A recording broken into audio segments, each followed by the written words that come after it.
Good morning, good afternoon, good evening, wherever you may be. I'm your humble host, Mr. David Knoll, also known as Hawkeye Two Feathers, and I greet you with the love and the honor of the infinite Creator. And do continue to pray that each and every day, that each and every one of you, your friends, your family, and all of your relations will continue to learn how to accept and receive the knowledge, the healing, and the many blessings from the universe. So, with that said, good morning. It's August the 1st, 2022 at what time in the morning time? 1:56 a.m. So I actually came on early. Ooh. Um, all right, reality. What? Yours, mine, or theirs? Hey, Chloe. So while I was in the hospital with the old heart attacks this last week, and then coming home and being home and so forth, my I was trying to publish some videos the last couple of days and from the hospital, but none of them made. So I changed the title and went through the thing, and well, here we are. But dimensional differentials, and I was like, in my own head now, I'm trying to explain this to my poor little tiny brain that's going, what just happened? Well, you had a couple of heart attacks. Yeah, okay. Hey, Pearl, how are you? High vibes right back at you. And in my shaman journey, that I'm a shaman in training to those folks who think I've got there and want to. Never mind, I'll leave it at that, because that's their what? That's their dimension. That's what their reality they seem to think. Now, David, what the hell are you talking about? It's kind of simple in a way. So I'm going to use a couple of different types of examples. But for example, 2 weeks ago, I had no idea what a heart attack felt like, especially the type I'm having or had. So my reality was that heart attacks happen to other people and not me. So it's like now I'm in a reality of what? Now I've had a heart attack, two actually. Now that I've had a heart attack, because my reality has changed. So 2 weeks ago, oh, well, heart attacks like this and they're for other people, blah, blah, blah. But no, now that I've had them and now that I'm dealing with the medicines,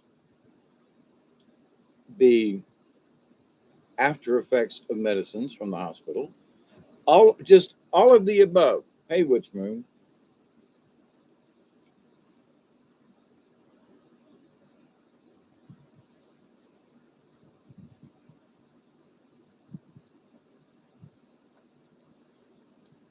I'm a professional, oh, an unprofessional oracle.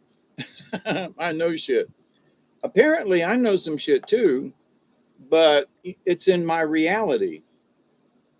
Wait a minute. So realities are macro, huge, and unfortunately, there are things that macro actually means smaller stuff. But there, in the large scale, there's reality, and then there's, well, what about the reality of an ant? All right. So ants around, crawling around, blah blah blah. But it's his little tiny reality wherever little ants crawling around, and he's looking up and going, "Ooh, wow! I don't know. Is that a human being?" And I'm looking down though, is that a fire ant?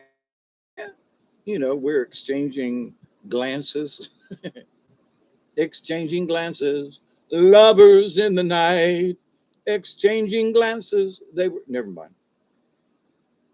Um, but we're still in the same overall reality, right? I mean, he's on the floor, I'm in the chair, and we're sharing this experience of the ant and the giant man, right? But are we actually sharing the same reality? Because the ant don't know who the hell I am. And, but not only that, honestly, does an ant know what it's like to be a human being? Conversely, me as a human being, do I have any clue as to what it feels like to be an ant? And you might say, Hawkeye, this is just plumb dumb. Actually, it's not. Because reality is who it's affecting. The reality of whom? The reality of the observer, the reality of the participant of whatever the event is. So and to me, I off to the hospital, emergency room, that all my realities changed because I was home and me and Duggar, and all of a sudden then I'm plucked from that scenario, that reality at the same time.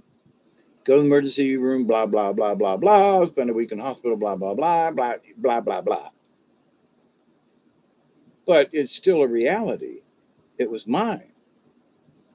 So other people like, it wasn't that bad. You should get over it. Okay. All right. Okay. Calm down. I know I've had to calm down a lot these last couple of days. For example, on Friday, I had a visiting nurse, Miss Angelica, who came. And yes, the good spirits sent me an angel to help explain some of this and to calm me down. Thank you, Miss Angelica. And the outreach program. So the last few days, especially since she was here on Friday, she took my BP, and my BP, my blood pressure, was 104 over 80, which is really, really low. Now, what does that mean? Well, I asked her. She goes, well, it's lightheadedness and this and that and that and that and this. Now, she's standing in the house. So we're in the same house, that the reality, the two of us sharing it. But me sitting here in the chair, my reality was totally different because I got low blood pressure. Have never felt what it was like in my reality to feel what it's like to have low blood pressure. I'm tripping. I'm like skating around and like, woo, this is fun. And I'm feel kind of drunk. And so now it ain't her reality, it's mine. We're sharing the same instance here in the house, and Duggar was here. So when you feel something and it's your reality, I can never ever say that I understand what your reality is unless somehow I have managed to, like, I'm sorry, I'm using the heart attack thing not to get sympathy or whatever, but it's profound. So for me, it's a profound incident, like anybody that has a heart attack should have. But the idea that all of a sudden now I can communicate with other people who've had heart attacks, uh, like I've been able to communicate with people who've had seizures because I've had grand mal seizures. So in my reality, I've had that experience. Boy, ooh, that was the seizure. But this low blood pressure thing, I spent thousands of dollars on drugs to get me this high when all I could have done was just drop my blood pressure. you know, what? So, dear friend came by late this evening, checking on me. How you doing? Everything okay? And I'm telling him, I'm like, Dad gum, this low blood pressure thing. I'm just like skating around and yeehaw and woo wee and all this kind of stuff. And his granny, whom I met a couple of years ago, who's now passed away, lived down the road. He goes, well, we took care of Granny, his Granny, not mine. And she worked at the hospital for years, and she had a very similar condition to mine. And she was all the time going, woo wee. And everybody in the house knew that Granny's blood pressure was low because she was like, man, am I drunk? And he was like, she's bouncing off the walls well, she just bouncing off the walls, not bouncing because she's doesn't have balance and she's trying to get somewhere, boing boing boing, or like pinball machine. And she goes, then he says, well, we knew what Granny was going through, sort of, because she said, hey y'all, I feel drunk, I feel high. Okay, Granny didn't smoke weed or nothing, but in her reality she was trying to explain, this condition, my condition is making me feel high in her reality. But her reality was being shared by her family members, okay? And they were observing the behavior. So in their reality, they could see how she was bouncing off the walls, but they didn't really understand because they had not had the same type of incident happen to them. They had, in their reality, they had nothing to reference to what somebody else had went through. You know, say, okay, Hawkeye, now this just sounds like BS. It ain't, all right? Because seeing it, here's a good one. Let me see, just anything, all right? So reality is, here's a little flashlight, okay? Reality says, I'm holding this. Now, is it a 3D world? Okay. Now it's up and down, side to side, and it has depth. It has thickness. Okay. So that's 3D. There's three dimensions in this. But from my point of view, my 3D vision of this is different from yours. Why? Because I'm looking at the little strap here, and you can't see it if I hold it like this. So, even in a common reality, even in the idea that we're both supposed to be looking at the same thing, we're not. Why? Because we are the observer of that reality. But I'm looking at this same flashlight, same dimensions, same spatial whatever. You're trying to um, understand it by looking through the camera and viewing it. But if you can't see the little lanyard thing because I got it facing north. Now, in Duggar's reality, he sees something outside. It's dark out there, ain't no lights on, but he sees something. He knows something's out there. I don't know, even though I'm sharing the reality, he's the one that can see in the dark, not me. So his reality is different than mine because of what he can see. Okay. So what does that mean in the differential, in the dimensional differential? Well, if I'm looking at something and I say that I've traveled to another dimension, okay, what's my reference point? Well, I have taken mushrooms and acid, and I have expanded my mind over the years, and I feel that in previous realities of being over medicated with acid or mushrooms or whatever hallucinogens, that my reality and my viewpoint of the universe, the world, my observational point of view has changed drastically. Really? Yeah, for me it has. But somebody else who's sitting here in that chair over yonder, and I'm discussing it, maybe they're watching me have this whoa moment of low blood pressure, and they can see me reacting to it, but in their reality, they're not feeling what I feel. Do you really feel the way I feel? Well, I'm walking in Memphis. I'm walking with both feet on the ground. Anyway, but so people are talking about third dimension, fourth dimension, fifth dimension, but whatever. Well, now I feel that in my near death experience, the NDE last week, that I have experienced a dimensional shift. And I was describing it today to a friend of mine who, by the way, is the lady who sent me originally the animal cards and the book where I do readings for y'all. We go back a long way. And she's like, I explained that where I was, where it was just white.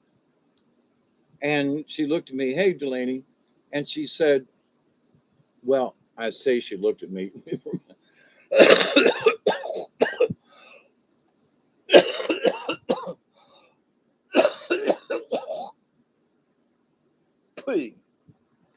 Mm. No, I have not been smoking much today, trust me, but I'm coughing without any smoke. But anyway, I have had my treatments too, by the way. So it still hurts to breathe.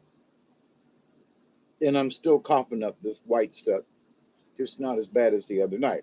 So, but see, that's my reality. Now, I'm talking on the phone with her. She could see the white. So, in my mind's eye, somehow me and Miss, we're connected. We have been connected somehow, spiritually, mentally, or whatever, over the years. And she was like, "Glad you didn't take a dirt nap. Glad you're still around." She's had brain issues where her brain is actually calcifying, and she's losing memory and thoughts and motor skills, which that sucks. But they had said she was going to be dead 20 years ago, and she's still kicking. She's like 64 or something in in her reality of years. But she asked me, she said, was it a warm white? And I went, it was just white.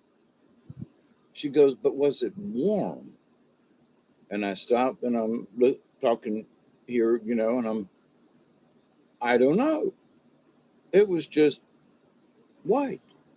But apparently she has had a very similar type of experience where everything was just white, but it was a warm white, whatever that means. Like, it's there are a gazillion shades of white, and there are shades of gray too. But never mind. The idea though that so was it an eggshell? Was it an off white? Was it a gloss white? I mean, so white. What kind of white? And a warm white. And I understood, I think, what you meant by it. And I'm still thinking about it because I'm up here at 2 o'clock in the morning, on a Monday morning, having this conversation with y'all because the idea of the white, which she seemed to get almost immediately, felt warm to her. So her reality of whatever that might be to her and my reality was very similar. And maybe it was warm, and I just was looking at Granny and the angels and and our dear friend. I don't know. So, but if somebody else had like, if you could just absolutely copy the exact experience, would it have? What would that white have felt like? What would their experience? What would the as because they're the observer in their situation to something else? Was it warm? Was it nothing? Was it white and bright? What? So, okay, what's that got to do with dimensions? Well, since I've been home, my reality around here, stuff just doesn't seem the same. I mean, there's stuff in the house, but everything's out of phase a little bit. I mean, now I'm high on low blood pressure. Let's start there. Okay. So I know that I have a condition that is causing some of this euphoria and so forth. So as the observer, I don't have to, but I take that into consideration and I go, wow, now this is interesting. Hmm. Reality under these circumstances show is messed up. Whoa, this was, I don't know if it's fun or not. It's weird.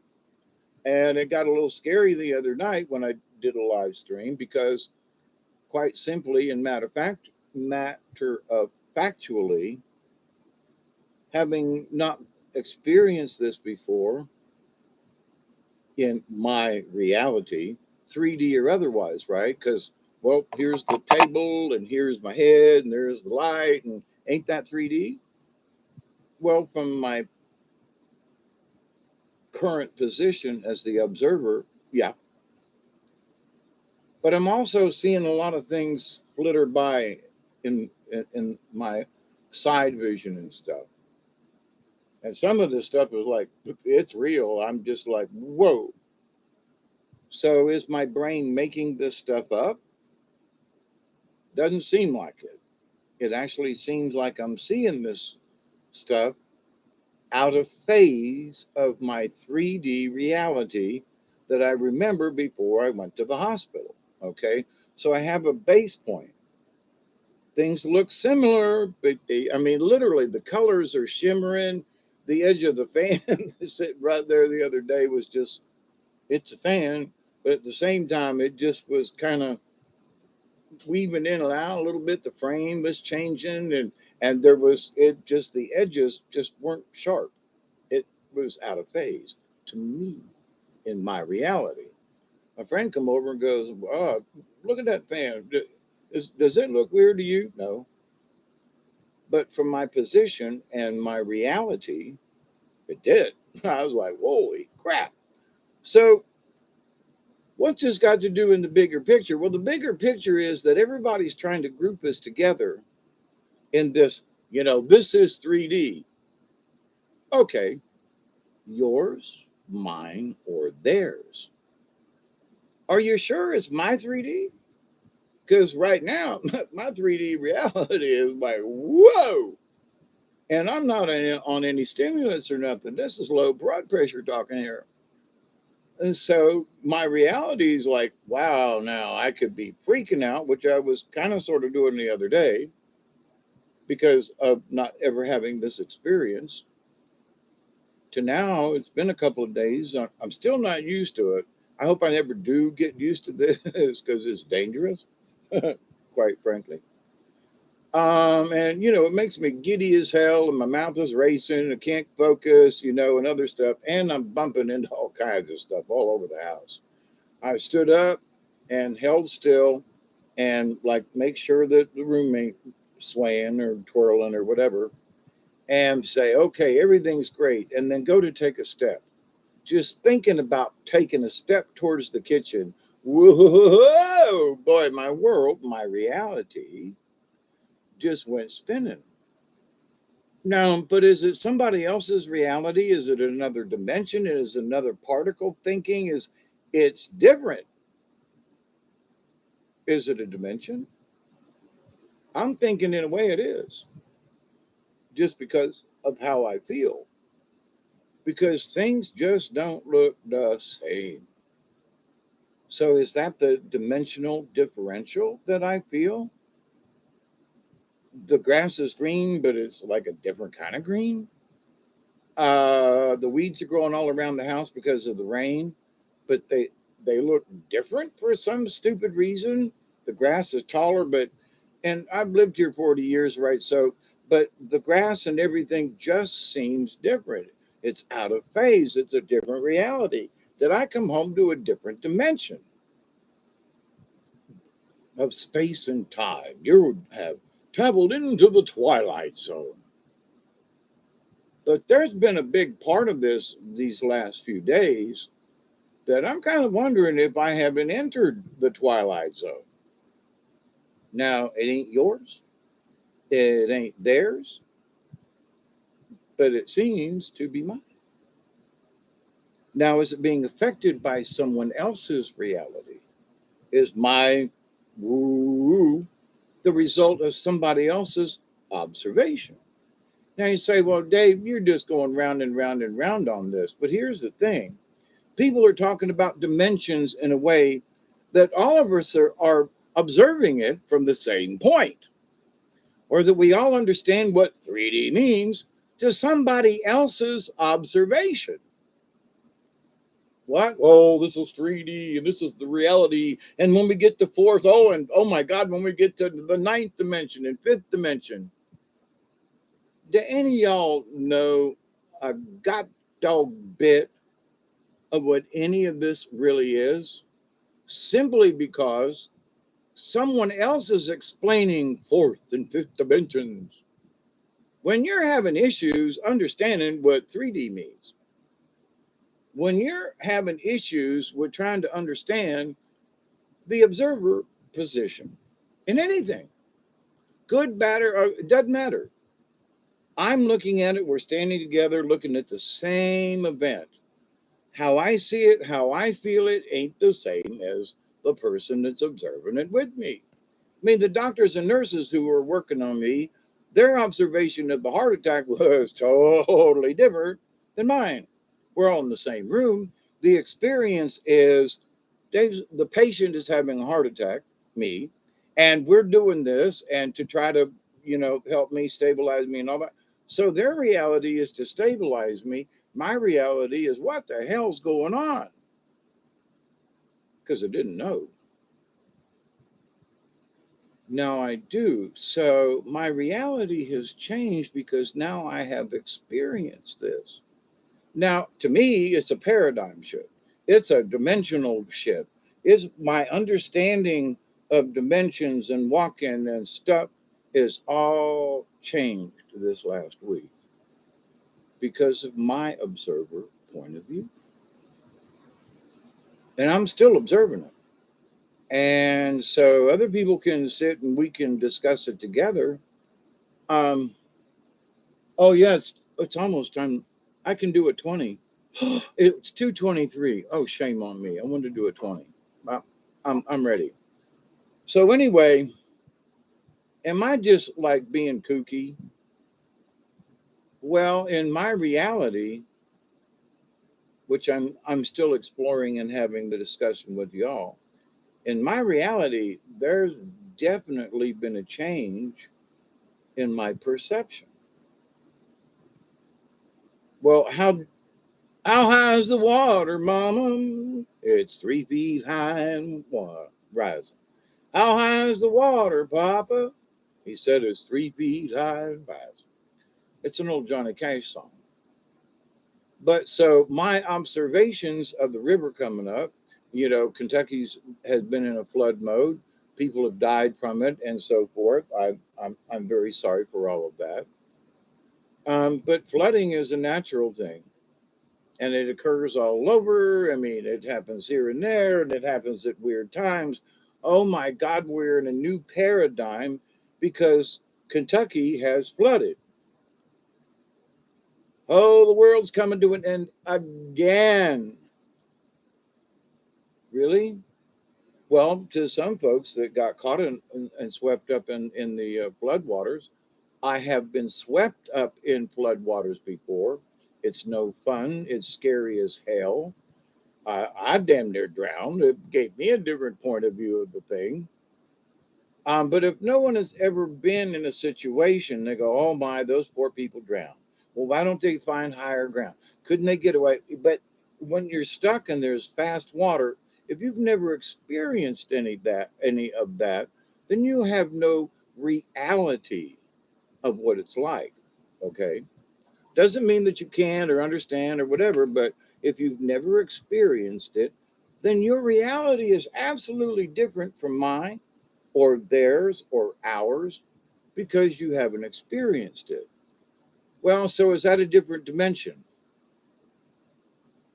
Well, if you've never experienced it, then you think everything is rose, not y'all, but them. Everything's fine, everything's groovy, but then to people who've been sucked under in an undertow, they know what it's like to be screaming and hollering and trying to breathe and they're tumbling and rolling in the ocean because they got caught by an undertow. So their reality is totally different. The person walking along the beach and the seagulls, and they might be feeding them popcorn or whatever. Their reality is, oh, ain't this fun? The person is being yanked out to sea through an undertow is like screaming, hollering, drowning. Um, they're at the same spot. They're at the same beach. They're supposed to be in the same reality, but from a dimensional point of view, the person that's drowning is in a sucky dimension versus the person who's throwing popcorn to the seagulls. Now you say, no, Hawkeye, come on. What does this mean? It means when folks are talking about 3D realities and we're all going to move to the fourth dimension, I have been questioning some of these folks for a while now. How in the hell do you know what fourth dimension is? How do you understand? Oh, we're all moving to the fifth or the sixth or the ninth, and the ET's going to do. And okay, well, I usually do updates with ET and stuff, and I'm fixing to do one right here, right now, because there are folks out there who, 2 or 3 months ago, swore up and down that by this time in our reality, yours and mine and the rest of them, ET's supposed to be showed up. There are going to be mass arresting and politicians and this and that, and ain't shit happened in that realm. What I have seen, and I feel like I have switched dimensions, or maybe it's um, the what do you call it effect anyway. Um, because where's the med beds? All right, could have used one the other day. Um,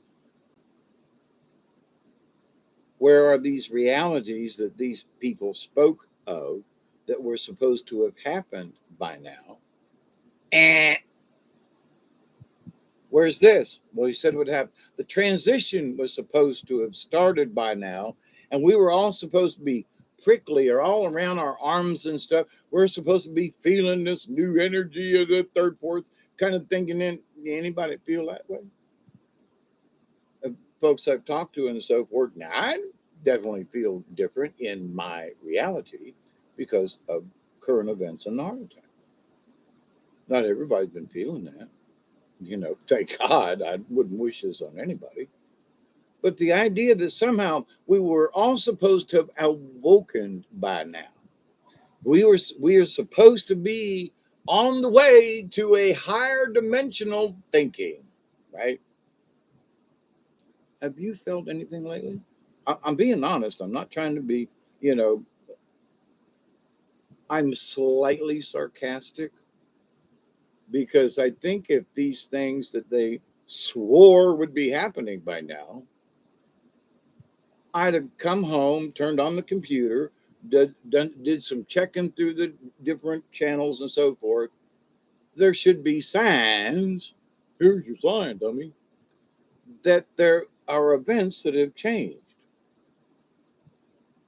Still bitching about China, still bitching about monkeypox, still bitching about the economy, which a year and a half ago was supposed to have collapsed. It ain't yet. Is it the greatest? Absolutely not. But we're supposed to be in a recession 6 months ago. Yes or no, true or false, that's not the point. When you watch these folks, it really hasn't happened yet. But everybody has promised that it would have happened.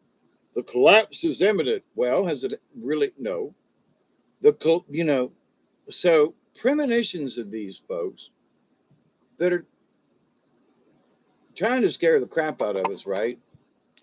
They're trying to see, hang on,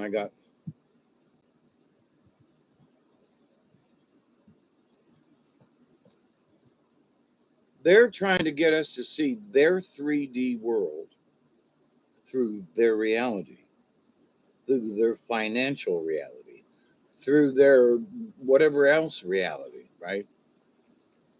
Putin's trying to take over the world. Is that really true? No, it really isn't. Is he trying to do his thing up there? But I mean, this idea that World War III should have started by now. Now China's in the mix, and we're all going to die because World War III is now imminent. Korea was supposed to have already bombed us. You follow what I'm trying to get across here? Ain't none of it really happened. Are there things that are going on that seem like they're okay? I will agree with that. But these predictions, and they're still predicting. So, and by my birthday in September, by the fall, we're all going to be, okay. The shelves are all going to be empty, and we're all going to be starving, supposedly by now. What some of these folks predicted a few months back. The summer's going to be horrible. People are going to be starving. There are shortages, absolutely. Do I agree? Yes. But the reality they tried to create for us just really isn't turning out the way they have projected it. Now, am I still a prepper and all that? Absolutely. You should always have extra stuff, okay? And thank God I've got extra stuff because, you know, I don't, because I can't drive to the store. It's 7 miles, but it's 14 round trip. Right now, I can't walk to the truck. So I'm glad that I got a storehouse of stuff here at the house for just my own personal, thank you, Jesus, I got groceries, I just have to figure out how to cook them. Oh, it was horrible earlier today. There's the stove, there's the stuff. How do I cook this and make a meal? I would, and then I get so winded so quick. I had to come in here and sit down to figure it out. And finally, after a couple of hours, I actually had some scrambled eggs and some uh, uh, sausage patties that were in the freezer. But to my reality, I was having trouble just how do I turn on the stove? Oh man, we know this. We've done this before. Well, how come it won't turn on? Click, click, click. It just so my reality and my dimensional thinking or whatever the hell it is has been greatly skewed. So these folks out here in the real world, in the regular world, in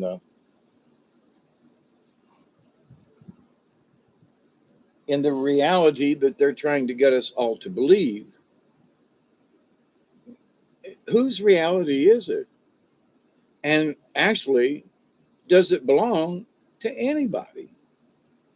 Because I say, if I tell y'all ET's going to come down, and in my reality, I seen some stuff in the sky when I was outside earlier tonight. It was like that don't look like an airplane.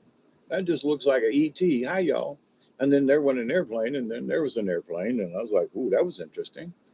But does that mean it really was an ET? It's the way it was traveling and how it was traveling, the lights, no blink. Yeah, could have been. Anybody else seen it? I don't know. But in reality, in my reality, I witnessed it, saw it for whatever it is or was. So, oh, I saw an alien ship tonight. Woo! Are we under attack? Woo! Are we in the middle of an invasion? Woo! Is ET going to bring us med beds and stuff? Oh, woo! I don't know. The reality is, I ain't got a clue, really, but it was funky. So am I trying to convince you of my reality? No, I'm really not. I'm trying to explain that what I thought was like a shared reality before I had the heart attacks and all this weird stuff, we're not sharing the same reality simply because of the observer point of view. You're observing it from where you live. He's observing it from, she's observing it from over there. Even if we're in the same room, we're still not in the same reality because of the observer point of view. Now, think about that just for a second, because it entails a crap load of stuff. Really. Well, no, it's this and that. Actually, in my, y'all, I've been preaching over the years about do no harm to anything. Well, do no harm to anything is different to other people. They might be living out in the desert, and to do no harm means don't kill that rattlesnake, let it alone. Or, but if you're around here, do no harm. I'm not living in a desert. There's all kinds of bugs and birds and stuff, and snakes and gators and so they don't have gators, I don't think, in Arizona or New Mexico. So their reality ain't the same as mine. Or if they're folks that are on the close to the South Pole, a lot of snow, a lot of cold, that their reality is different from ours. And so, but we're on the same planet. We're supposed to be experiencing the same 3D reality on the planet. So, my question, quite simply, is really? Because since our observational experience is absolutely individual, how can we be sharing the same in reality? I don't think we can, unless we enter into a different plane of existence and actually become part of that dimensional differential, and we absolutely share the experience, not just observe it. If we're both drowning, God forbid, then we can both experience what drowning is like. But because I've been in water before and have had drowning experiences before, that was close. But somebody else has never had a drowning experience. We still don't have the absolute same perspective on what drowning means. Hawkeye, you've gone nuts. Have I? Okay.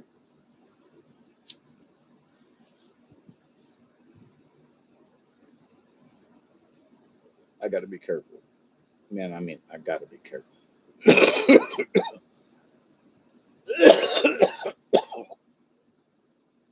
I'm still learning how to sip.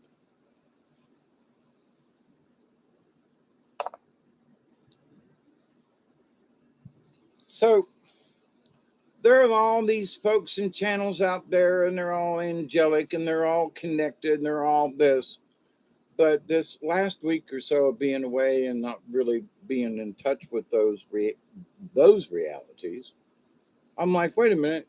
So ET ain't showed up yet. No mass arrest, no this and that. Hillary's still hanging around. Joe's still being an idiot, and all these other political things are still going on. Um, they lied again. Now there are certain people, and I'm not going to drop any names, but maybe I should. Several months ago, there was, to me, a paradigm shift. What do you mean, Hawkeye? What I mean is some of these ET folk are now talking about, well, everyone needs to prepare for the future. Okay. Now each one of they're talking about like noble gold and you should invest in silver. And I'm like, well, wait a freaking minute. Y'all told me ET was coming and we weren't gonna need none of this shit. Because they're gonna bring med beds and they're gonna bring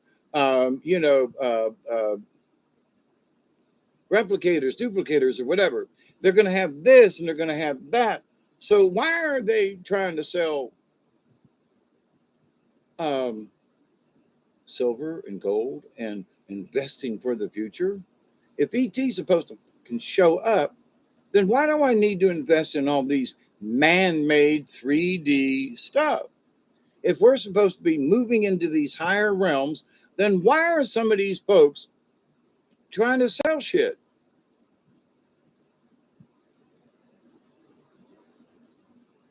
What?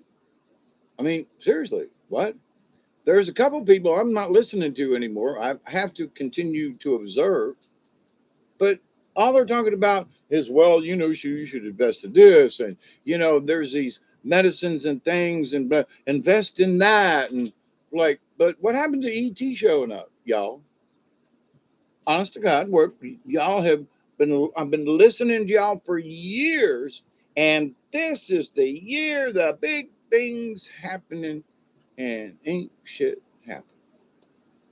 Doesn't look like it's gonna happen. Get my hopes up, get close to death, and be dangling out there in the universe. And I had this realization while I was dangling around out there. When I got back, I was like, "What, Duggar? You need to go out?" Well, y'all hold that thought. Duggar needs to go to the outside for a moment. I'll be right back. All right. But just I've been here 45 minutes ish. Just pondered that for a minute. And you might be thinking, Dave, you had really lost it this time. I've been thinking about this for the last 2 weeks, all right? And the dimensional differential kind of thing, and realities, and just saying. Okay, Duggar, I'm coming. Hang on. You gotta go out? All right. Say hi to everybody but out yonders. Ooh, this is fun. And I'm walking in that. Yeah, I got my both feet on. Come on, little bit. Dude, go check that out.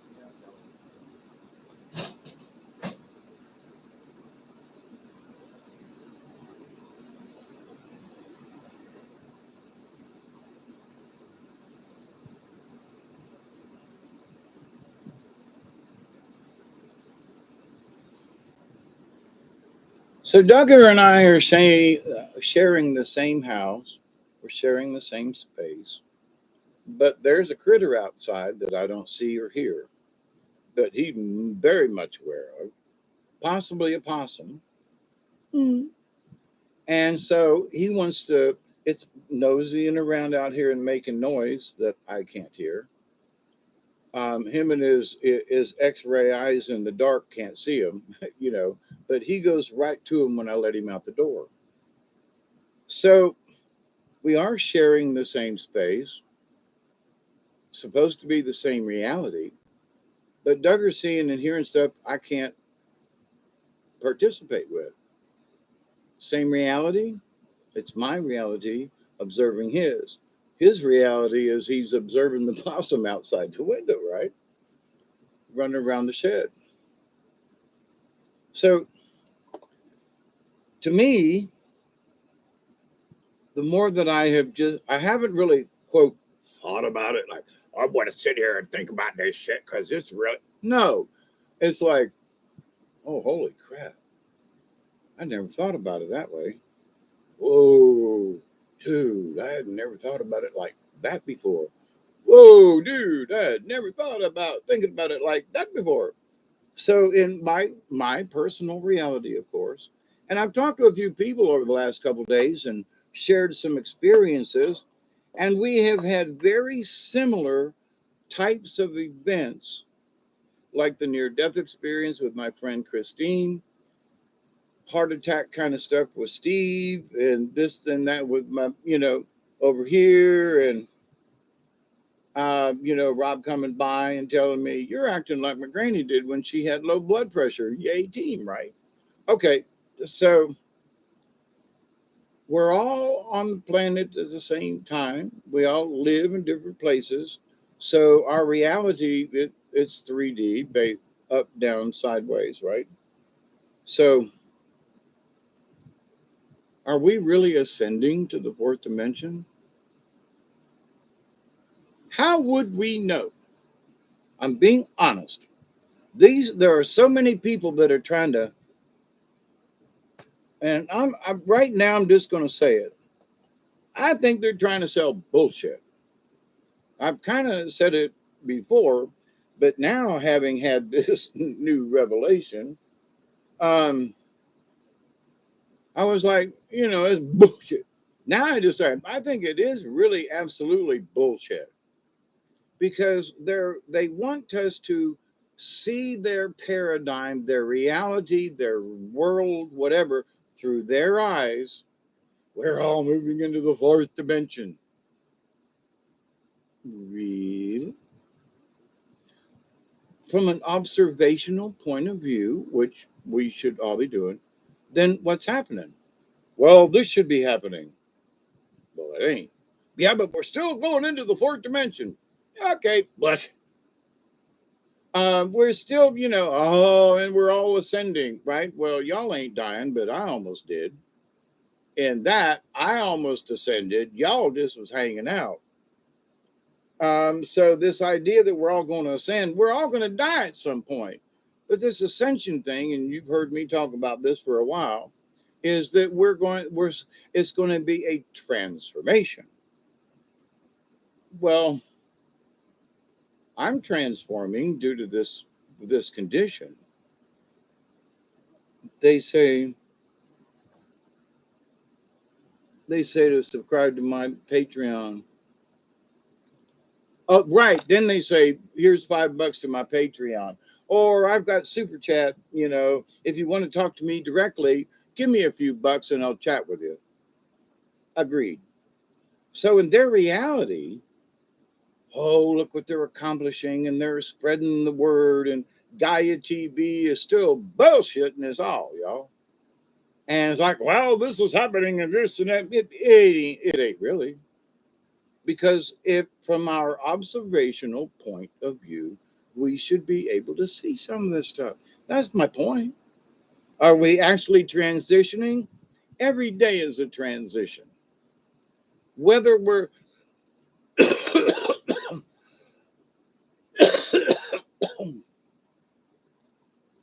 whether we're doing the great transitional thing in the sky or not, each and every one of us is transitioning in our own realities. We're learning different things. Some of us more than others. It's okay. Some of us ain't learning nothing because they're trying to observe the world through somebody else's prism, through somebody else's kaleidoscope, through somebody else's point of view. There's this one guy, AMX or AMTB or something like that. Everything is warning, warning. We're all the financial collapse. And 3 times a day ish, we're all going to die collapse in the same day. Tomorrow, we're all going to die. Warning, warning, warning, blah, blah, blah. Okay. Now, as I was going back over my many different channels to observe, let me catch up with who's talking about what. They haven't changed their rhetoric at all. Well, if you don't invest and if you don't do this and if you don't pull out of the markets or whatever, blah, blah, blah, blah, blah. Has some of it happened? Yes. Are we all in the quicksand and everything and we're all dying and people are lined up and is it anywhere near as tragic as some of these folks have supposedly foretold to us? In some places, the answer is yes. I ain't gonna lie, I ain't gonna try. But is the whole world in this collapse where we're all literally starving to death and we're sitting on the side of the road with a pan and we're begging for food like they did during the Great Depression and like they did during the time when the great sandstorm swept over the middle of the United States and the entire country was affected by this? No. Oh, well, the wheat, we're going to run out of bread. Has anybody run out of bread yet? There might be a shortage. Has anybody run out of this that you still got breakfast cereal? Yeah. Have you still got this? Pretty much. Are we running low on some things? Yeah, but that's the supply chain stuff that ain't bullshit that I talked about before it started happening because of the stupidness of how these folks had made up their mind years ago to go to this just in time delivery system. And it has messed up the planet. It has messed us up. China, Taiwan, blah, blah. It really has affected us. Okay. That is an honest reality. But is it as bad as they said it was going to be at the beginning of the year? Oh, by summertime, we're past midpoint of summer. All right. We're pushing into fall now, y'all. We have dog day afternoons because we're in the time of the dog star, and we are in dog days right now until September. So for the next months, we are in the dog days of summer. Oh, but it's been so hot out west. It has been, but it's kind of cooled down, and the weather's kind of come back. And talking with Steve out there in Kansas today, it was in the 80s and kind of pleasant with some showers. So where a week or so ago when I went into the hospital, everybody was going to die out west because of the heat waves. I think most people survived. Does it get tough? Oh, absolutely. Does it get tough down here? Absolutely. We went through, uh, you know, before the folks out west, we had 101 temperature right outside the front door out here. It was the real temperature, not some made up. It was 101. And the next day it was almost 103 by my thermometer before I went in the hospital. So this idea that we're all going to die because it's so hot and we're going to dry up and the farmers and everything, well, we've recovered down here and driving through the country, coming home. The peanuts that they planted look really good this year. Even the cotton is up, and it's a little early for it to start to bloom, but it's up and it looks good. And corn around here, and, but other stuff, not bad. Now, down here in the South, because we're in peanut country, uh, why I don't really know, but instead of growing corn, folks have decided to grow peanuts. And okay, but here's the thing though. So, all these crops were all going to die. They're transitioning, if you will, due to the heat and the more rain, lack of rain, whatever, due to the weather. It's Mother Nature is always a pain in the ass. Sometimes she cooperates and sometimes she wipes us out. I had blossoms and blooms and berries on my berry tree. I can't think of the name right now. Anyway, mulberry tree. Thank you very much. And not one mulberry. Okay. So my season got wiped out. Where some of the blueberries we had that late frost wiped me out. Who might I can stand and bitch and complain, but if it was 20 something degrees and it killed all the berries, then it's just tough shit till next year. Oh, but is the world coming to an end because my is the world coming to an end because I don't have mulberries on my tree? In a way, yeah, because I was really expecting them. I really wanted to have some fresh mulberries. But am I going to die as a result? Because my tree, I mean, see what I'm saying? So, whose reality, in my reality, this sucks. But to somebody else, they might have gotten their mulberries. And to somebody else, there's something else. We need cold days for fruit trees, but not to freeze the fruit that's very tender when it's just. So, is the world coming to an end? Is Armageddon, honest to God, on us? Is tomorrow like the last days on earth and we should be group hugging and we're never going to see each other again? And, in reading through the different channels and in the news and stuff, you would swear there were at the same point we was at the beginning of the year. We're all going to be dead. It's all going to be so bad. We're all going to be standing in lines by summertime. We're all going to be, and we ain't. Not the way they've tried to describe it. So now, is it their reality? Obviously, because that's the way they think it's going to turn out. Does it have to be our reality? Obviously not, because my reality is closer in. I'm dealing with heart attacks, and stopped up commodes because of the septic tank, and I'm dealing with other issues. My reality, I'm still on this planet. I see all these other things happening. There's still this issue of supply and demand. But is my reality the same as everybody else's? Oh, hell no. And I don't want y'all to have my reality. Y'all got your own troubles. But so, is it the same for everybody? Now, I honestly believe in different dimensions. I honestly believe in different dimensional types of realities, if you will. But this idea that somehow we're all going to be members of the fourth dimension soon, these people, I'm sorry, the more that and I've been listening for a long time. I mean, like 10, 15 years and watching this stuff. I don't believe the first bit of this stuff anymore, because none of it is manifested. None of the side peripheral stuff, like, oh, we're going to feel different, and people are going to start, it's going to come like like a wave over the whole planet. We're all going to feel it. We're all going to wake up. It was supposed to have happened by mid-July, and here we are, the 1st of August, and it ain't happened yet. Who's telling the truth about what? Whose reality is what?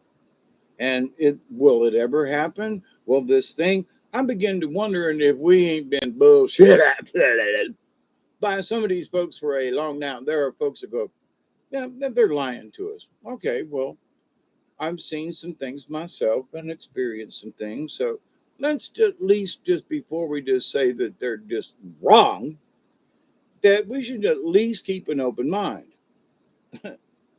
Now, some of my thought pattern is like, they're just wrong, because they promised and promised and promised and promised and promised. Not even some of the little tidbits around the edges of this are even being seen. Well, this person got arrested the other day, and that's part of the thing. Oh, bullshit. I mean, come on. And this person got arrested and he died, and that was his injury. It's part of the big reset. Bullshit. It's part of what the transition is. Hopefully, folks will, like, the laptop, blah, blah, blah. I mean, they're touting Hillary out there. Remember, I told you months ago, they want her to be Joe Biden. If they take him down, they want to be able to elect Hillary Clinton for the from the midterms down for her reelection in 2024. Folks are talking about it. Her face is out there. I think it's bullshit, but I want to. I'm sitting here going, she's out there. She's still there. Why? Something's fuzzy in the. So in my reality, they're trying something. Everybody else is ignoring that part of the reality. But if you watch, something's happening. Something sneaky's going on. Is it the transition and all this? We're all going to feel no. So there are things in motion, but you got to ask the question: is this the dimension, the time dimension, the timelines, the this line, the that line? Bullshit. Why? Because the timelines are changing and we're all merging. We're all gonna. Bullshit. I don't. I think they're just trying to over convince us so that if something just was hiccuped in the system, they could go, see, there it is right there. You see that little incident right there? That's it. That's the start of it. We should all be feeling this now. Bullshit. I'm sorry. Just bullshit. So, but anyway, I'm still going to keep an open mind, but my paradigm has changed. My awareness of stuff has been modifying itself because I'm still waiting. on the promises they gave 2, 3, 4, 5, 6 years ago, and none of it happened yet. Oh, but okay, I know some people got some big butts, and all they do is want to sit on it and talk about everybody else. And so, but is it a dimension? Is my reality dimensional in my brain and trying to kind of grab a hold of what's going on? It does feel to me to be a dimensional shift. Why? Because I just don't see things quite in the same 3D reality that other folks are seeing the world. So, does that mean that my 3D has changed? My perception of it has. So, does that mean that in my perception of it, that the dimension has actually changed? Hmm. Was there a dimension there at all? Hmm. How have I been a part of it all this time? Hmm. Because it's an observational point of view. How do I see this? It's my experience. How do you see it? You're sitting in that chair. Well, ooh, the colors, okay. So I would hope that folks would take this into consideration. And I'm sorry, but warning, I'm going to say some curse words. Either they get a grip on some of this shit or they shut the fuck up about it. Whole dimensional this, and we're all going to shut up. I'm sorry. How many years have y'all been lying to us? Shut the fuck up. Till you can produce something, until there's something tangible. Oh, the spiritual enlightenment, and we're all feeling the light of it. We're all light workers and angels, and we're all this or that, and you bullshit. Now, as far as do I feel like I'm connected with angels and I got a mission here? Yes. Am I connected the way other people want to look at this? I don't think so. It may be similar. Why? Because it's their point of view. It's their observational point of view of what I should be feeling. When actually, my friend Christine and I had a very similar experience. And the experience is when we left our bodies and we're in this other reality, in this other dimensional feeling, we both experienced the white, but hers had a warmth to it, where mine was just white. But I kind of feel like we both experienced really kind of sort of the same thing, but because of our observational point of view, there was a slightly different take on it. Now, I'm still open, there are things in the universe that can still happen. Have I quit thinking about ET or whatever? No. In fact, um, Azazel put a video today about one of the quote new uh, alien races, and it was still up an hour or so ago. So you can go to the Charistus group and still watch the video unless they've made it private, and it could scare the crap out of you. But that is a reality because they have Dante and other folks have been in that with that channel have been showing us and giving us proof. Do I believe them and some of the stuff? You betcha, because they've got video and proof and pictures and been watching them for a lot of years, and they're the only people. The Charistus group has been the only group that's actually shown evidence, actual footage, actual stuff, and nobody else has.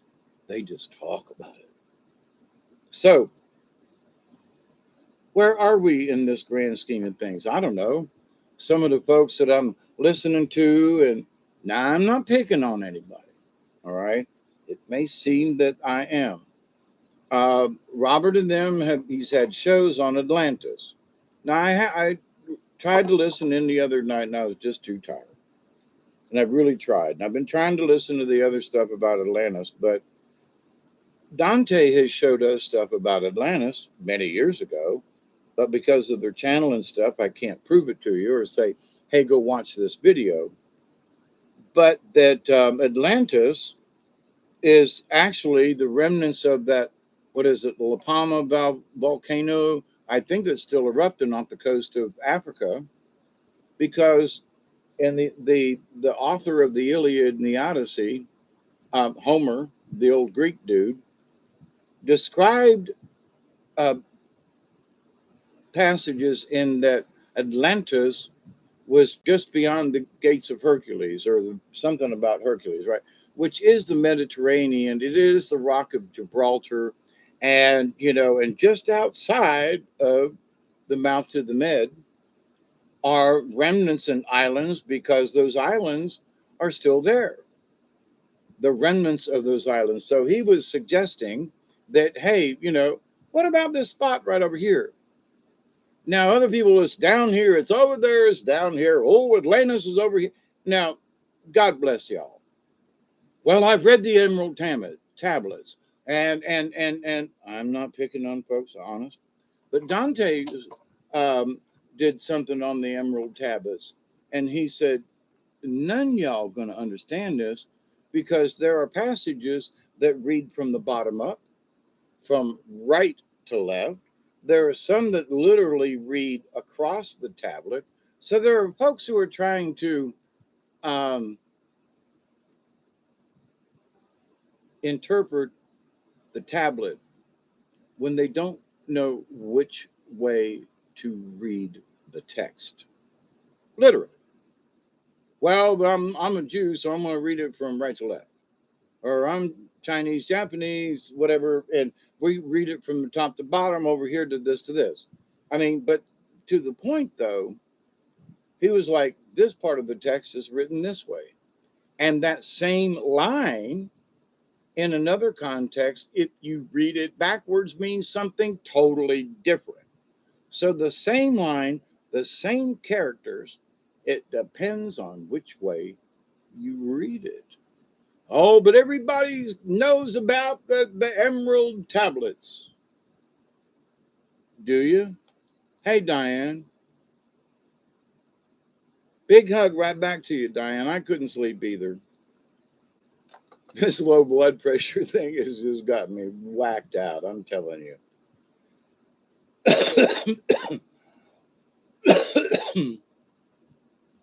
So one of the things that bothers me about the tablets and the this and the that, there folks are acting like, well, we have this new information and this is where it's at. Really? Um, can you say maybe? No, this is it. This is where the new we've got proof now. Okay, calm down.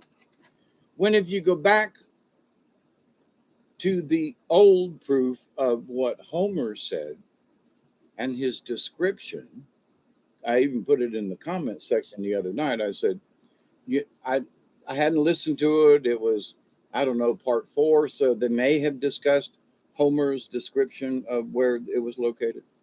I don't know, but here's the thing. So, but when I listen to folks I've tried previously, they don't really discuss Homer, but you should because he was there. It's one of some of the oldest texts. It was one of the first Greek things. Back in the day, we were required to read it. I'm glad I did. The fall of Troy, blah blah blah. But to the point, a lot of it was true, and a lot of it was hyped. Ain't history like that? So,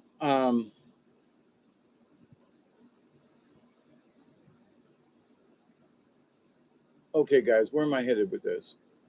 The idea, though, that oh, the Akashic record, and that this is this, and I just want to go, that's it. Sorry, I love you, but bullshit. But But Atlantis is and the green tablets and the this bullshit. Oh, and this guy and now it sounds like I'm picking on Robert V, and I'm not, because there are a lot of other folks that are trying to get information about these things. Now, am I'm interested in them, but before you all somehow make up your mind about something, do you honest to God, I mean, sit down, shut up, and think about it for 5 minutes? Do you honest to God have all the information? Seriously. Do you have all the information for you to be able to make some of these sure, damn sure that you know what you're talking about? And you might not really. Yeah, but the Emerald Tamarists are like this, and Thoth, and this and person, and that person. How do you know? Have any of you really talked to him? Oh, I've had meditation on the subject, and I'm sure, and this is how. Still ain't got a clue.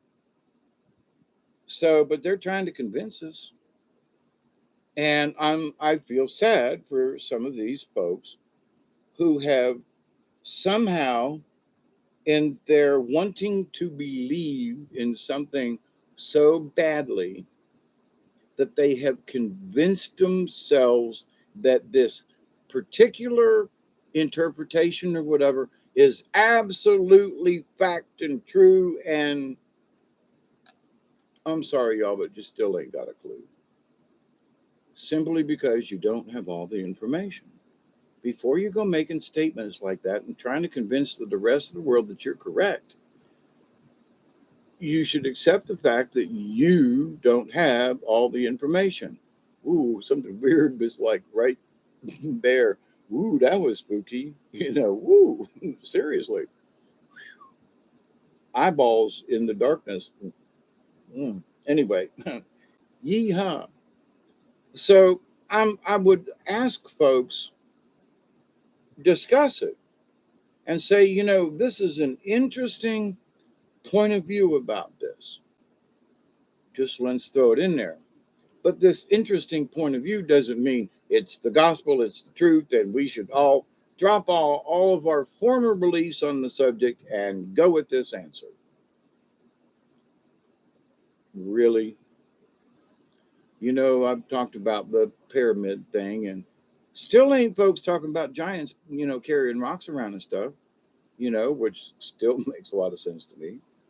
There's still folks out there, wanting to pass this away to, there were a million slaves who did these things. When think about, where did the food come from?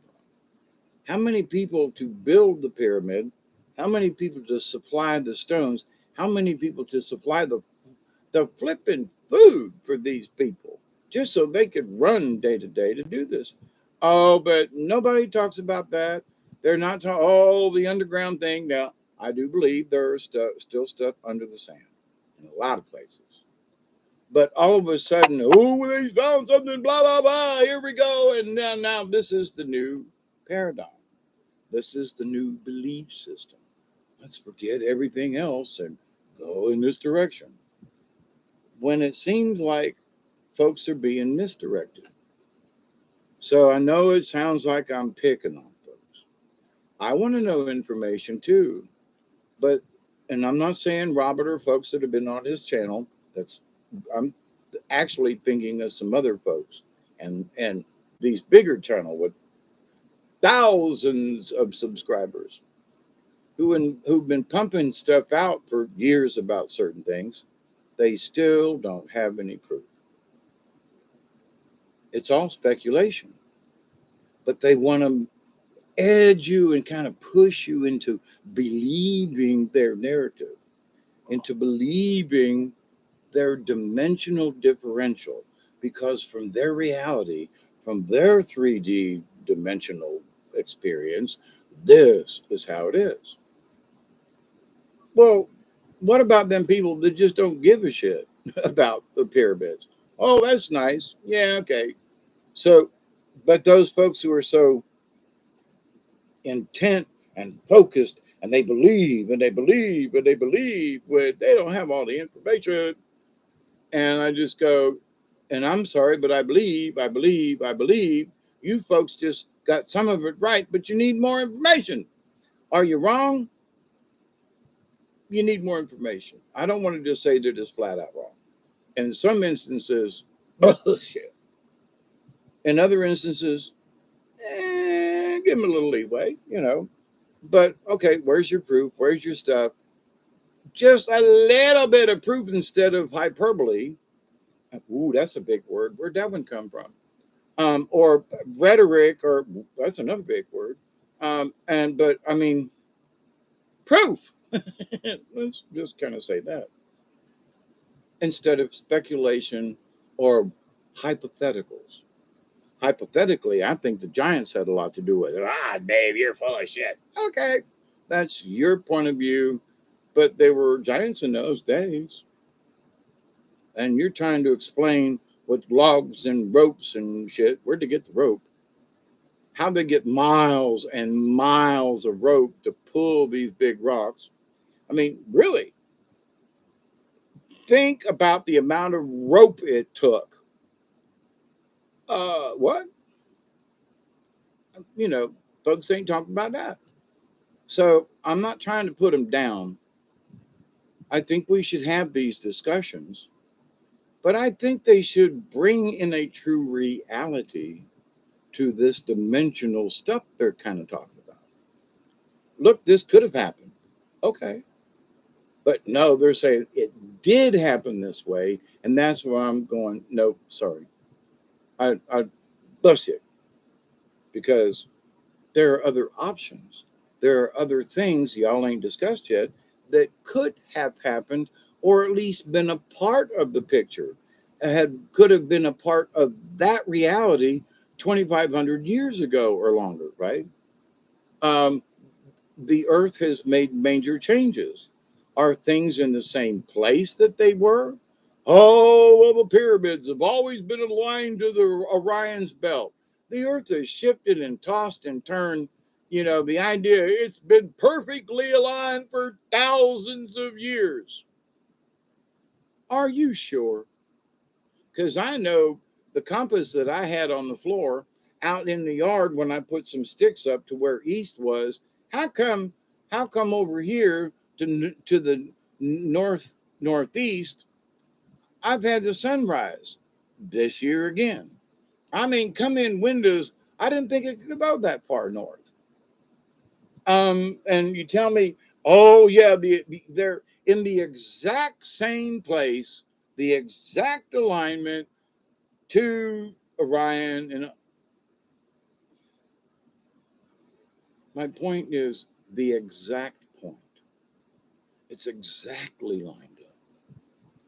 Dude, East has changed since I've lived here. Videos that I've been doing, I still see the needle waver. It's about in the same place, but you're talking 25, 3,000 years ago.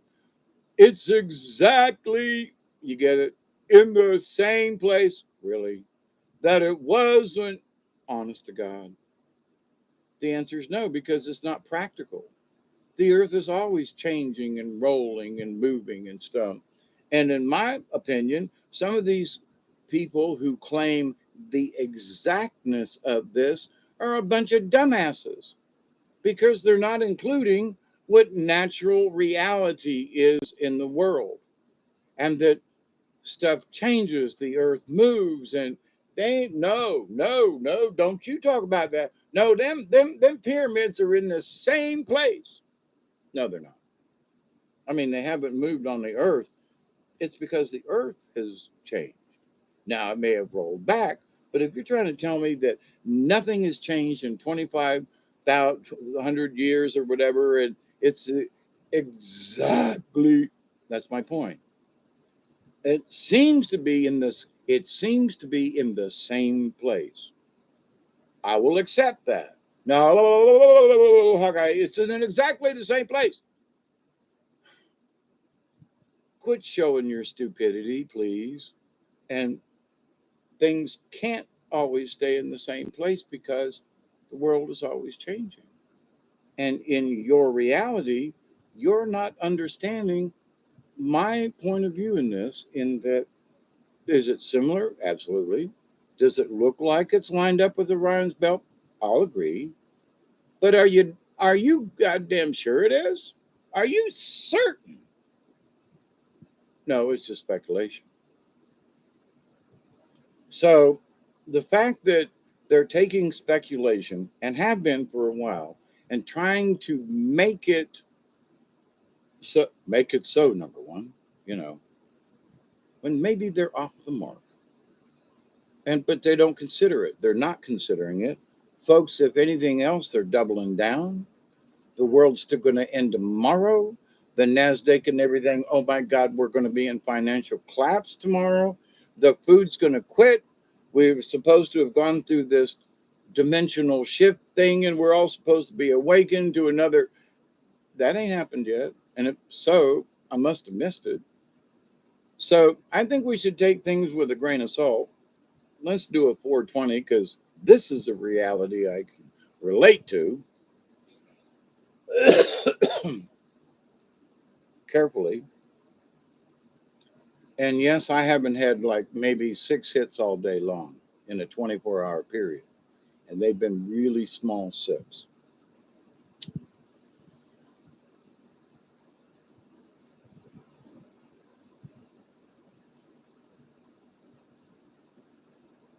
I can barely see the smoke come out, but I got me one. So, anyway, I know I'm picking on folks. I know I'm going to make some people madder than hell.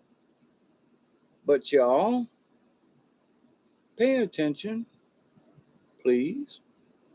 There's a lot more to these stories than you're trying to just lump up. I know everything there is to know about the emerald tablets. I'm sorry, but you don't. Let's just start right there.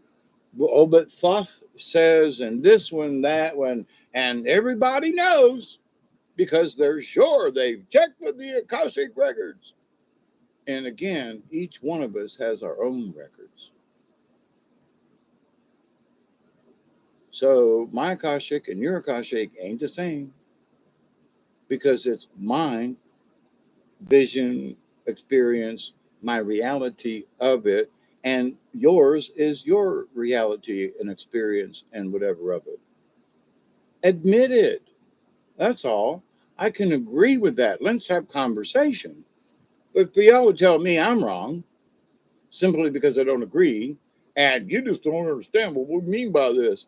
Obviously, because after all these years of studying and trying to figure it out, it makes no freaking sense to me.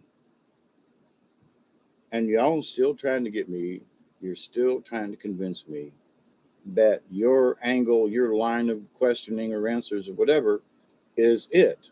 It's finito, it's final.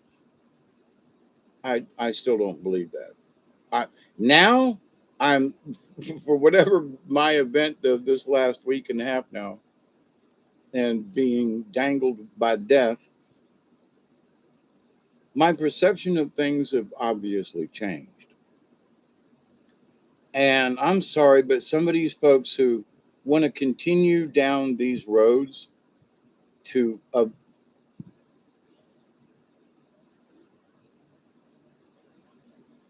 I'm all for folks looking for the truth.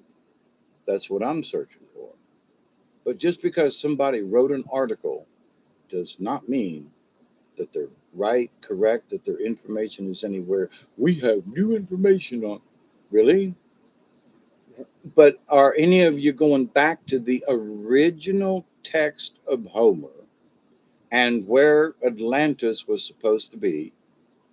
And have you really taken it from that point of view versus trying to, oh, well, the Emerald Tablets and Foss said this and Atlantis? Now, there's something down in the Caribbean. There's something under the water down there. But is it Atlantis? I would say that there was folks that have lived down in this area for a long time. There's proof that the Gulf of Mexico was actually a big lake. But earth changes and things over the thousands of years have altered things. So let's take these things into consideration. when you're having the discussion. Well, there's new evidence that the Caribbean is where Atlantis is. Are you sure? Because Homer said 2,500 years ago, the Greeks and all, that it was just outside the gates of Hercules, meaning right outside the mouth of the Mediterranean Sea. Not north up towards the North Pole, not up there towards Norway and Scandinavia. Nope. Out the mouth of the Mediterranean and turn left. And Atlantis was right there. So oh, but it's over here now. And now it's over here. Maybe that's not Atlantis. Maybe that's an absolutely different civilization. Or maybe it's part of the Atlanteans' civilization, but it's an outpost. I mean, it's over here. It's, oh no, it's got to be. So they're making the truth even more fractured because everybody's got an opinion. Okay. So I'm the guy that some people say they haven't seen the moon for a week. I was just outside and it ain't there. That's because it's already set, Diane. Because it's set. If you look on, hang on just a second. I was looking at the weather and it was giving me the moonrise and moonset. Local weather channel that has it on their thingamajiggy. Because I just saw it earlier today and I went, oh, that's interesting. I think we should continue having the discussion, but I think some of the only answers that and I just want to say, come on, guys. Instead of keeping an open mind, it seems like now you're becoming more closed minded because I heard that this is it. Okay. When it's another person's speculation and another person's point of view, and it's another person's, okay. Moonrise, 10:21 a.m. and the moon set was supposed to be at 11:06 p.m. So we should have seen part of the moon. Now I wasn't outside earlier to see it, but has the moon disappeared? We have definitely rolled again because tonight's observation of where the dog star is was a full hand width above where it was 2 nights ago. And because it was like in the trees, and tonight it was above the trees by a whole hand width extension. But so the moon rises at 10:21 in the morning, and the moon set is 11:06 p.m. So it's already setting by the time the sun starts to go down. Okay, but anyway, so I can't make the statement about seeing the moon or not. All right. Um, it's kind of hard to make the moon disappear. Will it roll down further south, like we've discussed over the years and months and so forth, observationally? It's going to be interesting. I'm going to go out tomorrow. I'll try. And since you mentioned it, Diane, and just see where is that moon again? Because those are my observations. But because my paradigm shift, I don't know. There are times when I feel like I'm on another planet since the my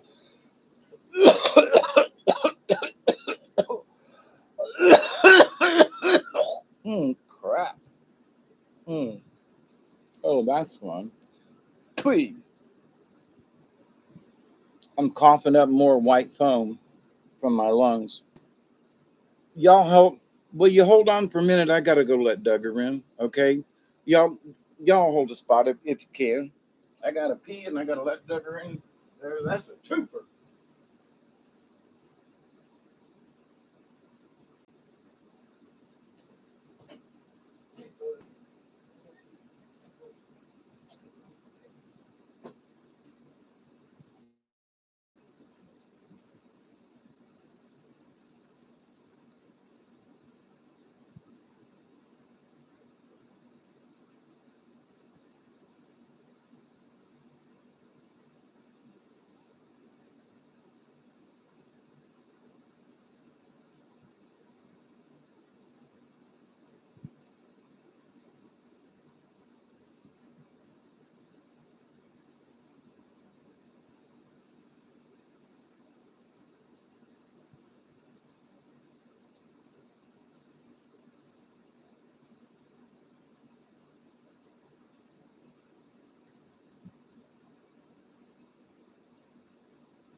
Hey, buddy.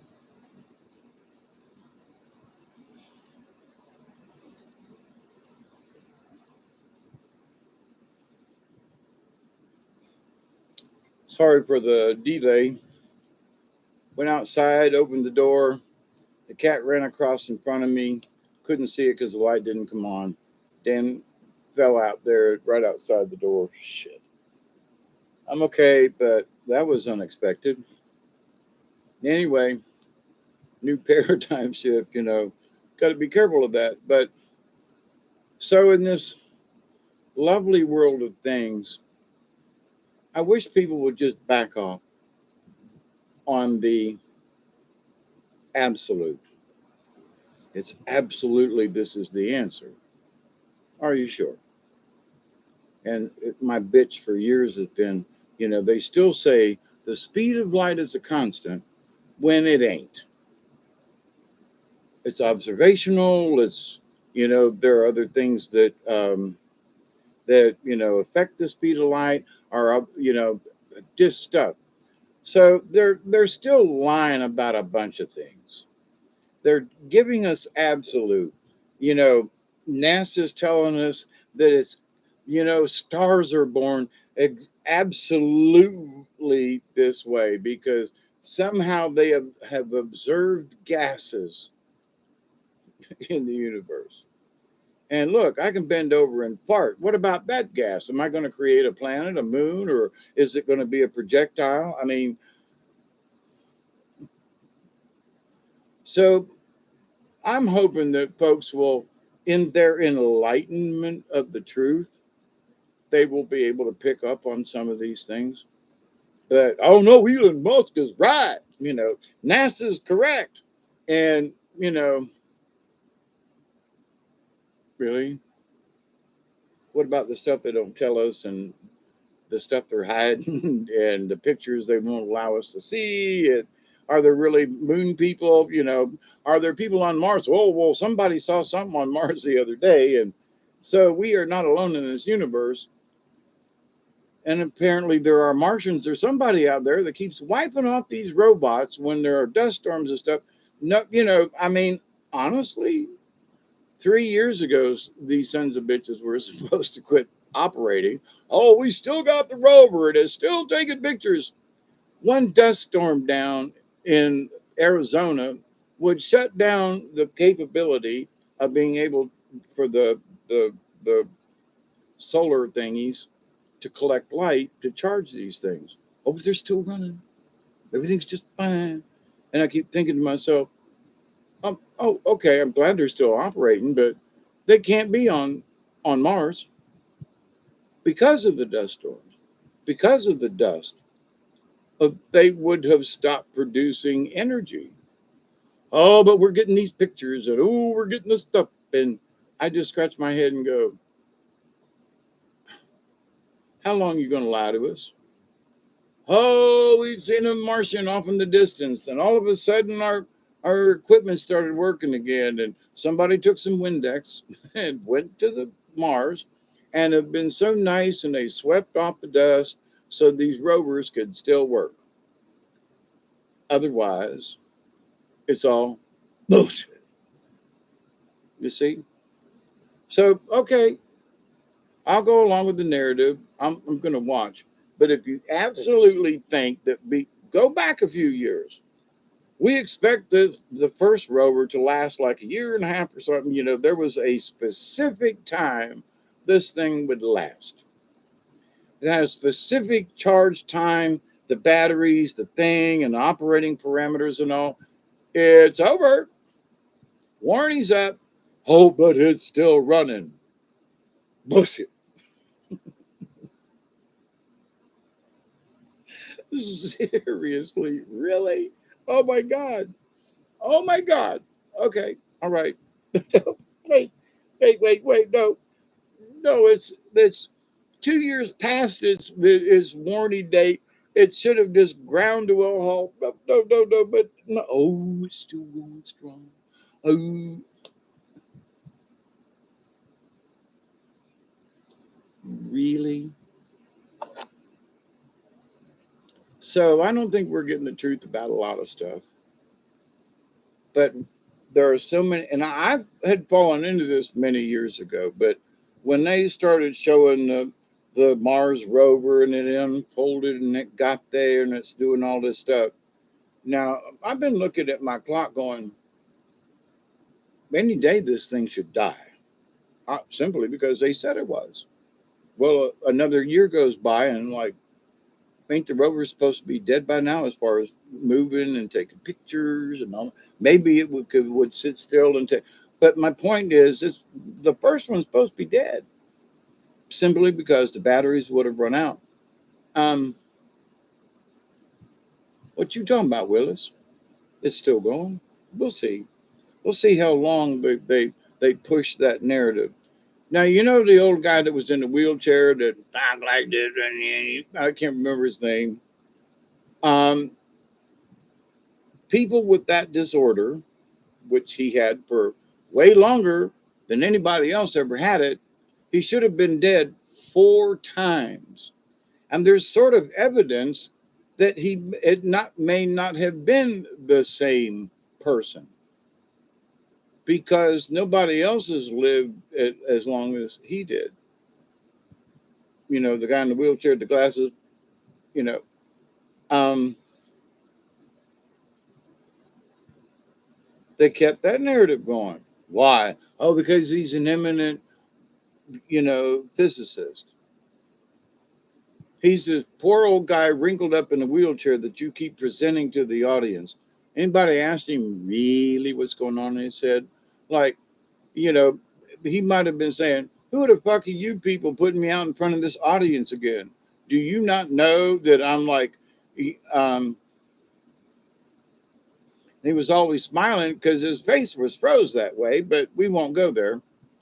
So, all of these things that are supposed to be truth. Hawkins, thank you very much. Stephen Hawkins. God bless him for what he was, but they carried that narrative way too far. There were even people, as he was getting older, going, it can't be the same guy, because anybody else that's had that condition should have been dead. So he was either a clone or a something, but it can't be the same guy. Oh, but it is. It's our eminent physicist, Stephen Hawking, pushed around in the chair. Are you sure? Are you sure he's actually making those noises? No. Okay. Are you sure he's the one that's doing it? Oh, yeah, he's our eminent physicist. What's his reality like? What was his reality like? What was his 3D observation of stuff? And I'm not, was he a scientist? Yes. Was it good? Yeah. Was it? But there are a lot of people that said it wasn't the same guy after all those years because of his condition. And then I started scratching my head. And then a couple more years went by and he was still, I'm Stephen Hawking. You know. Um, so these folks, them folks, in their reality, have been trying to convince us of their whatever it is they're trying to convince us of. But there are folks who have, honest to God, I honestly believe and humbly believe that they have fallen by the wayside because they're in their hunt and belief for the truth. They have just had to accept certain things. And I'm sorry, but I'm not going to accept the narrative on the pyramids, not as long as I'm alive, until you start showing me and talking about these other things. I'm not going to believe this about, the rover up on Mars. It's 2 years overdue from shutting down, and that you're trying to tell me that, oh, a miracle happened and the the dust is off the solar collectors. I've got a solar collector that I have tested and played around with out here. And if you cover it up a little bit with something, I mean just a little bit of something, like dust, the efficiency drops by 50%.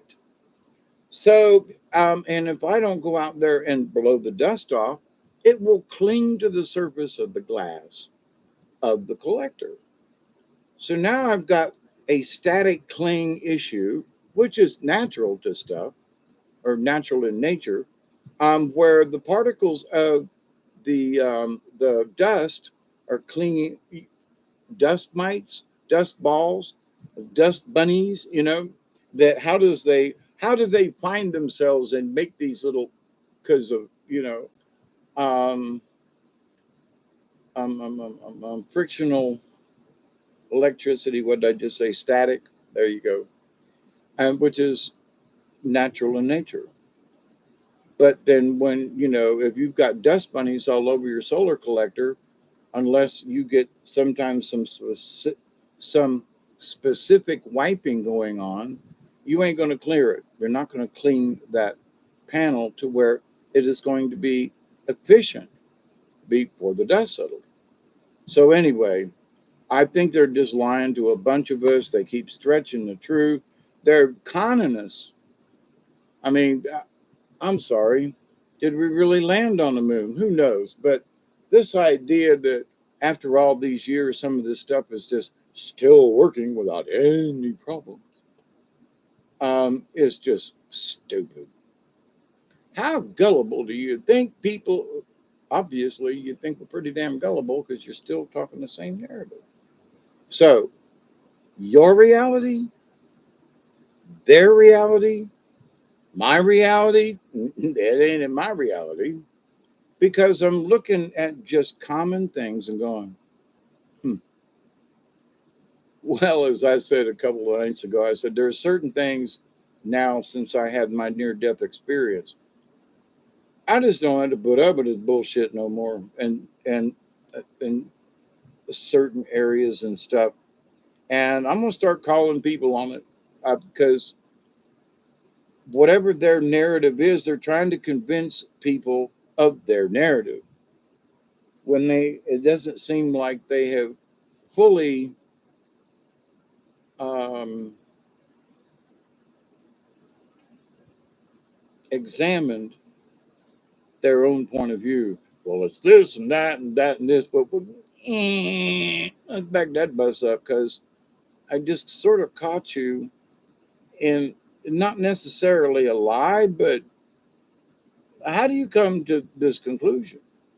Where do it was like, whoa, whoa, whoa, I was following you okay until now, but now where'd you come up with this conjecture? How did you,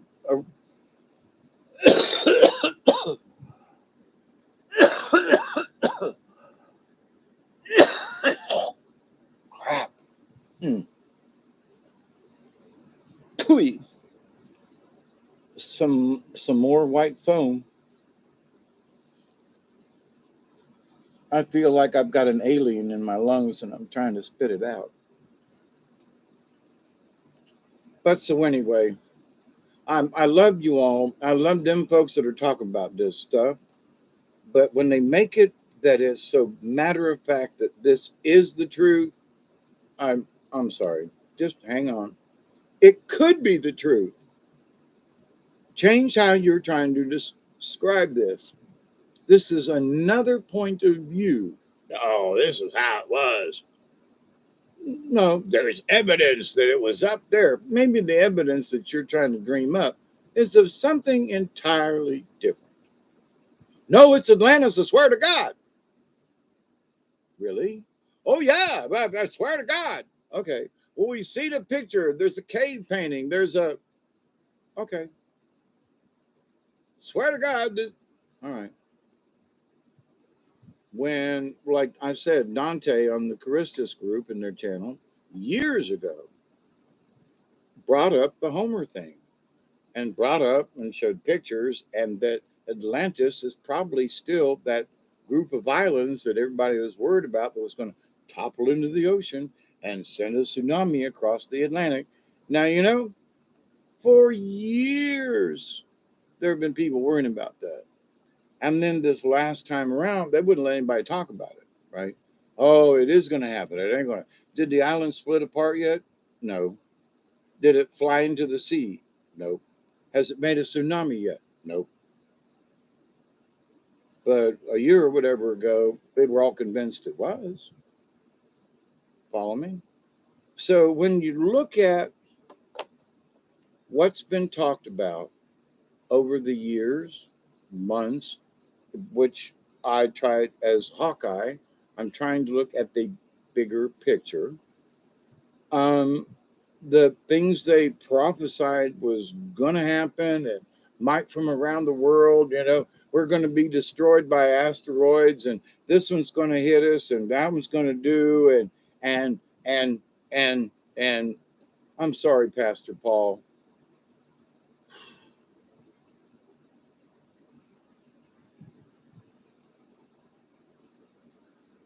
I do say keep your eye on the skies because there's stuff out in space that fall all the time. There are things in the universe that happen. But for these folks to be making these claims that it is an absolute, again, I know I'm repeating myself. And I'm quite high with my low blood pressure, okay? It was 104 over 80. And now I know the euphoria that comes along with you.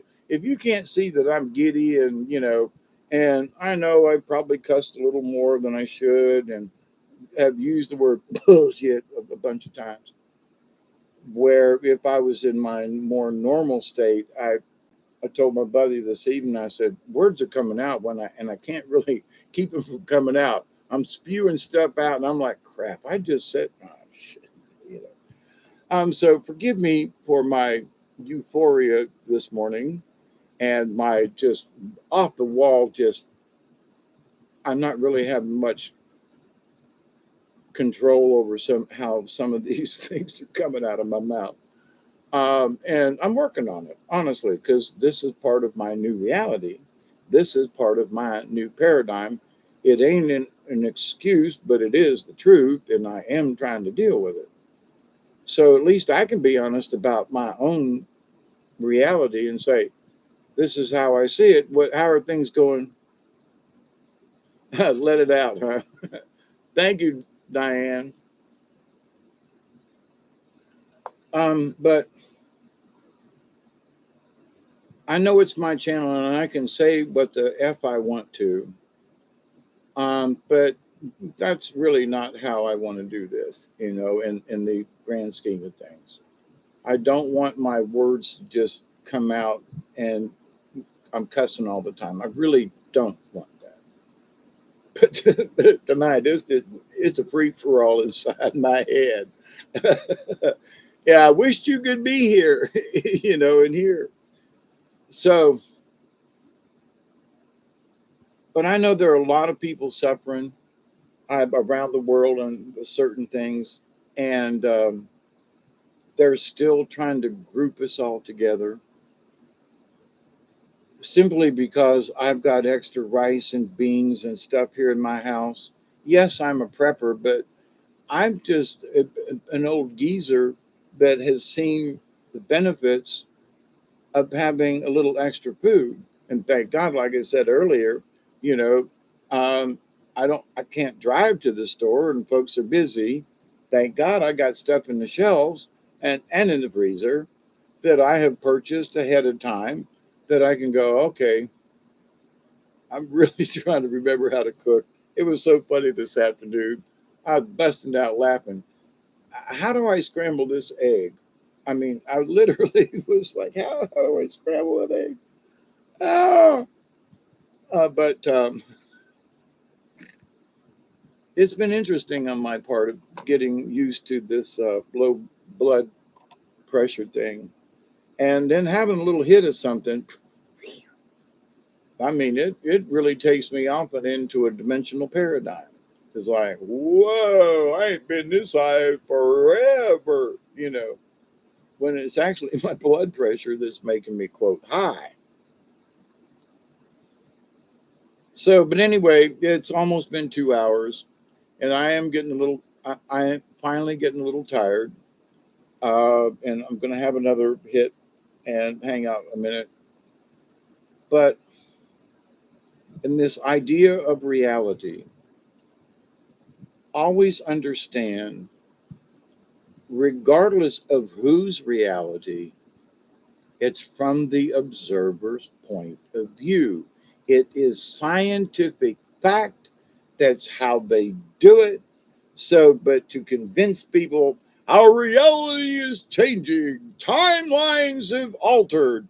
Now, the Mandela effect, I would absolutely agree there's some shit going on there. But I don't know because I have witnessed it, felt it myself. But all the timelines are changing. You know how many people have been talking about the timelines and I'm in charge of this. And by the end of the month, we're all going to be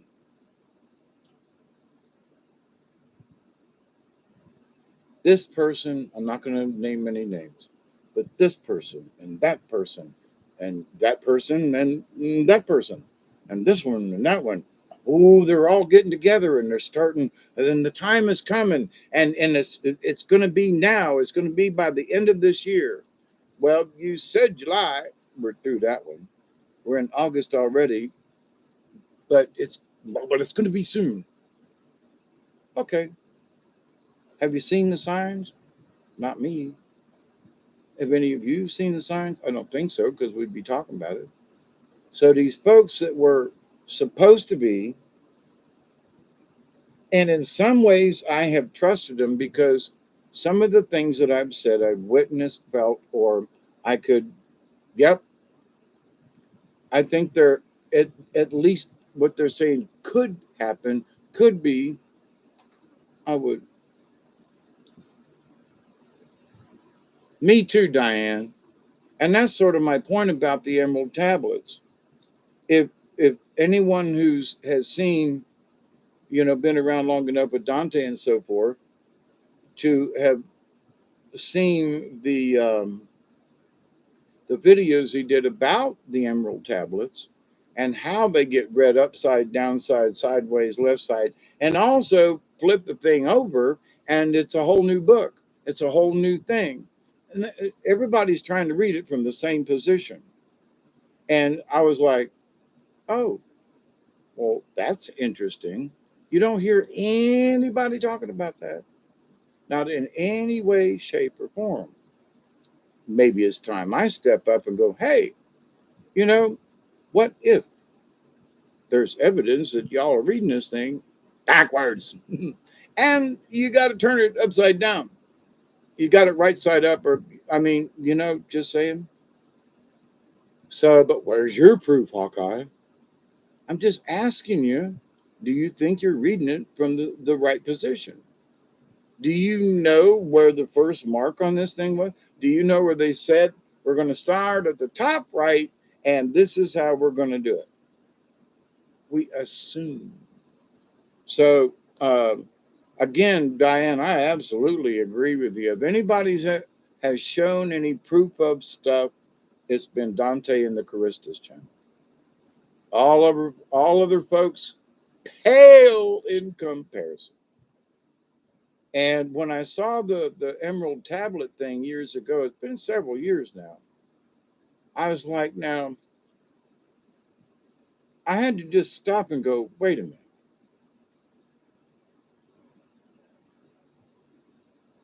Is Dante, did he just speak the truth about y'all are reading it the wrong way? Um, and there are several different ways to read. This line of text can be included in sort of like a crossword puzzle. You know, this line of text going up and down also intersects with this line of text going sideways. So the words in this line and this line that intersect, they share a common word, but even upside down and backwards and reading it left and right. So it ain't just one. And so I had to go, well, Dante's got a really good point of view here. Like, wait a minute, are y'all even reading this the right way? Do you even know where to start on the thing? And so it's sort of his influence that I'm looking at things from a realist point of view and an observational point of view. My observation that I would read it from left to right, like English folks read, the a book or anyway, where in other languages they don't start the same way. In other countries and customs on earth now, we don't start at the same point. But these dumbasses want to start from the same point and tell us all that they got it. Anyway, so I think there are other things in the truth of things that they're simply reading it from their observational point of view. And ain't nothing wrong with that, except they may be wrong because their observation of it might not be the same as the guy who wrote the damn thing. I mean, I listened to teachers trying to explain what Mark Twain was really trying to get across with the white and the black and the Tom Sawyer and the and the slave and the thing. What? He wrote a story about true life of a little white boy who had become friends with a slave. And whether it actually happened or not, oh, well, Mark Twain meant this 100 years after he wrote it. Shut up. Mark Twain wrote a story, Samuel Clemens wrote a story about the South, and he wrote it in the common tongue of the people of the times. Oh, but he meant this. You dumbass. He wrote a story, but he meant this. Again, you're a dumbass because he wrote a story about the true life of the South and on the Mississippi. But he meant this, and his feelings were all about, and you could tell by his writings, he wrote a frickin' story about a boy and a man and a this and a that and a friendship. But he meant, what he meant to do was honestly just tell a story. There were other writings that he wrote specifically on certain topics, and you can tell Tom Sawyer, Huckleberry Finn were two tales of boys and life on the Mississippi. Did it mean anything more than that? Not really. Read his other writings, and you'll be able to tell the difference because there is a distinct difference. And now they don't want anybody to read Huckleberry Finn because, the word nigger's in there. Well, I'm sorry, they used the word nigger down here in the South right up into the 70s, and it still floats around down here. But now the word is being used by the black folk. Hey, nigger, what's going on? They talking about each other. And they want to get on a white person, if they even come close to the N word, right? What? So this idea that he was all about, he was trying to exploit the black man. They were living through slavery. They were living through the Civil War. They were living. People who try to tell us what William Shakespeare was thinking when he wrote his plays. Now, I've done some Shakespeare work, and I have literally performed it on stage. And I have performed a Moliere uh, play called The Doctor in Spite of Himself. And it was clear that Moliere had, because if you read the title, as whatever, but the theologians and wait, the liturgists, the the crazy people try to interpret liturgy for us, you know. Oh, shut up.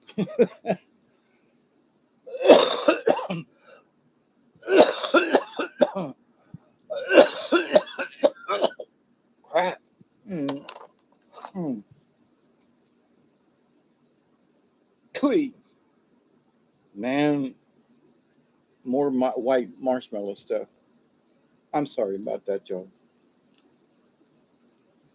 I guess it is kind of rude sitting here spitting up sputum in my napkin and describing its color.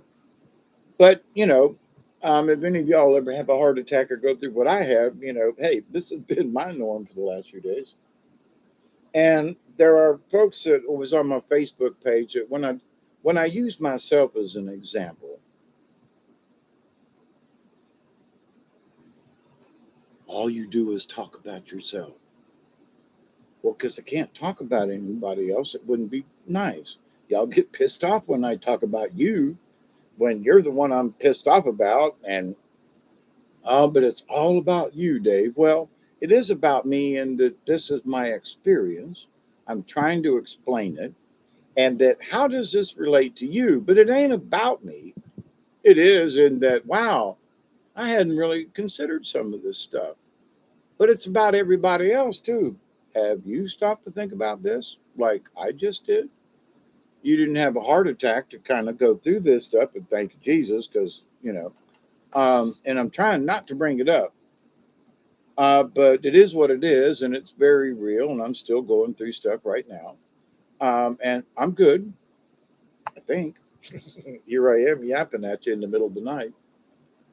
But the subject matter, though, about realities and whose reality, dimensional stuff, and I was trying to quantify some of the feelings that I'm currently having as my own paradigm and my own dimensional shift. When today it was like, no, we ain't switched dimensions, meaning me, myself, and I. We haven't switched timelines, even though it may seem that it has for me. But has my reality changed and how I perceive it? Oh, yeah, that is the answer. And I'm working on it, but I mean, so my observational point of view, holy crap, I don't really feel this way anymore. Why? Because I backed off and allowed myself to just see it for what it is. And what it is some of these things are speculation. And I instead of absolute, instead of being an absolute, it is a speculation. There seem to be absolutes involved in the equation. I'm using some big words tonight and phrases, but and I'm not, anyway, it is what it is. It's all strange for me to listen to myself and observe it from my internal point of view. Anyway, this whole thing is still weird. I'm still trying to figure it out. But anyway, have I switched dimensions? And I don't think so. Has my reality changed? The answer is absolutely. Do I know how? No, still working on it. So, but everybody has their own opinion. Everybody has their own viewpoint. Everybody has their own personal reality. And there are a bunch of us that are stuck on this planet at the same time. So they're trying to convince us that we are all experiencing the same thing. And that's just not flipping true.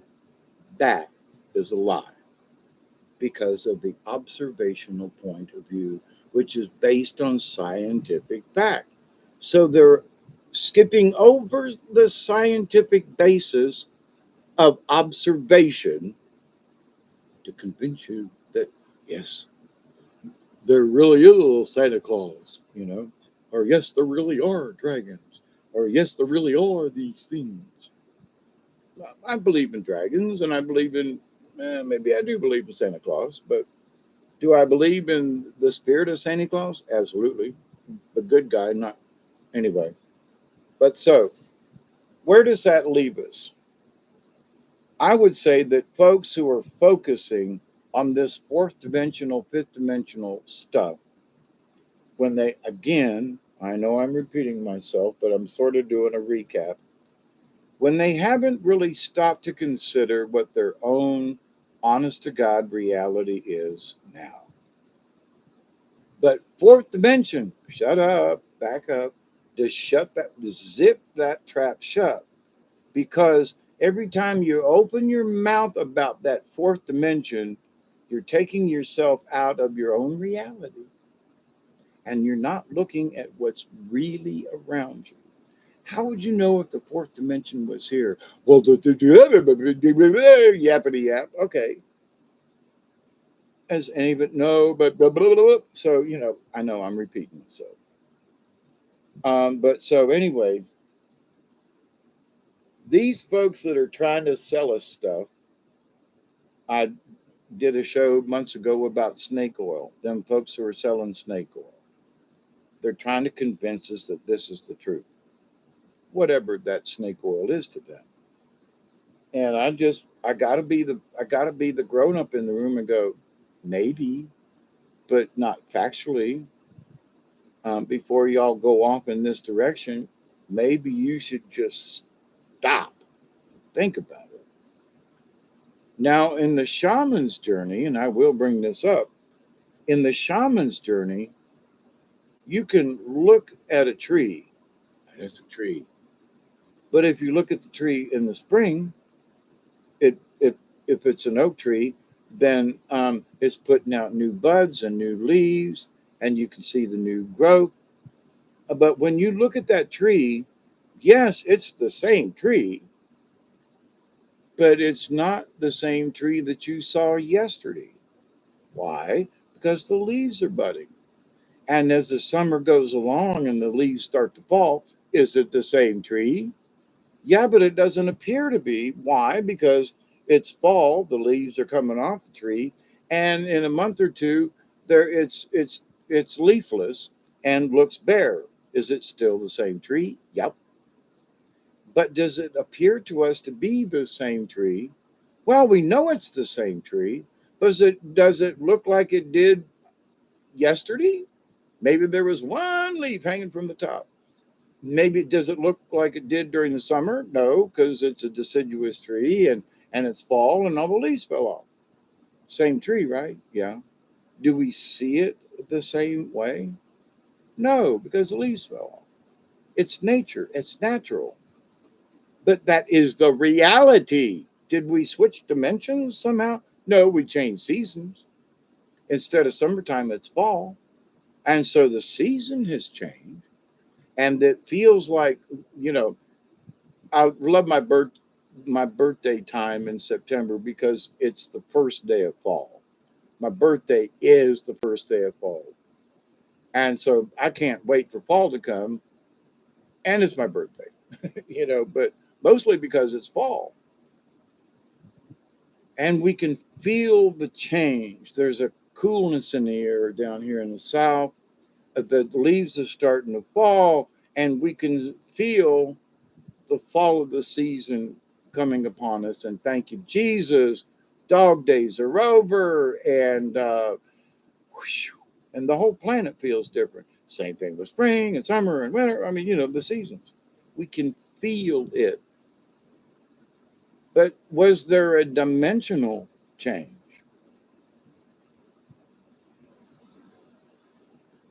Did we switch dimensions? Is it the fourth dimension peeking through? Is it somehow? No, it's a change of season.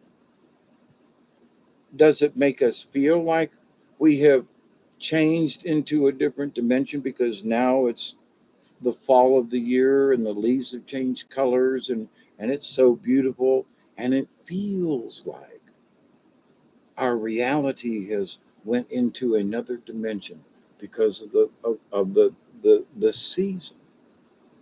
But did we actually change dimensions?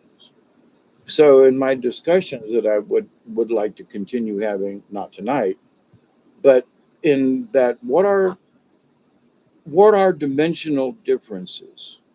What are the parameters of a dimensional shift? Do we really comprehend what a dimension is? And are we sure now, to the shaman folk, this 3D world is actually six? Because what? There's a north and a south, an east and a west, an up and a down. So there's four, up, down, that's five, six. Actually, there's seven. There's and the inside. What? That's the reality of a shaman, of indigenous people. Uh, Wait now. Uh, One, two, three, four, five, six, inside seven. Are those dimensions? Well, they're directions. But if you're following Dancing with the Wheel, each of these areas has their own place in the universe. In a way, it is a dimension. It's the dimension of the north. It's the dimension of the east. It's the dimension of, you know, so that, and I'm going to talk about it, study on that particular thing later on. But I can kind of see that if you go to the north, you're going to a physical place to visit the ancestors there. And because it is separate from any of the other directions, it's separate from those who reside there. It's separate from that, could actually, because of all of the above, be actually another dimension. It's physically another place. So are they all together in the same place? If, well, sort of, medicine wheel, and but north is north. If you go north, you can't go east or south. I mean, if you go west, young man, you're not going north or south. So the idea, though, that somehow I'm going to go east towards the rising sun, and I'm going to be able to meet with the elders that live in the north, that reside in. No, sorry, gang. No, because you're headed in this direction. And if you keep going in that direction, there's no way you're going to meet them people over there because the street just don't go by their house. Uh, you know, that is the reality of it. And you can prove it simply by the observation. Where am I standing? Well, north is over there. Well, where are you headed? East. Well, you want to go talk to the elders in the north? Yeah. Well, don't you think you should like kind of sort of hang a left a little bit? Well, no, I'm headed east. I'll get there eventually. Oh, no, you won't. No, you won't. Why? Because you're headed east. So your dimensional differential is, get this, your reality and your observation. You think you might meet up with him when you ought to really know he ain't because of the directions. If you go straight up, just straight up, spiritually or otherwise, if you just go straight up, you could look down and see where you've been, but you ain't going there. You're going straight up. Where's east over there? Where's north over there? So, but where are you headed? Up. So you can't see any of the other realities or dimensions because of the direction you're headed. Who's on here? David Richards. Does anyone? Yeah, nothing's happened to him. They're over there in the middle of a war. They're fighting a crap load of aliens, and they got a new group of aliens that have showed up. And his video yesterday showed it. I would not want to meet one of them some bitches. Okay, daylight or otherwise. The alien races book, the ARB. But one of the things that folks are getting a little upset about with Dante, they're in the middle of a flipping war.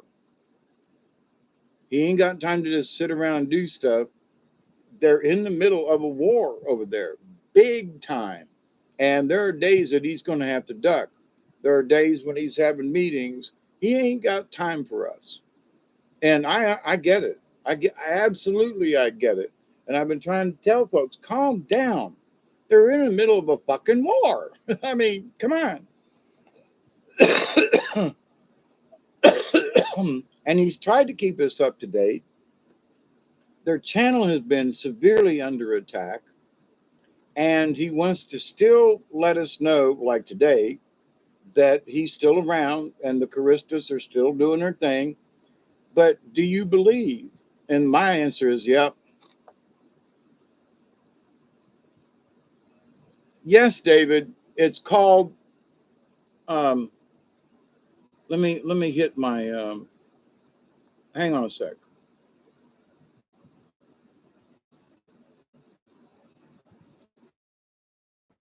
If you type Aristus in the YouTube search, you're going to get there. Aristus doesn't really matter if you get the first few words; it should pick it up. And I'm trying to because I got a notification. I'm trying. Hang on a sec. Um,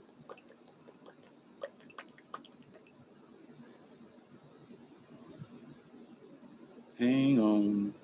Golly, it's taking a while for this thing to load. Interesting. Darn, there ain't nothing on. It's 4:17. It's almost 4:20. Y'all hang in there with me, and we'll do a real 4:20. Um,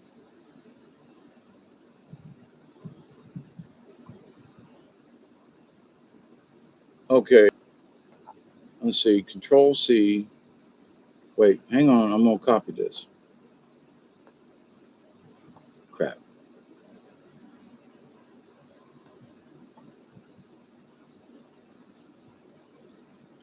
Charistus and the cause, and it's capital, but you'll get there. Karistus ampersand and an and sign. The cause. And it's still up there because it's in my little thingy here, notification box. The Alien Races book, second edition, chapter 1, the Hibbles Ibn Skelia. It's a new one of the aliens to add to the book. But yes, and so that's Dante's channel, even though his name might not show up anywhere, but that is the Charistus channel. It is still active. And so there. Wait, hang on. Let me come back to the tab. Did you get that, David? The Charistus and the cause. Type it in and it'll go right there. And if you, it's only a short video of the one he's left. And there are some videos on their channel that are public. A lot of it they've turned private. And so folks have been listening to Dante. Some of them have just freaked out.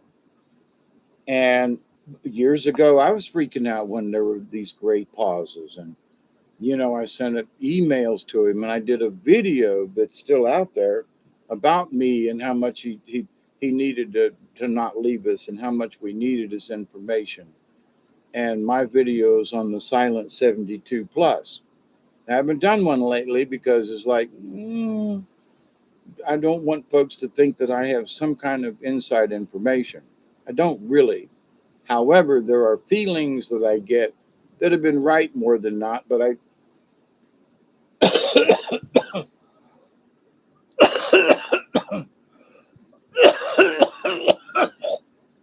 Holy crap, that hurts. But to my knowledge, I do not have any connections, but spiritually, I kind of think I do. In a really remote kind of just, I had a feeling the other day that dot dot dot dot dot, and then I look in the news or whatever, and I find out, oh, holy crap, something really similar to the feeling, dream, or whatever, and I go, oh my God, dot dot dot, and then it has been in the past as well that Dante or the channel will present the same thing. I have talked about things. 2 days later, Dante's done a video and backed me up on it. I've made statements from my own about the Catholic Church. Some people have asked me a lot of questions about the Catholic Church. Is it the one-two church? And the answer is no. Why? Because the Greek Orthodox or the Russian Orthodox Church is and was the original church, Christian church. And the Roman Catholics back in the day with Byzantium, which is Constantinople, bum, bum, bum, that they had the war and they split. Well, the Roman Catholics took the Russian Orthodox Church and turned it into the Roman Catholic Church. So the Roman Catholic Church is not the original. And Dante has even said, and neither is the Orthodox Church, but it's closer. But even there it ain't the real truth. But it is the original Christian church. Okay. And not necessarily because of the Charistus. It's that's how it got set up. So the Charistus, oh, there must be Catholics because they have the cross. Nah. Well, they must be this because they got that. Nah. It's similar. And a lot of the Charistus are Catholic or Orthodox. That is true. But does it necessarily mean, and Dante has shown this on his channel too, that um, the Charistus Bible, for example, got stuff in it that the real Bible, it's the real Bible, but it ain't the Bible that we get to read, right? I've had conversations about the Bible too, but to the point though, um, I did the study on my own, growing up a Catholic, altar boy, studying it. You know, we had catechism every flipping day. And so, and just looking at stuff and what Sister Helene told me in 1970, and for some of you that may not have heard some of this, um, you know, my Dominican nun who was my drafting teacher in high school, and we became friends after high school, told me things in 1970 that are still happening from the Vatican and this and that and the other. Do I trust what she told me in 1970? Hell yeah. And a lot of it is like a lot of, she's closer to Dante, in an odd sort of way, than anybody else in some of these other things because she told me truths and they have manifested. Dante said stuff and they have manifested. So, but anyway,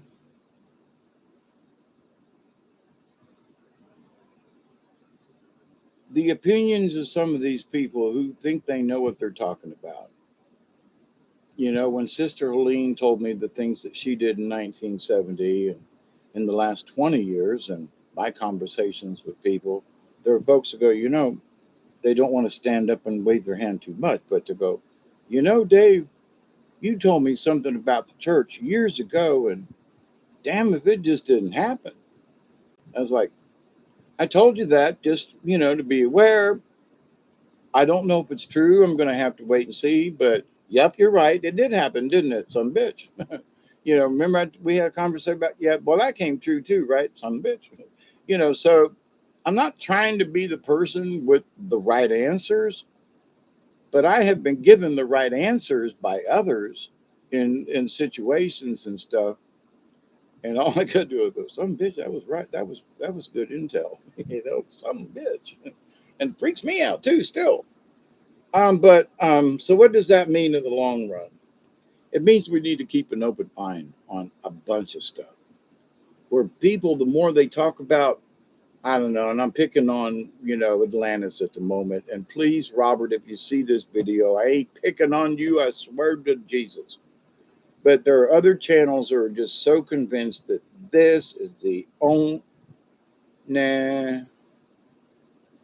y'all just don't have enough information. Now, I pray, of course, I almost took a dirt nap last week. I pray that I live long enough to see it in, quote, my lifetime in this reality. But if I head off with Brian in the other reality and hang out with Granny, I'm going to absorb whatever the truth is. The other side of the coin is I realize that Atlantis and the pyramids and stuff like that don't mean shit in the other realm. Where I was floating around in that nice white, who built the pyramids? Don't care. Who was the first church? Don't care. Is is God spelled with a God, which backwards in the mirror is dog? I don't know, but there's a warmth and a great spirit in the universe. How do I know? Because I felt it. I could sense and feel the presence, not somebody telling me what it was or is. No, I felt it, sensed it. And in talking with Christine today, we've had very similar experiences. And honestly, we haven't talked in years.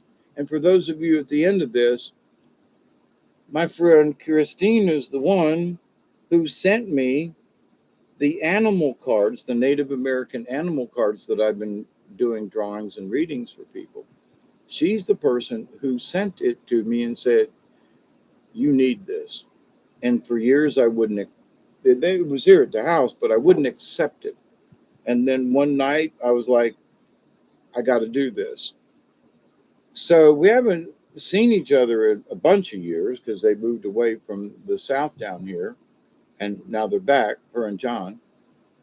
But this idea that I haven't spoken to her on the phone or otherwise, we haven't really communicated. But after all these years, it seems that we're closer together still after all these years without any communication, no texting, emails, nothing, other than a brief "how you doing" every year or so. But as far as having a chat, nope. To have had a similar experience with the near death thing. Wow. Okay. So there are those of us who are connected in ways. I missed the 420, didn't I? Doggone it. It's 428. Come on, y'all. So my clock is wrong. We're going to have a 420. Got a tiny little button here. So, but anyway, these folks that are talking in absolutes, I wish that they'd just back off of that and agree to understand that it's from their point of view. Well, this guy agrees too. Okay, but it's still his point of view. Well, but I agree with him. Okay, now it's your point of view, but you still ain't seeing it from where his observational point. I know. Oh, yes, it is. That's a Dave. You're just talking bullshit. Okay, stop and just allow it to sink in. That's all. Some of the stuff I brought up. So yes, I would absolutely say, from my humble opinion, some of this shit is just bullshit. And they keep trying to get us to conform, to believe, or whatever. Come on, gang. Honest.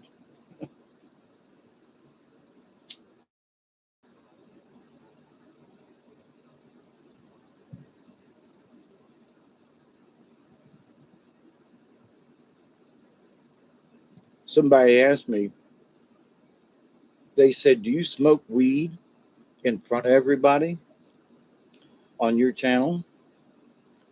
And I was like, if they want to believe it, what do you mean? Do you really know that there's weed in this pipe? Are you sure? I said so. I said, let's have a 420. So, but did you see me load it with weed? Have you seen me produce a bud and go, look, I'm going to smoke this? No. In my other pipe, are you sure that that's weed that I'm smoking in there? Well, you said, I said I was. Now, but I mean, but do you know for sure? You are watching me. You're in your reality and my reality, and we're here. Oh my God, we're having a 420. But do you really know? You don't really know. You're taking my word for it. So you see this reality thing?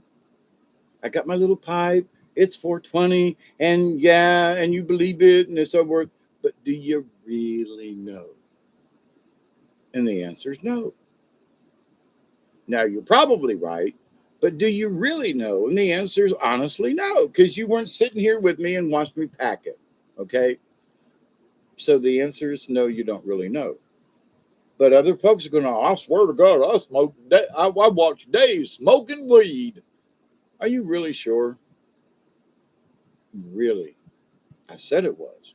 But see, that's my point about what other people say. This is a tiny little example. Dave's smoking weed on his channel. Is it really? Well, he said it was. Did you see it? No. You see what I mean? Observation. I observed him firing up his pipe. Okay. Is there anything in here at all? Did I open it? Show it? No. So, see, that's a simple example of observation. And my reality is there's something in here. Is it weed? Well, ain't tobacco a weed? Is it actually like marijuana weed? You don't really know. I said so, and it is. But but it's only because you take my word for it.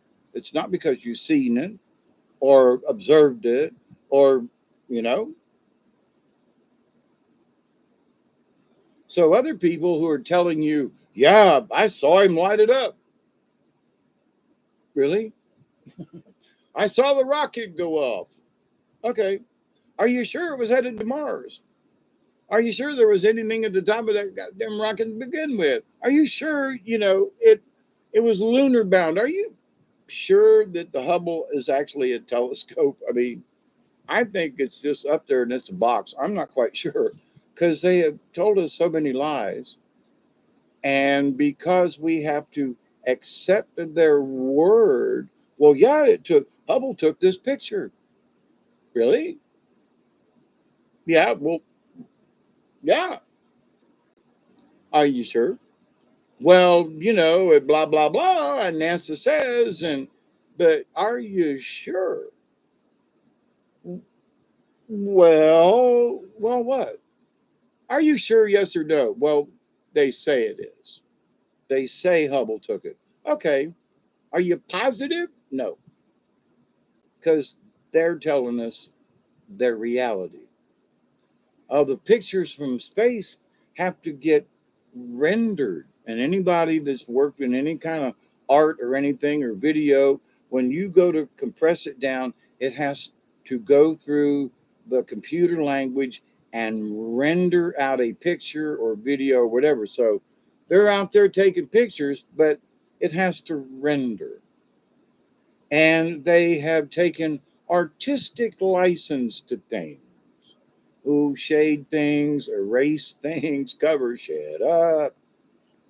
So are we seeing a picture from Hubble? No.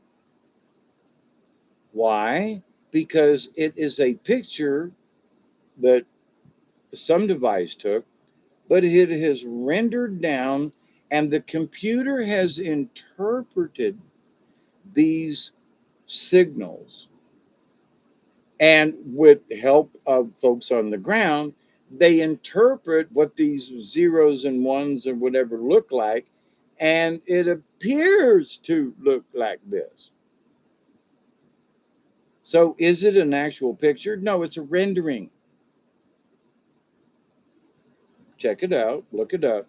So, you may be seeing some of what was really a picture, but on the other side of the coin, we may be missing data,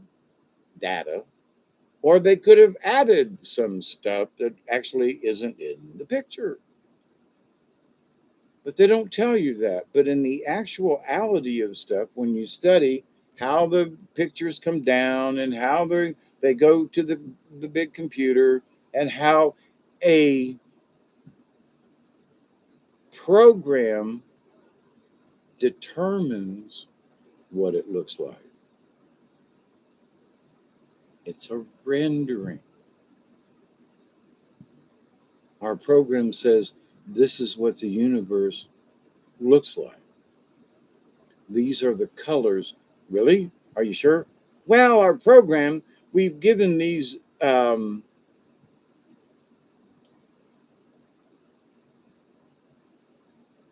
data points. These data points mean purple. These data points mean green. These data points mean purplish red. These data points. So they have put this program together. So as quote, the images are downloaded, the program interprets them, renders them in to what it likely may look like. Is it exactly? By simply, if if it was a picture, they wouldn't have to render it. They wouldn't go have to go through a computer to make sure that it is that what it really looked. Well, that's what the program said it was. Who wrote the program? Humans. They gave certain things different designations. If the signal comes in and it's at this whatever wavelength, the color's purple. Can we say, well, it's basically true? Yeah, okay. But is it exactly? Oh, yes, it is. And see that no, it's a rendering. So see, they're still lying to us. They're still trying to convince us of all these things. Now, could the universe look like that? Okay, but it's still a rendering. It's still an artist's conception, and it's the computer giving us the concept of what the data says it looks like. Is it a true picture? No. Was it taken from a telescope so you can say, that's it, dude, here's my picture. Let me put it up for you. No, it's been rendered. All right, enough of that too. But with these simple things, though, people just need to go, hang on a second. Maybe there's fact in what you're saying, but the whole picture is not factual. And that's the truth. Oh no, NASA says, go ahead. Never a straight answer.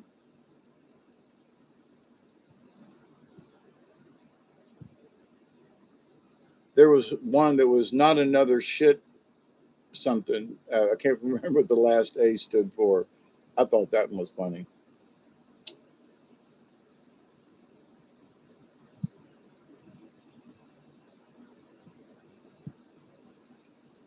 So, my dear friends, it's good to be back. Let me cough a minute or two.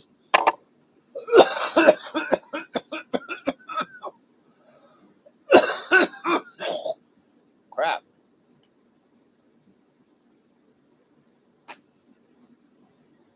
Hang on. Or not. Have a good morning. More white crap in my spit. And now I just made myself pee on the damn son of a gun.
My deepest apologies. I did not know I was going to cough and pee on myself. It just never a dull moment. But so, in hanging out there in my little in the white room, just like all else from cream, um,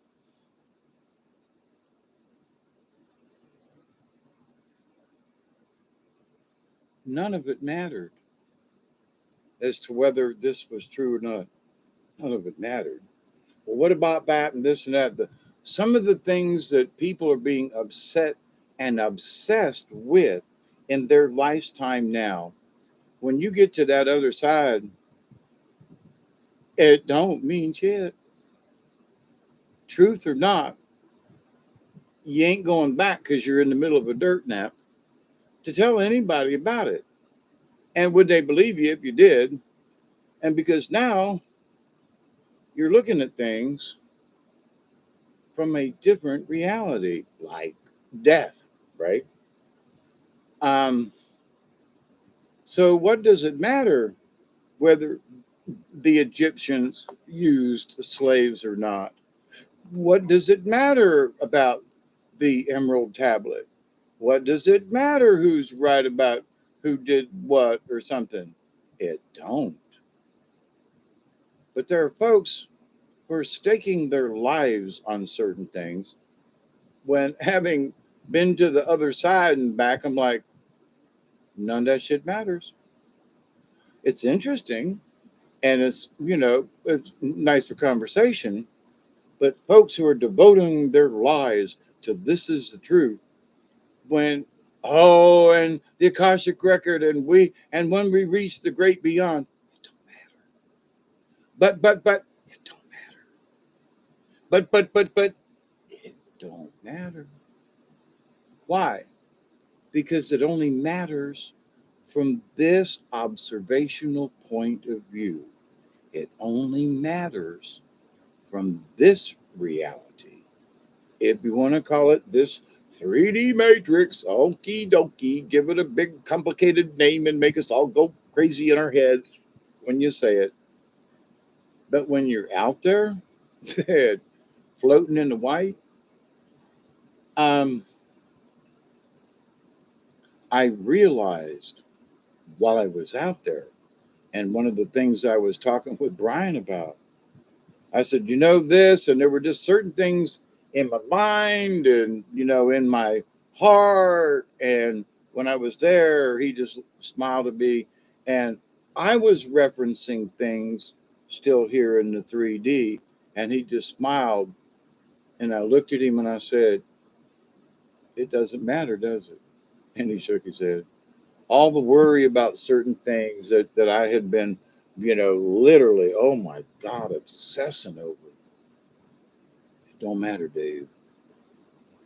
Oh, shit. Now that I'm here, I really get it. People say, well, when you die, it doesn't really matter. That's true. But when you are experiencing it at the time, you go, the awareness of it don't matter is so profound. Oh, God. That's why, for me, I've had a tremendous paradigm shift because of this heart attack and everything that I've been going through.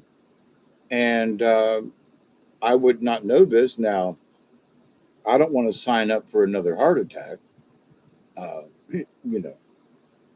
But I've, as an aside, I've had this condition now, unbeknownst to me, for the last 15 years, and it has been getting progressively worse. I have been an obstinate old coot, and it damn near killed me.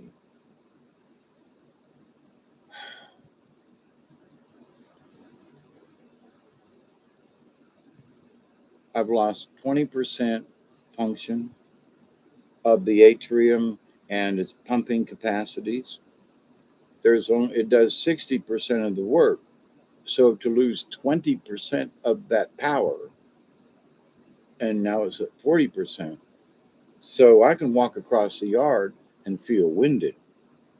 And that's why I've gone to the river on walks and gone down there, and me and Doug are having a great time and I'm feeling really good and it's a good day and I'm honestly feel good.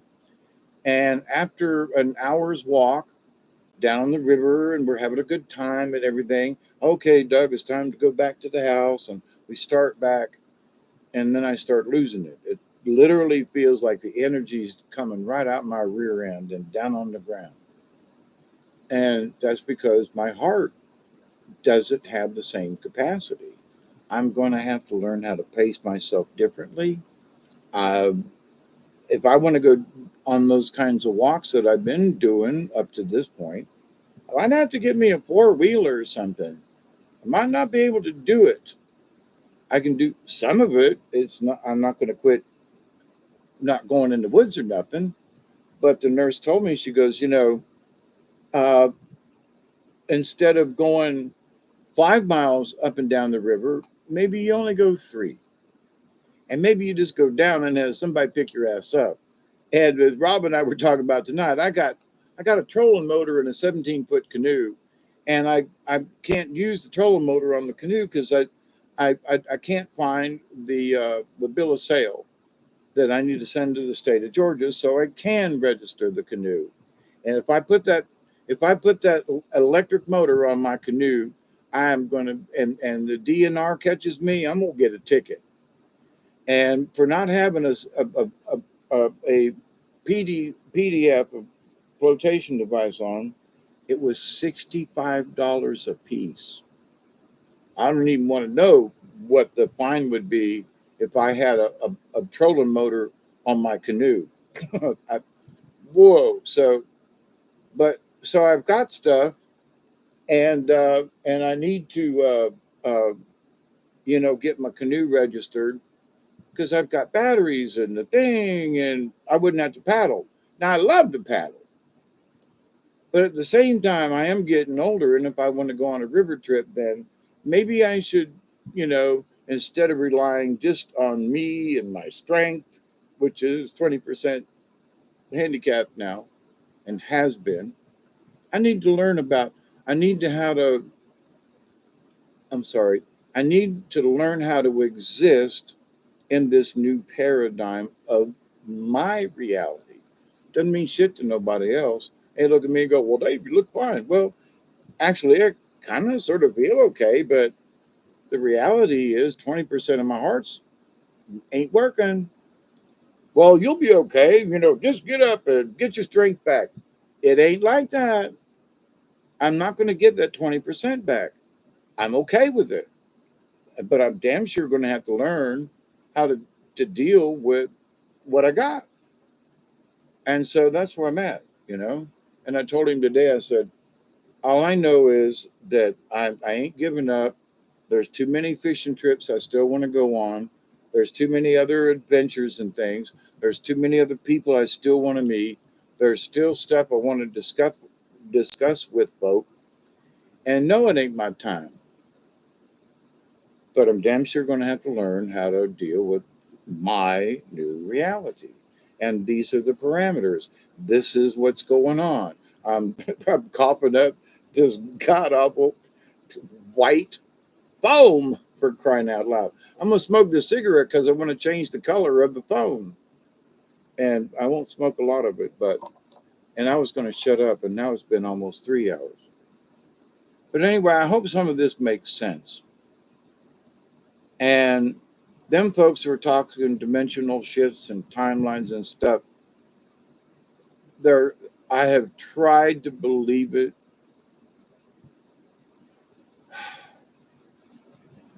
but this last year, in September, October, by December, this is none of that happened. Oh, this summer beginning. Oh, by the end of January. Oh, sometime in February, there's going to be this, and sometime. Well, now it's March. Now it's August the 1st. Ain't none of it happened. Okay, y'all. Now I ain't talking about Charistus now or Dante. I'm talking other folks have been yapping about um, alien stuff, right? Oh, and all you light workers out there, all us light workers out here ain't seen a fucking change. Now that's not true. I have seen a change, but it ain't because of the aliens. You know, it ain't because of, I don't think, Gaia TV. I think people are changing because they've had enough of this stupid reality that everybody's trying to convince them that is what's really going on when it ain't. They're trying to put it on. I got tested twice for corona, negative. Says it on my sheet of paper. But nobody would come near me. I didn't wear a mask. I wasn't coughing. Uh, well, I was coughing when I was in there, but I mean, a lot of times if I was coughing, it was because I was doing a treatment and my lungs were clearing out. But if somebody was nearby and I coughed, they're at the end of the bed or something, and they've got a mask on, they're all covered up, and this is the truth. There were people in the hospital. Now, hospital bed. Let's just say this, okay? This pack of cigarettes represents the plastic on the side of my bed. So I'm laying here, and this is the side of the bed. Now, on the inside here, there are buttons to raise and lower the bed. On the outside of this, they've got buttons to raise and lower the beds. Some of the nurses would not touch the plastic without having a rubber something as a buffer. Now, I'm on the inside the bed. I got my own little set of controls. So that means I ain't touching the ones out here. Can't reach them. I'm stuck in the bed because I'm on a heart monitor. So, but the nurse has to run over to the door, grab another glove because she dropped hers on the floor and she can't use that one because she dropped it on the floor and it's contaminated. What did you touch? Nothing. But she can't raise and lower my bed until she doesn't put the glove on. She has to have that rubber insulator, like there's 40,000 volts or something, to raise and lower my bed. Because at the moment, I'm sitting up too high. The bed's like this. I can't reach the controls. Is there anything I can do, Mr. No? Yes, lower the bed a little bit before you leave, nurse. Oh, I can't. I don't have a glove on. What? So there are folks that are so terrified of touching something I might have touched, or that maybe a germ floating around in the air, and if they touched it with their bare skin, they're going to die. Well, I don't have corona. I have pneumonia and heart disease. I don't have anything else that you can contract or get. Why are you freaking out about touching the controls of my bed? That's the reality. That's their reality. My observation is bullshit. What? You got to have rubber on your thumb before you can push that button? Bullshit. And what's wrong with you? You're a nurse. Oh, but I'm scared of this and contamination. And I work around sick people all the time. Yeah, but I don't have the virus. They proved it. Here's the paper. You're cool. You can like walk around in the room because I don't have it. You might have it and I might get it, but I ain't wearing a mask no way because I think the whole thing's stupid. But you can't touch the bed because it might be contaminated with what? I'm the only person been in this room in a week. Ain't nobody, ain't no been other sick people or nobody. The only people that have been in here, other doctors and nurses who are all wearing gloves. So why are you freaking out because you can't touch the button to raise or lower my bed? Uh, that is their new reality. There are people who are living in this scared reality. When was there anything honestly that we could say was she should have been scared about? The answer is nah, come on. And because there were other people who were touching it. Oh my God, they touched it without gloves. Dee. Carlos Mencia, sorry.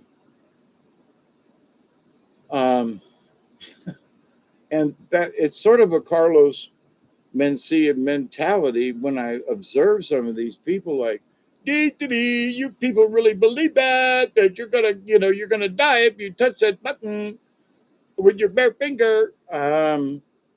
Seriously, wipe your finger on your pants or something. Ain't that enough? Gee, Christmas. So there are folks' realities, their paradigm is they're scared of touching a thingy, whatever, and so they're living in their fears and their whatevers. And this is going on the same time. Some of us, like this one lady in the middle of the night, she's like, "Hey, Mister No," I had to lift up her mask. I'm talking about her. She had beautiful braids and long hair. I mean, down to here kind of thing, and beautiful. And my hair is all messed up. It's still, look at this mess. I really don't want to cut it, but I can't get the tangle undone. I've been used. They gave me this goo that's still in my hair, and I've washed my hair twice with some other stuff. Actually, I've washed my hair twice with like shampoo stuff, but I've been using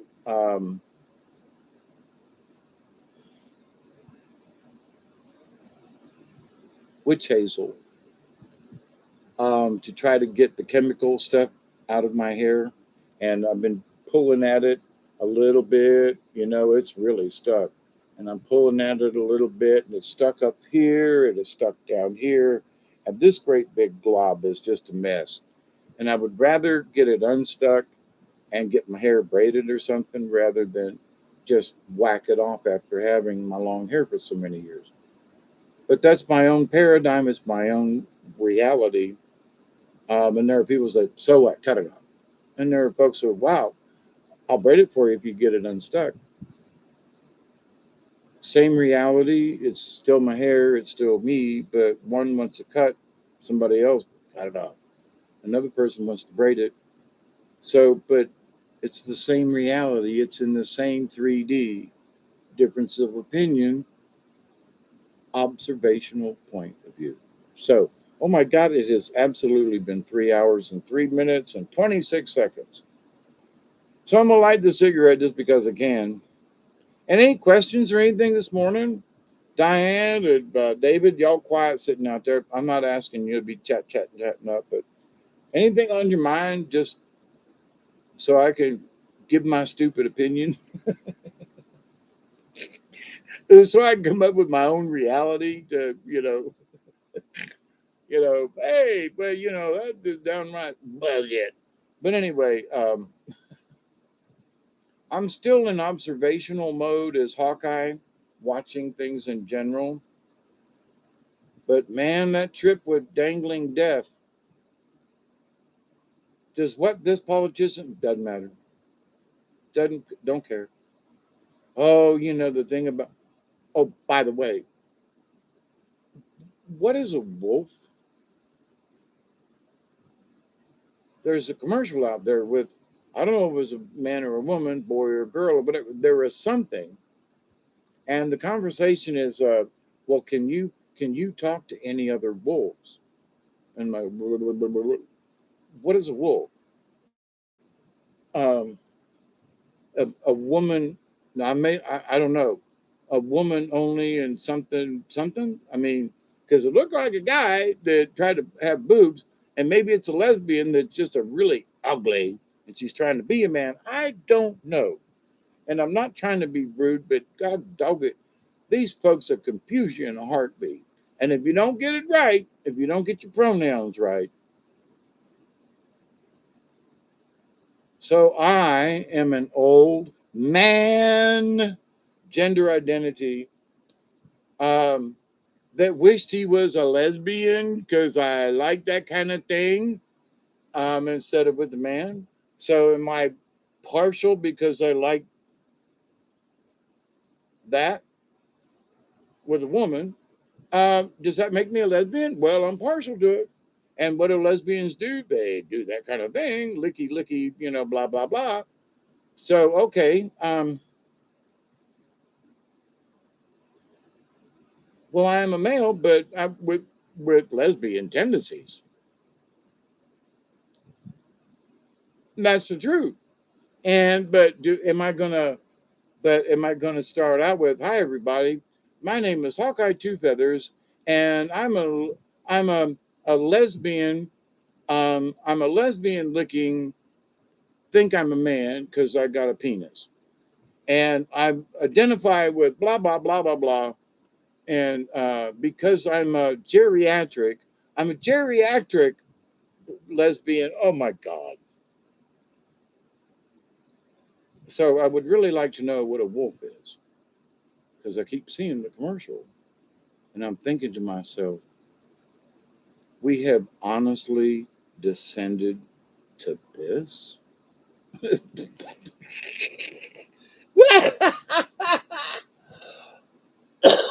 Does any of that shit matter on the other side? Oh, hell no. What are you? Dead. What are you? You're taking a dirt nap, which means you ain't coming back. Bye. So are you gender queer or are you whatever? Doesn't matter. I'm going to live my life as a fucked up human being because you can't just decide on something because you're like, I want to be like this. Maybe you should take a pill for it, but maybe you should just like grow a pair of something. I don't know. But does it matter on the other side? Well, it's so important to me. Well, I'm glad it is because in the end of it all, it ain't gonna matter. Oh, but I live my life as a rainbow queer. Okay, fine. Have at it. It ain't gonna matter. Blah blah blah. Ain't gonna matter. I'm gonna be rich and famous. Okay, ain't gonna matter. Well, I'm poor and crazy. It don't matter. I mean, it doesn't matter. So all the things that I have been kind of, like, oh my God, what if I don't do this before I pass away? And what if I? It doesn't matter. It doesn't. I'm just going to do the best I can from here till then. But worrying about it and what's going to happen after I die, from my point of view, my point of view, and being out there, I don't care. I don't care because when I'm dead, I don't. You don't care.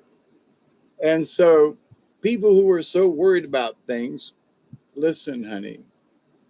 In the grand scheme of things, you're really worrying about something that doesn't matter. Honestly, honestly, it doesn't matter. So if you just calm your ass down, life's going to be a whole lot easier just to deal with because you're not always fixating on some of these things. Well, what if it's, oh, my life is in ruins? Well, take that dirt nap and you'll go, oh, it didn't matter. you know. Now, what does matter is that you don't volunteer for the dirt matter, the dirt nap. You don't jump off a bridge to get there quicker. That's just not good karma. And I've discussed this before, and with my own relative. I mean, my observations of my own relatives. And Christina and I tonight, this afternoon, talked about it. And I said, Christina, I said, I was with my grandma when she ascended. She glowed and she goes, "Oh my God, I was with my grandma too." She goes, she just appeared in white and she was like glowing. And I said, "Yes, you've seen it too." And so she's had the same experience with her grandma, different places, whatever. But I had the same experience with my granny and the white and the glowing and the oh my God. Yes. So similar experiences, we watch these our kind elders make the transition and how their auras and their spirits and it's like their soul energy was coming out and they literally had this white glow around them. Not everybody saw it. My family members or whatever, my sister I don't think saw it. And I told her my, about what Granny and I talked about before she passed. And I realized I'd never told that to my sister. And I was like, Lynn, I wasn't trying to hold back. I just, Granny said, don't tell your mom and your Aunt Shirley. And we just never had the conversation. I saw Grandma climb up the ladder to heaven, kind of thing. because folks back then were like, ah, Dave, you're just coming up with shit. And I was like, no, I honestly witnessed it. Yeah, sure. Well, another person in another, you know, witnessed the same thing, the same glow with her granny. And I've had this conversation with other people, and I'm like, yeah, there's this glow about them. Okay, so not everybody can see that glow. Not everybody's reality allows them to. The word participate wants to come out. I guess to participate in their ascension. Now, my family was there to comfort Granny and all that, and they were sitting and praying and chatting with her and everything. But I don't, as I've talked with some of my family members, I don't think they have the same connection, literally, that me and Granny had. And her picture's over there, and another picture over there. She's always with me, and you've heard me talk about Granny because she was just an absolutely kindest person you ever wanted to meet. Little roly poly thing, and her cheeks were always red because she wouldn't quit drinking beer. She found out when she was in her 70s that she was allergic to hops or something. But every afternoon she loved her old Milwaukee, and she took like a fruit glass and would split her beer with me back in the day when I was a little kid. And we'd sit and have a beer. But Granny's cheeks were always red. I mean, like rosacea red. And she goes, I've lived this long. You know, I'm not giving up my beer. Now she didn't smoke weed or nothing, but she didn't want she didn't want to give up her beer, and I don't blame her. And I'm going to be very cautious with my smoking, and I'm going to make some edibles. But I'm like Granny. Now it's bad on my heart, you know, to smoke, and I've been doing really well. I mean, it took me 3 days to smoke a third of a pack of cigarettes, and most of those cigarettes just burn up in the ashtray. So I know I'm doing better, and I know I gotta do better because I want to be around a while. But also, if I want to puff on a cigarette and choke my ass off, for a few, it's my right.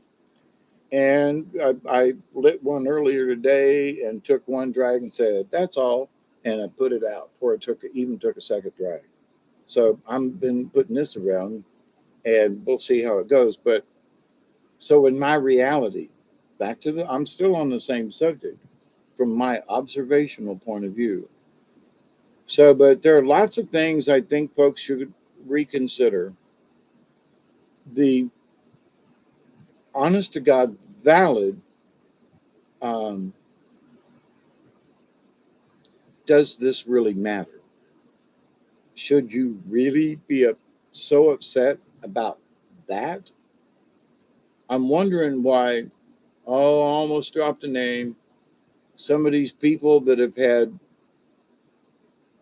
conscious awareness of things, there's a hint right there, of ET and presences that they're, you know, advising people to buy gold and invest and then do this and do that versus talk about ET coming.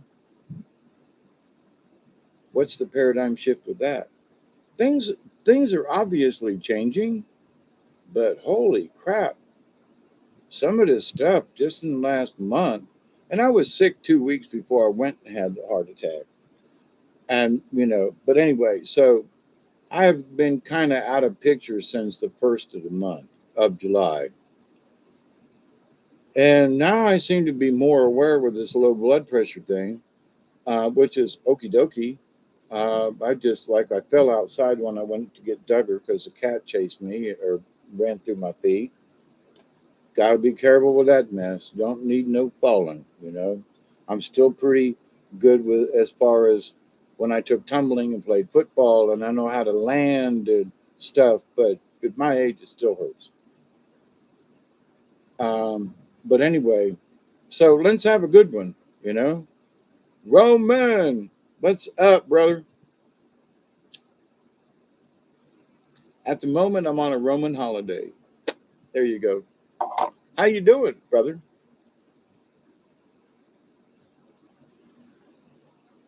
So one thing that I seem to have is like my nose and my face is just like I oh put myself in a oh woo woo back at you. Uh,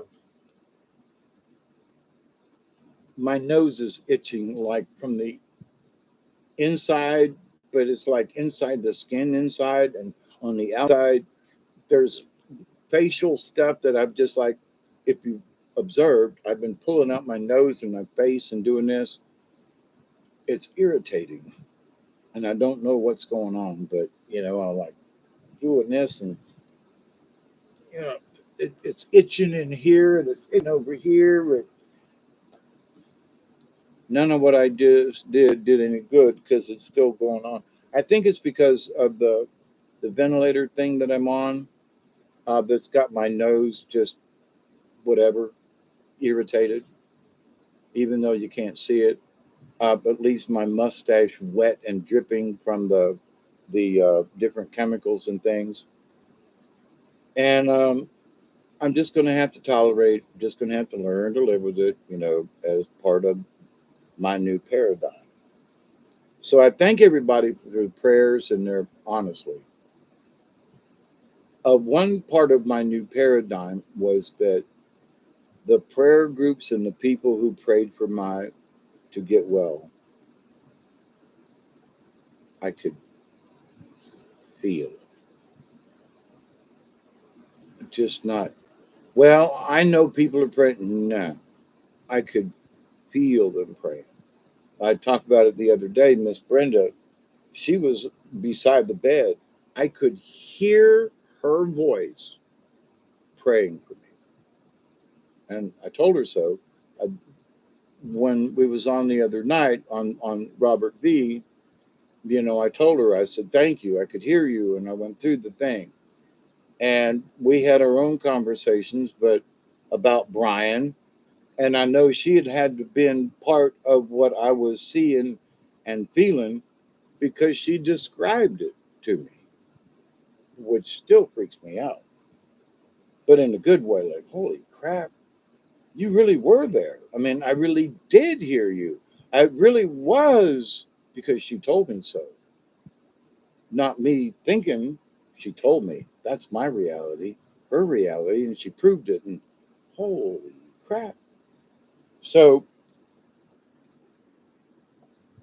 the paradigm shift, however you might want to look at it, and there's a lot of ways to do it, is it dimensional? I think crossing over from here to there is absolutely dimensional. It's not just another paradigm or reality. No, it's nothing like we experienced in this 3D.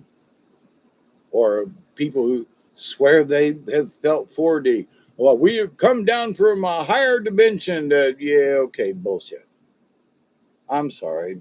There are people who swear that this is how it's working, and blah, blah, blah, blah, blah, and you should believe me because I told you. And I'm just like, but my experience of being out there, and that is it a higher dimension? Reality check. Is it higher or lower? Or is it just completely different? Well, we're nine-dimensional beings who have come down to a 5D, and now we're all going to ascend. Ain't none of that happened, right? So far. Still waiting. And would we honestly know what it was? So I think some of these folk have been just lying their ass off. I mean, and there's some folks that I hate to say it because I've listened for a long time and I really want to believe them, but I think they've been jacking our ass and I think whoever they've been in touch with, their higher dimensions or whatever, they have been lied to. And I think some of these folks that that we're all talking ET stuff, blah blah blah, and ascension and all that. Now now they're talking about buy gold, do this, invest in that, blah blah blah blah blah. What about ET? Oh well, okie doke. So as long as you're honest with me, or shut up. I mean, just quit the app. And it seems like they have quietly just shut up about certain topics. It just ain't coming up. And so, what's up with that? We'll see. And I think some of these folks, um, are like Trump's coming back. There are going to be these huge arrests, and all these people are going to be rounded up, and all the pedophiles are going to be. We're still waiting, right? Now, am I still praying that that stuff happens? Yeah. Does it have anything to do with ET? Maybe not. At least from the point of salvation. Now, are there ET groups that like little children and stuff like that? Oh, yes. So that is going on, has been going on.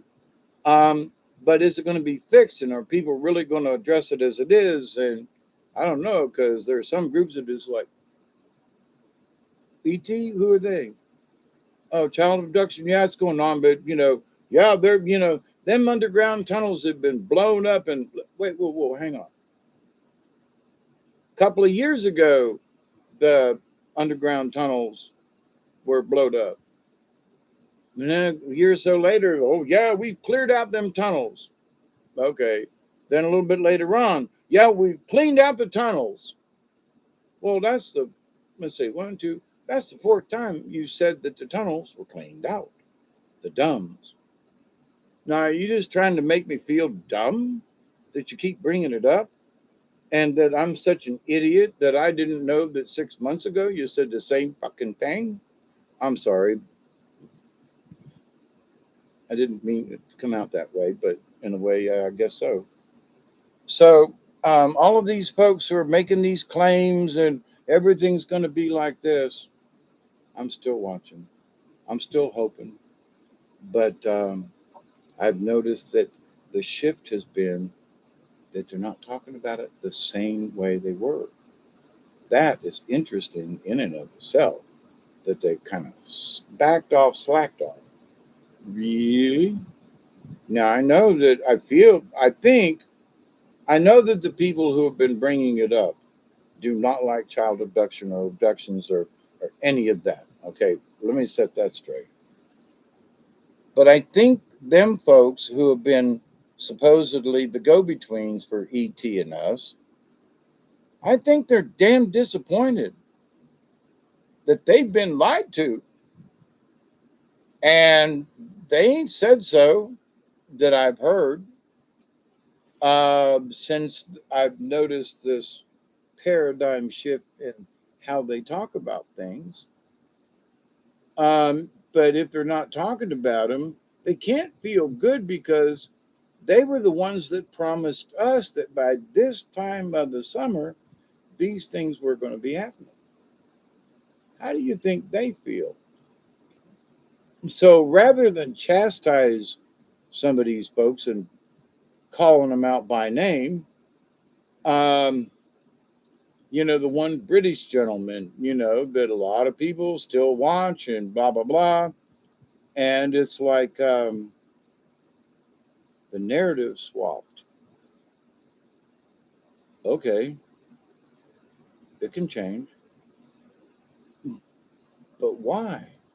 And I think it's because they don't trust their own intel they're getting. And I would agree with that because, you know, well, it's going to happen, didn't, going to happen, didn't, going to happen, didn't. How long are you going to put up with that? The same thing like with what I talked about 2 hours ago is like, I don't have time to tolerate this shit anymore. I've already been shown that I'm 70 years old, 20% of my heart's toast, you know, and and Not that I feel like I'm going to die anytime soon, but I can tell that my lifetime is behind me, not in front of me. And I'm just going to do the best I can between now and then. But it's a whole lot shorter than what I've already lived. That's just a fact. Don't have to get upset about it or nothing. But wait a minute. So, do these things I've been worrying about for the last 20 years really matter? No. Does the fact that I have a certain political belief, does it matter if dangling with death? Nope. Does it matter on the, nope. Does any of this? Nope. None of it matters. So my life is going to be a lot cleaner simply because there's stuff that literally pops up on the screen or whatever and go, nah, I'm sorry. I'm laughing at stuff where a week ago I was like, wow, I wonder what's up with that. Don't care now. Don't care. Don't care because it don't matter in the long run. Now, I'm still going to keep an eye on things like what's up with Hillary still and what's going on over there simply because it's a curiosity. But I'm not worried about it anymore. Is it like going to matter in the long run? No.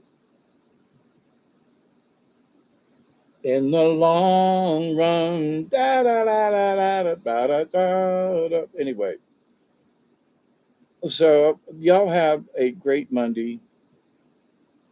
Holy crap! What time is it? It's 5:20. Really? It is. Oh man, I still got a little in my bowl. So I'm out of here. My back hurts and I'm out of fluids, and I got to keep drinking. And it's been 3 hours and 20. All's good so far, but my Mercedes has a rusty problem. Yeah, some of them Mercedes they do that, but yeah. Oh, there's my pipe. Yeah, I can honestly say that this low blood pressure syndrome that I'm experiencing, it's odd.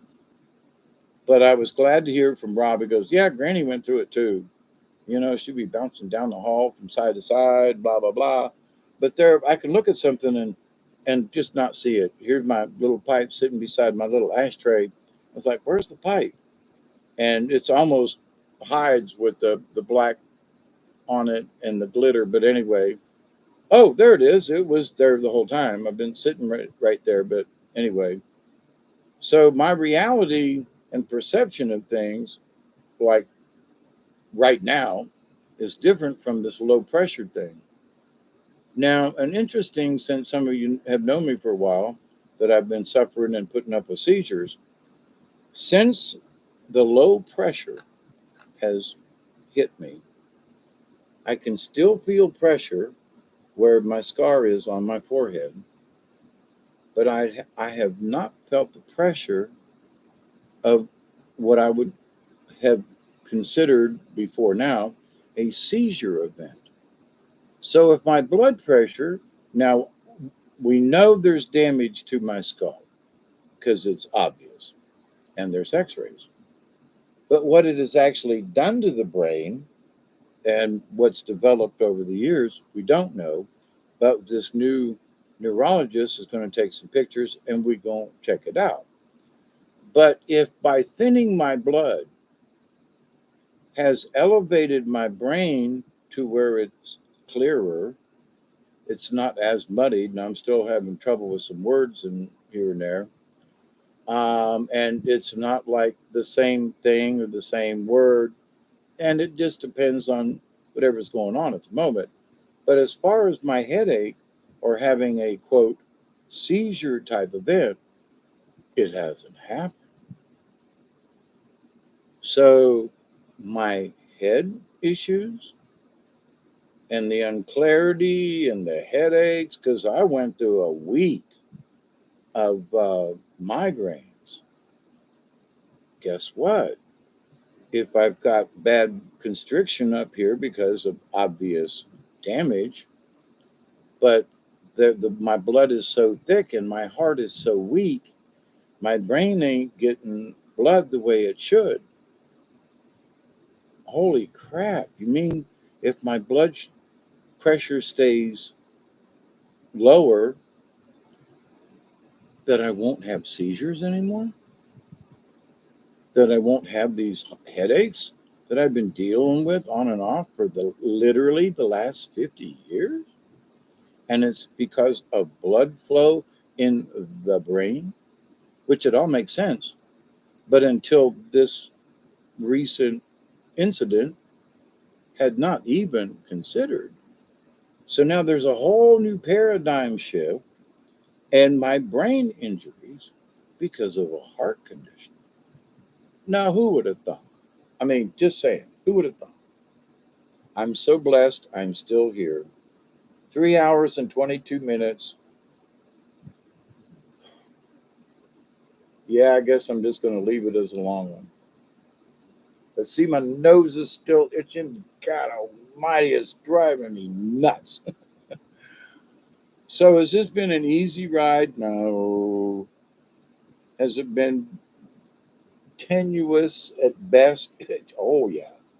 Have I learned a lot? Still learning because I am a shaman in training. And I love y'all. And they keep telling me it's my job to point out some of this shit to y'all. And so, thank you for being here. Thank you for being you. I want you to change in your reality. I don't want you to change to mine. I just want you to accept that there are other points of view out there, but you should really look at them from your point of view and make your own judgment and go, maybe Hawkeye was at least right about I should look at this from my point of view. Not that I'm right about it, but you determine. But if you're always taking somebody else's viewpoint, if you're, oh, the news said, okay, well, the White House said, okay, well, Hubble said, NASA said, okay. Well, that's like, I should have watched the race today at Indy, and I didn't. So I could make up a story about the race at Indy today, but I didn't watch it, and I don't really have any information. But I can assume that it went on, and I can assume that the folks that were there had a good race. I can.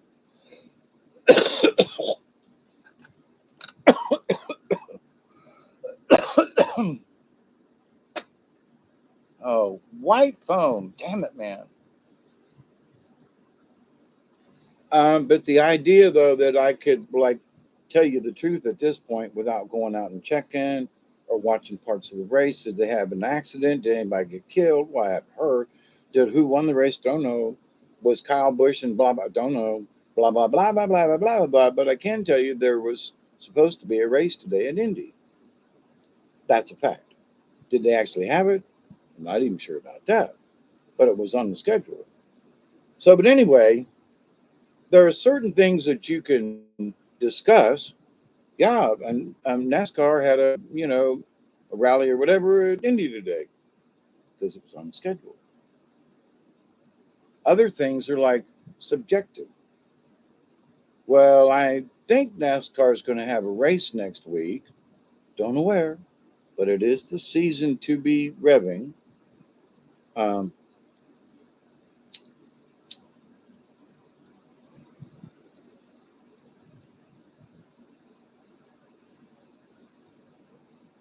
that's enough of that. And I do want to chase it. I do want a nicotine chaser.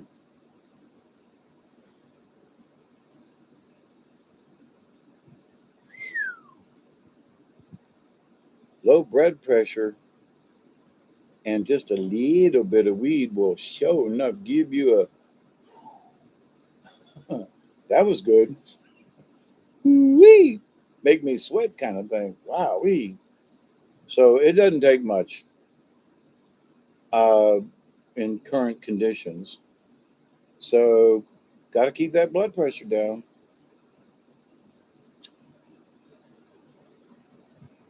Oh, as I'm getting out of the hospital the other day, I think I mentioned this. Smokey and the Bandits on the TV. Eastbound and down, loaded up and trucking. We gonna do what they say can't be done. We got a long way to go and a short time to get there. Oh, watch old bandit run. And I'm listening and watching and being pissed off because they're literally throwing me out of the hospital. And I'm like, yeah, I'm eastbound and down. So the next day I had to go back into town to get my my thingy and another bottle of pills that they didn't have the day before.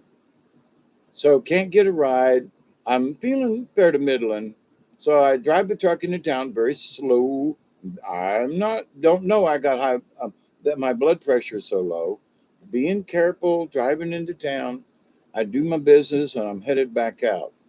Now just outside of Moultrie on the Lower Meigs Road, which is the road towards my house, is the Pidcock Plantation.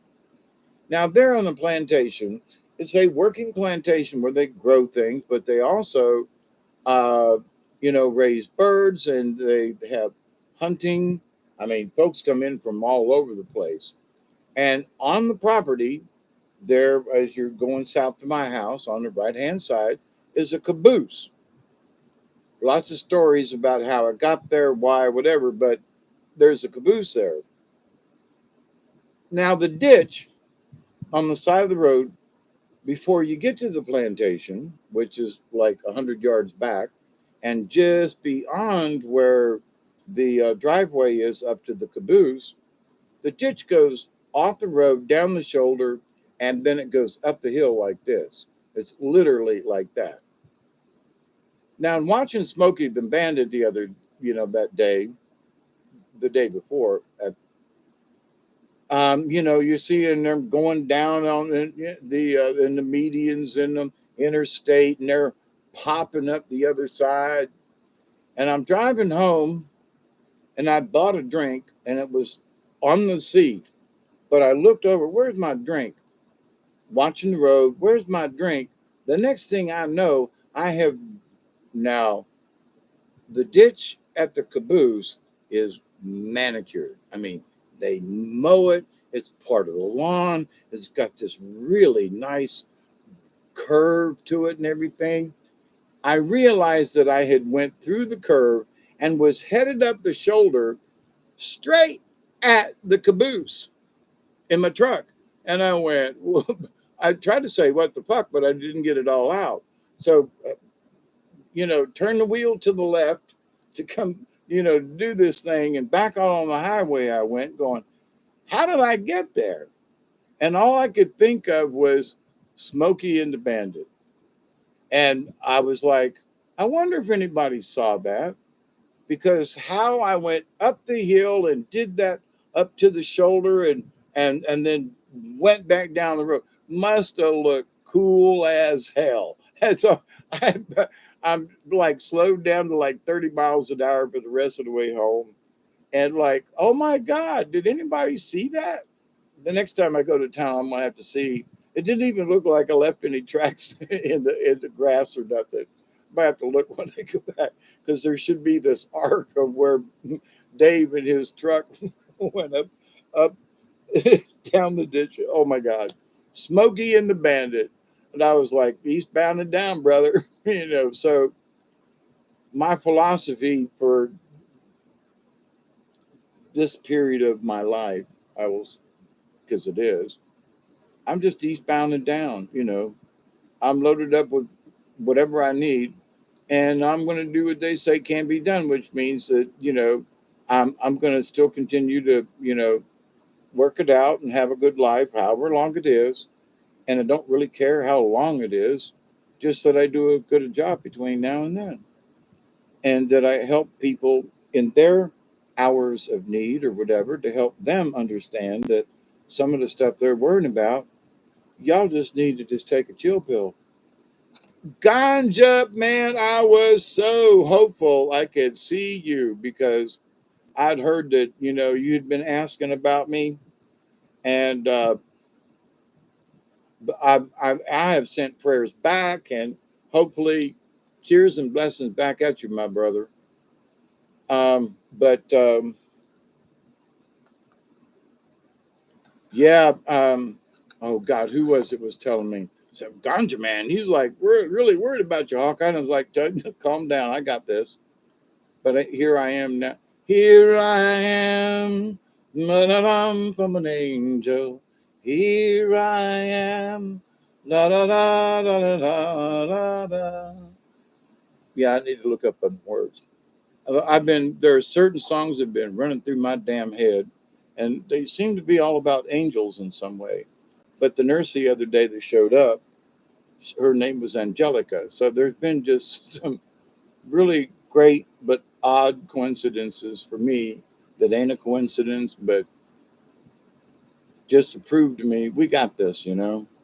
So I'm going to be belligerent about some things in the future. I kind of already got that notion because I simply don't want to mamby-pamby around these folks who have just been bullshitting us for so long.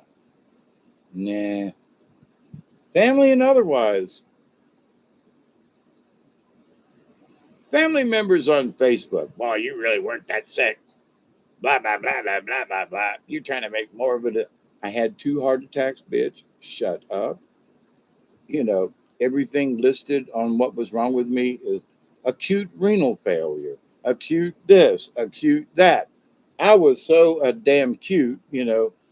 I was so sexy in my orange socks that they provided. But and I ain't trying to make it more than it was, but a heart attack is a heart attack. And how I feel after I feel better knowing why I have been so fatigued for the last 10 years. I am so relieved that I know. Can't explain it. Come on, you got some explaining to do, Lucy. But it's like, oh, so that's why you get tired going to the river with Duggar. Oh, that's why you get tired.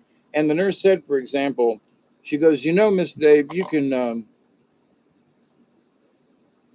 go paddle, 5 miles down the river, which ain't hard to do. And on this section of the river where I go, you can paddle 5 miles down and back, which was 10 then. She goes, and you might feel great. That's going to catch up with you. And I was like when I get back and I get out of the kayak and Dougie and I are standing by the truck and it feels like somebody just took my soul and sucked it out my rear end. Yep. And you're going to pay for it the next day. And I was like, and there'd been a bunch of times when I said, man, me and Duggar went on the river yesterday in kayak and I'm so flipping tired today, but it was a good trip. It was a good trip, but I realized I have been overextending myself for a while. So I don't know how I'm going to deal with this, but I do know that I do need to learn how to deal with it. So are things the same? No, not by a long shot. But is it where I up to this point so far ain't nothing I can't deal with because I've dealt with worse. I've dealt with 3 neck operations, leg operations, and bones and this and that, and being unconscious for weeks from accidents and legitimate and serious neurological stuff. But so this, I just got to learn how to deal with it. We'll see. But I thank you for all your prayers. I really felt them. See, I let that cigarette burn down, and no, instead of trying to get one more hit off of it, I'm putting it out. So I didn't even get a full drag off that whole cigarette. That's how many cigarettes I've had. But anyway, yes, I'm going to try to quit. And yes, I know I need to. And yes, yes, yes, yes, yes. But, this is I think this is day 5 home from the hospital. And so it's still very new to me. It's still got a lot of training to do as far as my condition. All I know is that I'm going to do my best. We just we just enter August, new month, new week, new entry. I hope so. It's already been transformational to me, which is what I've been yapping at for the last 3.5 hours. But I don't know if it's going to be necessarily transformational for anybody else. Again, I think it's you just got here, but my one of my biggest things for the last 3 hours has been it's our observational point of view. And I've talked about the observational the point of view before, but now I got a new twist on it, having been out there dangling with death and talking with the angels and shit. That point of view's changed as to what really is important and what really matters in this reality. And my reality's changed simply because I have a different opinion on what really seems to be important or not.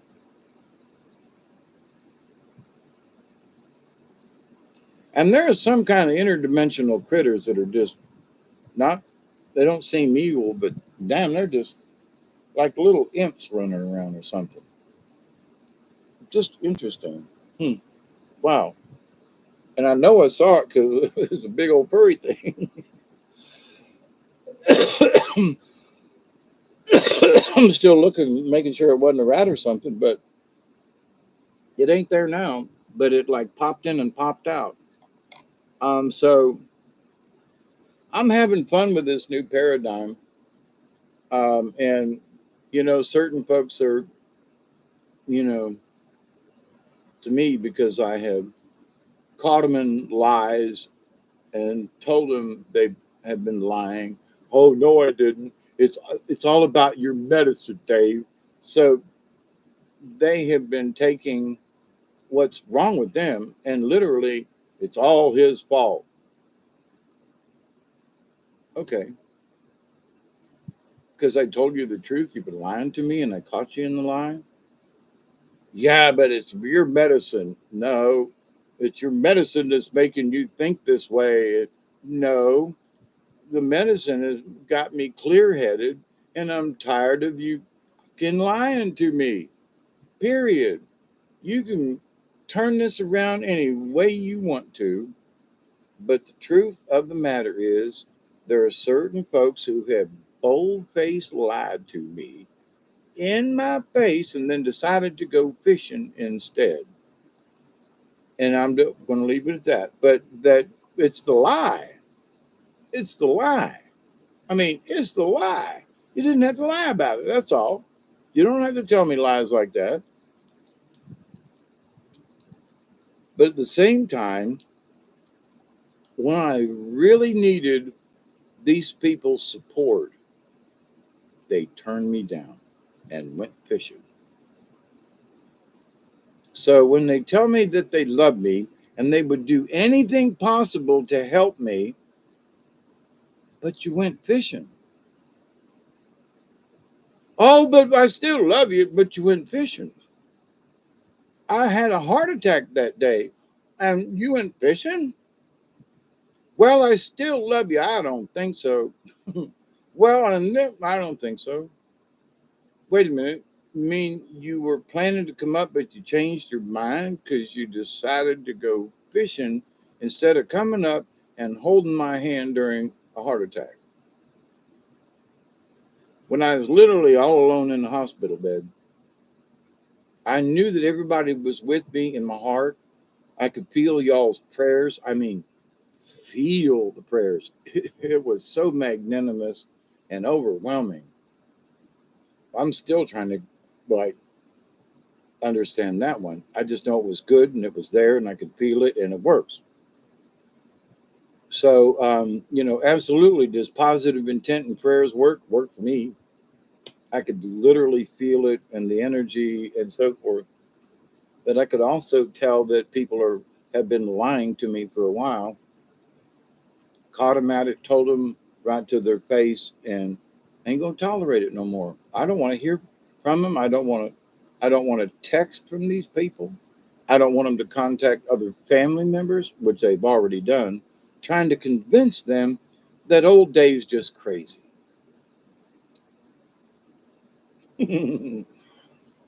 I'm crazy as a loon and I see through your lies. And now you're pissed because you can't blame it on me. But anyway, it's a personal thing, obviously. And I have recently, I keep bringing it up, but it wasn't just family members that I caught. Certain people that have been texting me and writing me and sending me emails and, yeah, emails. And I think one of these days soon, I want to take this particular email and I'm going to read it out loud because I think it just needs to. And this person that sent me this, I immediately wanted to get pissed off because I was chastised. Well, I've watched you over the years and you should have gotten this done in your lifetime. Back up. Just stop right there because there's a whole shitload more in that email. I've been trying to breathe, not knowing that I had a heart conditioner. Heart con- I got a heart conditioner. You want to hear? I got it set at 72. Inside info, Dante 72. Never mind. Um, that was interesting. Um, that it popped in that way, but wow, that really took me off what I was going to say. That was just weird.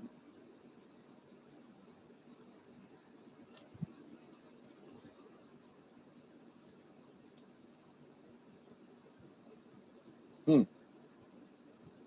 Wiped out where I was going with that.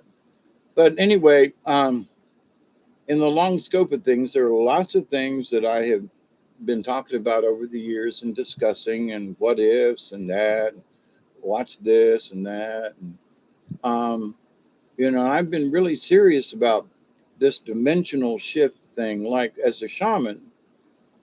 So they take peyote and they do dances, and and since I have drummed into what one could say was like that of a whirling dervish. So you dance, hey, wah, hey, hey, wah, hey, wah, hey, wah, hey, and you're twirling, hey, wah, hey, wah, hey, wah, hey, wah, and your mindset and the dancing and the connection, and you literally don't feel like you're in the same place. I mean, it just feels like you have moved.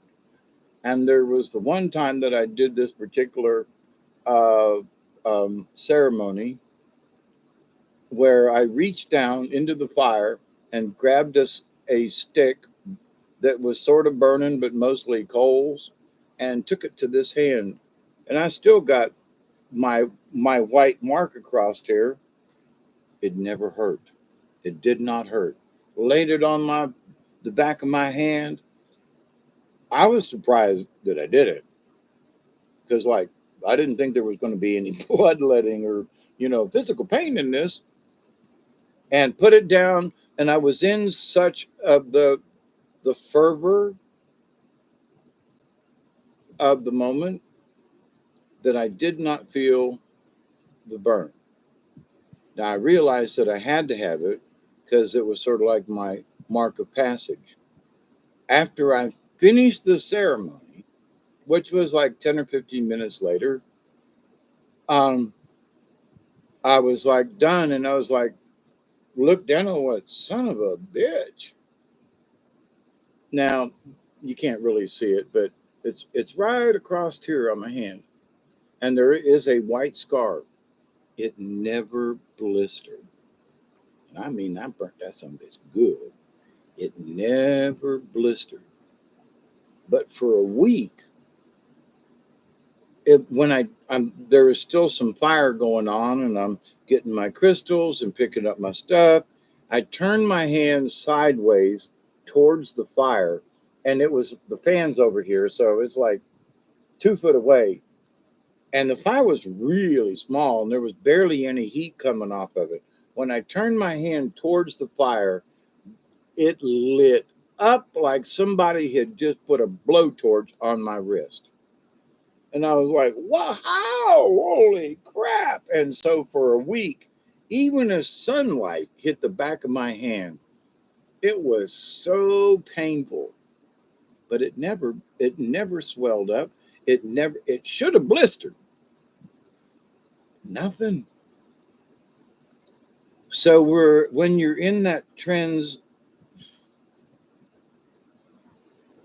it is a transcendental state of some type. And it literally felt like I was doing the drum, I was doing the ceremony around the fire. All that was real, but it was almost like the fire and the ceremony and everything was transported someplace else. Because there was a period of time during it, like when I laid the thing on my hand, I didn't feel like I was in the woods where I was doing the ceremony, which it was just an odd feeling. And then when the ceremony was over, because it's pitch black middle of the night, and the fire goes down, and I look around the woods and I go, I'm back. That was one of my first reactions. Holy crap, I'm back. Wow, okay. And so, did I actually leave that area? Did I transcend into a higher spiritual self? That's a fact. Where did I go? What happened? Was I in this reality? No. My reality had changed due to the drumming and the chanting and the dancing and the ceremony. So I thought about it a lot over the years because it happened in about 2013 or 14 when I did this ceremony. And it has come into my mind several times. And like, where did you go during that little time? It took about an hour for the whole thing. Now I had prepared for the ceremony for many hours and actually a day or so ahead of time because it was sort of like a christening. My medicine man was watching the ceremony from a distance, having walked me through different steps, make sure I understood this. And so it was sort of like my first outing after having my first full training with a real medicine man. Now, some of the stuff that I had already learned, Joe looked at me and he goes, "You know 80% of this already. How did you know this? How do you know this?" And I'm like, "It came in a dream." Okay. So he helped fill up that interesting 20%. Hmm. To like making an official. That's another one. So the ceremony that I was performing, now having not had any training from a formal medicine person at that time, was 80% correct from that which is taught. Hmm. That was interesting. So because I knew 80% of it and didn't know the 20%, my question to the universe and to him, does that mean that the ceremonies I've been doing, um, were they invalid? You know? And he was like, that's a good question because you knew so many of the, you do this, you do that, you use your this, you do sage, so many parts of the ceremony that I was like dead nuts on. And then to only like, well, when you get to this point, you should do this. And when you get to this point, you should do that. And like, for example, one of the things I did not know about, but makes perfect sense now, you don't go into a circle facing it. If you blessed a circle, you back into it in reverence. And so I was just like walking right in. So yes or no, good or bad, but now that I know a little more, I bow and I back into into the sacred circle because now that I know if there's more I can do to represent it or whatever, yeah, I'm gonna back in. So where did we go with this? But anyway, so there are things in life in our realities, and in having conversations with Wolf, Gray Wolf, I was like, so even if I hadn't learned these other little you know, critical, but it depends. I'm not necessarily doing these ceremonies for anybody else. It's for me and the creator. So who's to say I'm right or wrong? I mean, in the eyes of the creator, because I'm not out there doing it to win any awards. I'm doing the ceremony in thank you and respect and so forth of the moon or the water ceremony or whatever. And that's my intent. And to heal or cure anybody that's part of the ceremony, which the one big ceremony we had by the river down there, um, we were attacked by these great big tall shadow beings, but there were people watching the ceremony on the outside, just sitting around in a lawn chair, who were actually conjuring these things to attack myself and Joe, and which ended up attacking a couple of the other people inside the circle and drove my little dog Sasha crazy because she saw them too. Interrupted the ceremony, just blew the whole thing. And the person that did it back in December, I saw her up on the hill with my neighbor, and he's like, she goes, "Hey, no, how you doing?" And I said, "Okay, daughter of the guy that lives up there. Guess what? What? I got lung cancer." "Oh, really?"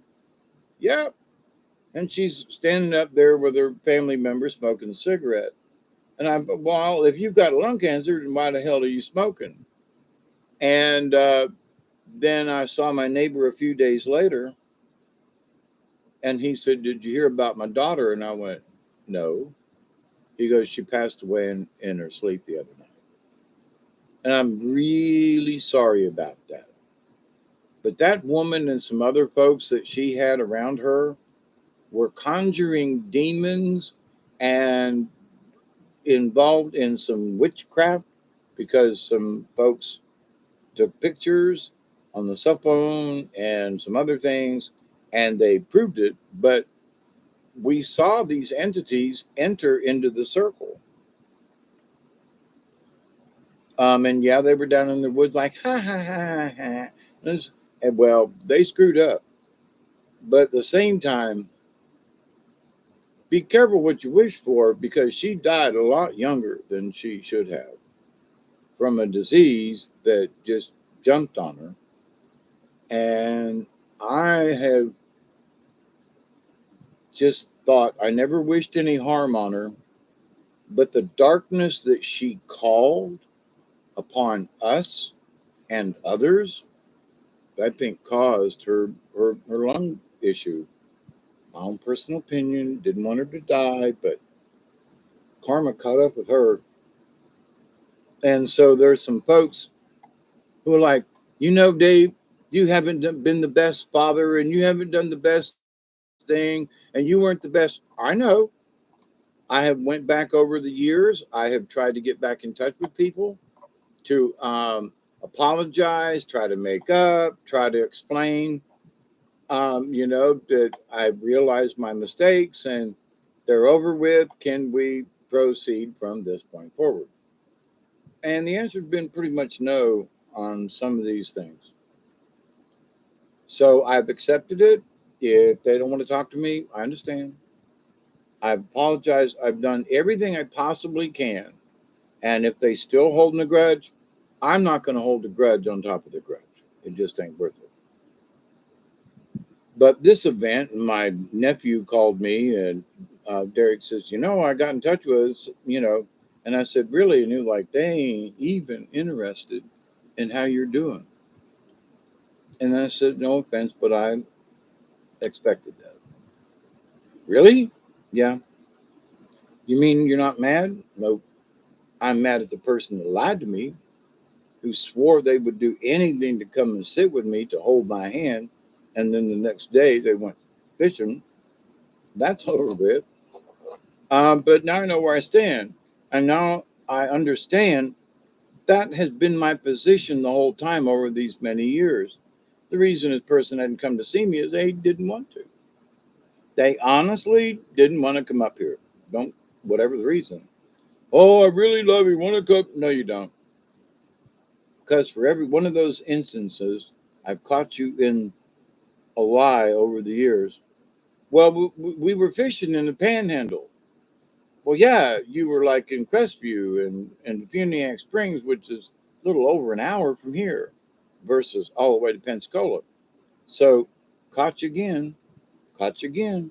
Oh, well, I would have come see you, but we didn't have the money and couldn't come up there. But you were in the Funiac Springs, you were in Crestview, you were almost to the Georgia line, which is like an hour from the house, and in Bainbridge, and you couldn't come up to give me a hug and say, Pops, love you, blah, blah, blah. And nope. Okay.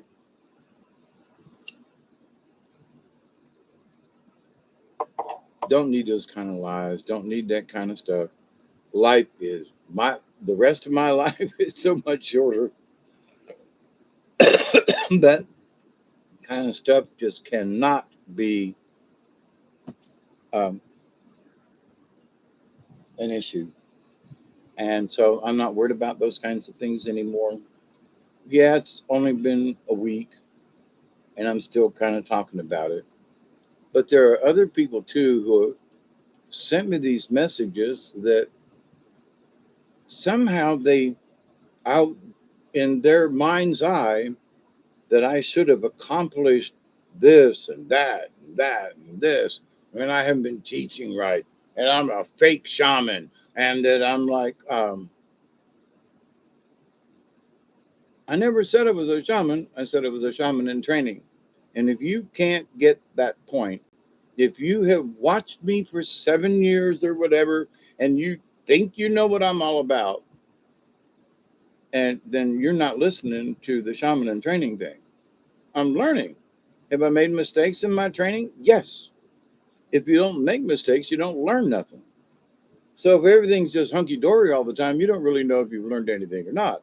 But to my point though, these folks that can make a judgment against me when the last few years I've literally been trying to just survive. Well, you should have done this in your lifetime.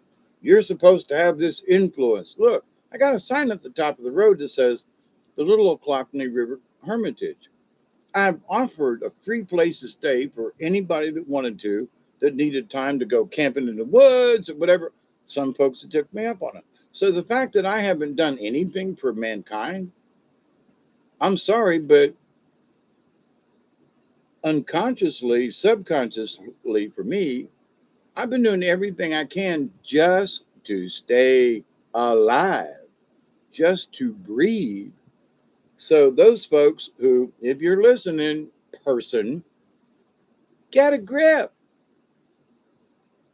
As old as I am, and now that I know that I've got heart disease and all these issues, I'm sorry, but what you think I should have done and what you think I should do, I'm having trouble just sitting up.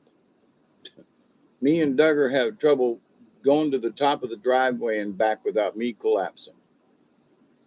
So these folks that think that for whatever higher purpose, they know what's right for me, they know I should have done this. You ain't been here. You ain't lived in my reality. And so, same said, I don't know what's been going on in your world, but I'm not bitching at you. I'm not raising my hand saying, you said you were going to do and you were going to do this. I've tried in my own way. Michael came down here a few months back from up in West Virginia. He's a wonderful young man. We spent time together. Even my friend Rob today goes, man, you know, I miss that old boy. He said he came down here and he was a true, good shown up country boy, and he came down here and didn't take advantage, and I really like the guy. He says, and me too. So I have extended myself through this channel, and some people have taken me up on the offer, and others haven't. It's okay. It is what it is. But for someone to criticize me because I haven't done enough, I'm 70 years old. I have a heart condition. that obviously I didn't know about until my attacks. And so screw you and the horse you rode in on what your opinion is about I should have done better. I'm still here. I'm still breathing. And I realize how difficult it's been these past few years. And so,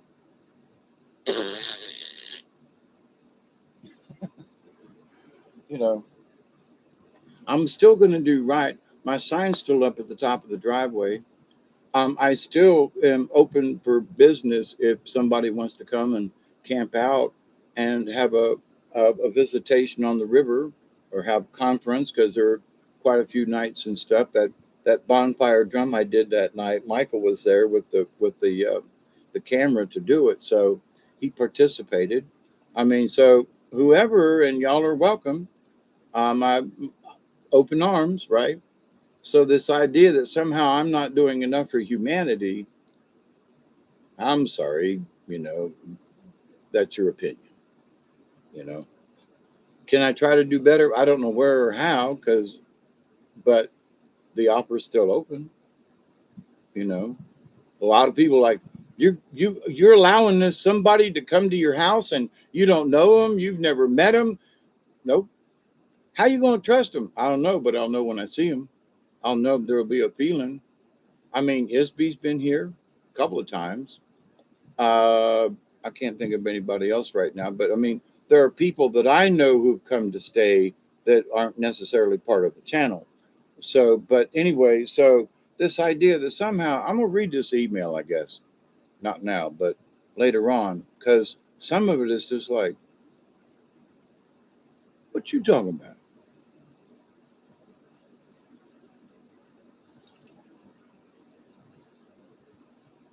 For those of you who've known me for the last few years or whatever, and when I do cards and so forth and do readings, and interpretations and what the spirit seems to be the message for the day for myself and for other people. I've been so on the money a couple of times, it has scared me. So I know that I'm doing the best that I can because my interpretation of the cards when I draw them for the people who receive them, they're the ones that say right on. So am I doing the best I can? I guess, because other folks tell me so. That card was a good card, Dave. Good. And I'm proud. But where did I get the information? How did I pick the chart? Did I choose the card? I don't know.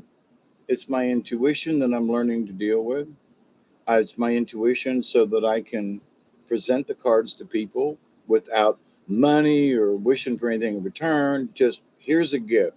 Here's a card from the universe. And this one person with the email thingy. Like I should be doing better than I am.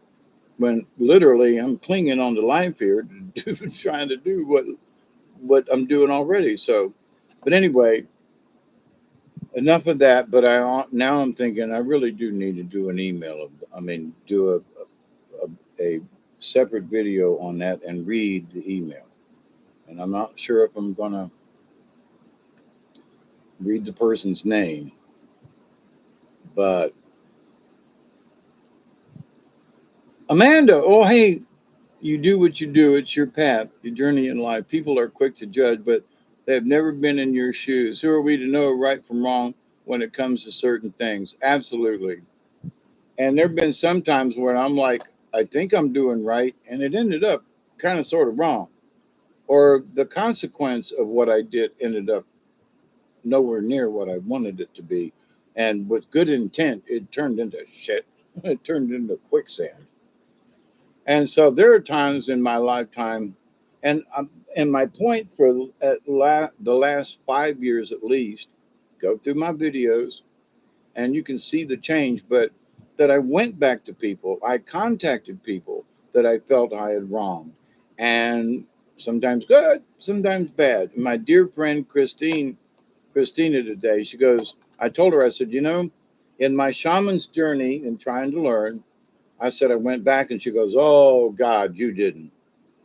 And I went, yeah, I went back. And she goes, so what how did it work out for you? And I was like, "Mm, okay, a couple places, but not so good in a lot of others." She goes, "Oh, I wish you'd have talked to me before you did that," because she said I did the same damn thing, and she goes, "Oh, it turned out horrible."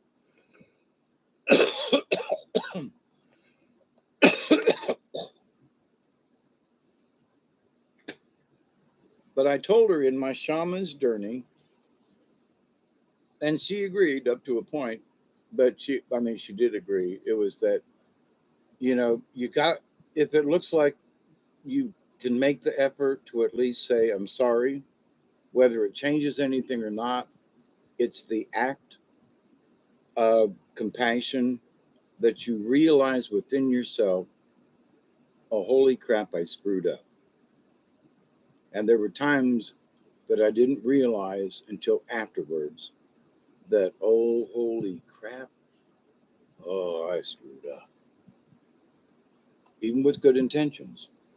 And so, but the idea that by trying to go back, apologize or make up or whatever, a lot of times that it just makes the situation worse. But for me in my journey, I had to make the effort, and I did make the effort, and most of them turned out, this way. And a couple of the others, well, I'm glad you apologized, but I forgot about it 10 years ago or 15 years ago. And you've been obsessing about this for the last 15 years and you ain't said nothing. And boy, talk about feeling about this big. Yes, I did obsess about it for the last 15 years. And yeah, it really was stupid. And yeah, what a lot of wasted time. So that's my shaman journey. There are them folk who don't know that I did a lot of backing up before I could go forward. And because, they think my YouTube channel is stupid. They think the subjects that I talk about are stupid. They think I'm just absolutely, too far out there in my discussion of things. And that's your opinion. I'm not trying to coerce you into listening to me, my channel, or whatever. Ain't asking you to like and share. I do what I do, and that's it. And I hope it's beneficial in some way to folks. Otherwise, y'all wouldn't be here hanging out with me. And thank you. I love you. But you say, man, is there a wrong or was there a lesson to learn? Wait, hang on. Who are we to know right from wrong when it comes to, is there a wrong or was there a lesson to learn? Both, Amanda, for me.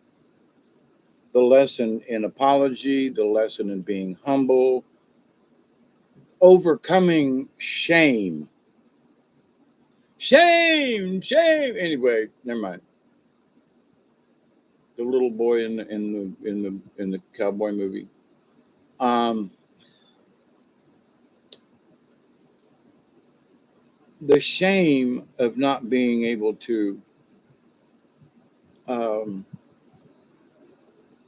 acknowledge that you've been carrying something that really was immaterial, and I've been obsessing about certain things, and then when you talk to somebody, you feel ashamed, or you feel ashamed to go talk to somebody, and that's like my brothers and sisters and I, because the family didn't want us to really talk to each other because Lynn and I were adopted, and then we find out that that Dennis, none of us knew about until after Dolores was dead, that there was another brother in the mix, right?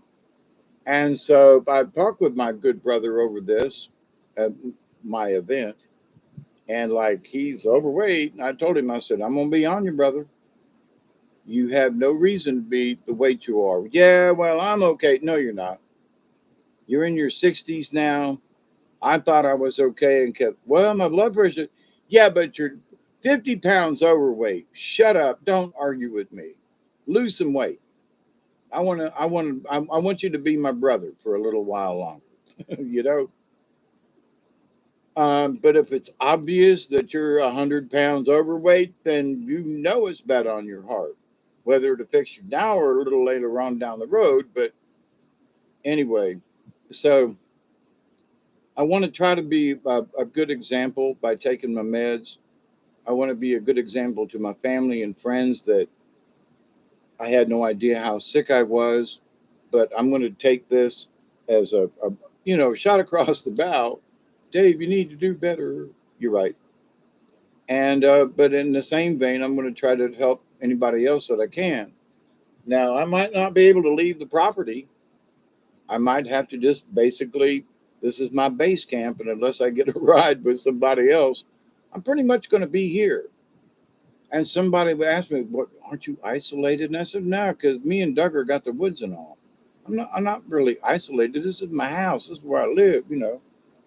And yes, I would like to be able to go out and drive around and travel and all, but do I feel isolated? Nah, I live on a really cool little area of the planet. And Duggar likes it. I like it. I mean, like a deer that was sitting out here in the front yard this morning that he's barking about trying to literally jump through the window because there's a big deer like 70 feet from the house. you know, what I know was 70 feet because I marked it with my little thingy and I put up I know it's 70 feet. And that's how close the deer was. They've been walking up and down the yard here this last month or so. I was laying here in the bed the other day, like day 2 of being home. There's this huge deer just out there walking along the fence line and peeking at the house. Duggar wasn't here, so I could watch, and there was no barking. But I was like, man, I know there are deer in the backyard, but they're walking through the yard. They're always in the woods and on the river, but they're walking through the yard. So the whole thing has still been a strange experience, even through the pain and the hardship and this incessant itching that I have going on. This shall pass too. I'll figure it out. I'm not really angry at anything because of this low blood sugar. I'm sorry, low blood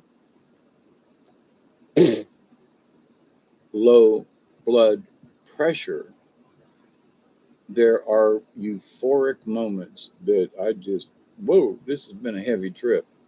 So after 4 hours and 23 minutes, I'm going to take my last hit off of this bowl. Amanda, about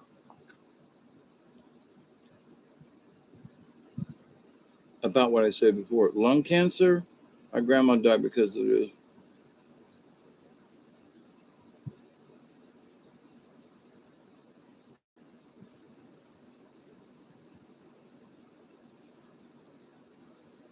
Gone. Oh, Super Scream. Holy crap. I missed you up there. How you doing? Alex, the ganja shaman. Nothing is coincidence. You play with fire, you're going to get burned. Yeah, Karma. Talking about the lady who did all the dark magic on us. And yeah, she did. Hey, Deborah. Dante has 2 channels. He posts on one of them, not so much. The other 2 channels, I haven't, I think one was Daymere and the other one I can't remember, by 4 or something like that. I ain't seen nothing on them channels. But let me tell you, in a couple of his videos that he did back about a month or so ago, he was showing the tanks. He was showing the V's on some of the Russian tanks. Um, Good super screen. And I'm glad for y'all to see me. I swear to goodness. I had no idea that I was going to have this show enough dangle with death, the near death experience, and all. Almost took a dirt nap. Yeah, you saw that one. See, so what people ain't paying attention to is, oh, Dante, he ain't giving no videos. What's going on? I thought he was going to, he thought he was going to do some stuff. He was going to show us the head of one of these things. He was supposed to, but ladies and gentlemen, there's a war going on over there. He did some videos of bombs falling and so forth. Uh, he's in a war. Calm down. when you're in now, thank God, I've never been in a war situation, but I've been in where hurricanes and stuff have come through here and damn near wiped us out and wiped out communications. And, I didn't have anybody fired at me, but, pine trees going sideways and flying through the air. Um, but I mean, they're seriously at it. So my point is for those folks out there about Dante, please, Jesus, just calm down. They're in a war.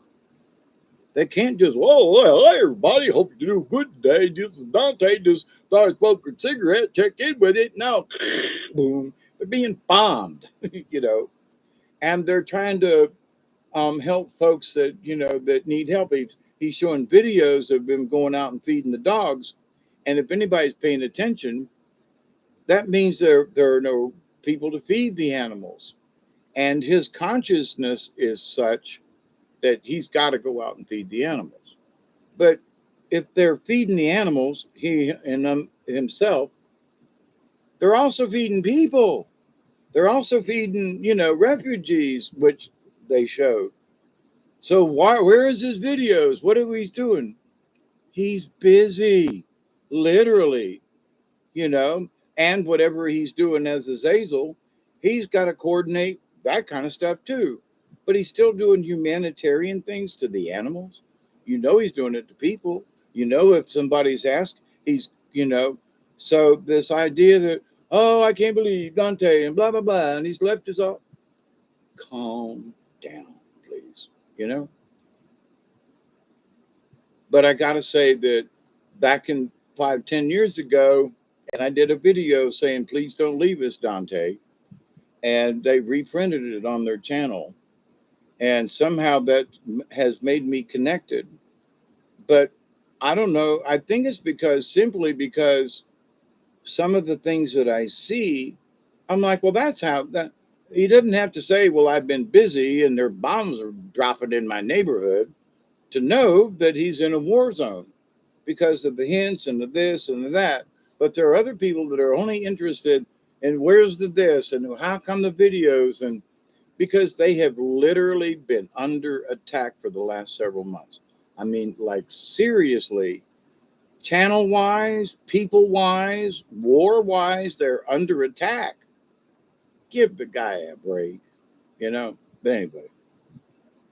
So, but my prayers are still out for Dante and the Azazans and the Charistas group that is, I know they're out there working and fighting for us. Deborah, does that just make sense? Don't it just make simple sense? And getting food and stuff for people, right? Yeah, I didn't read the rest of it. Yeah. But there are some folks that are so wrapped up in themselves, and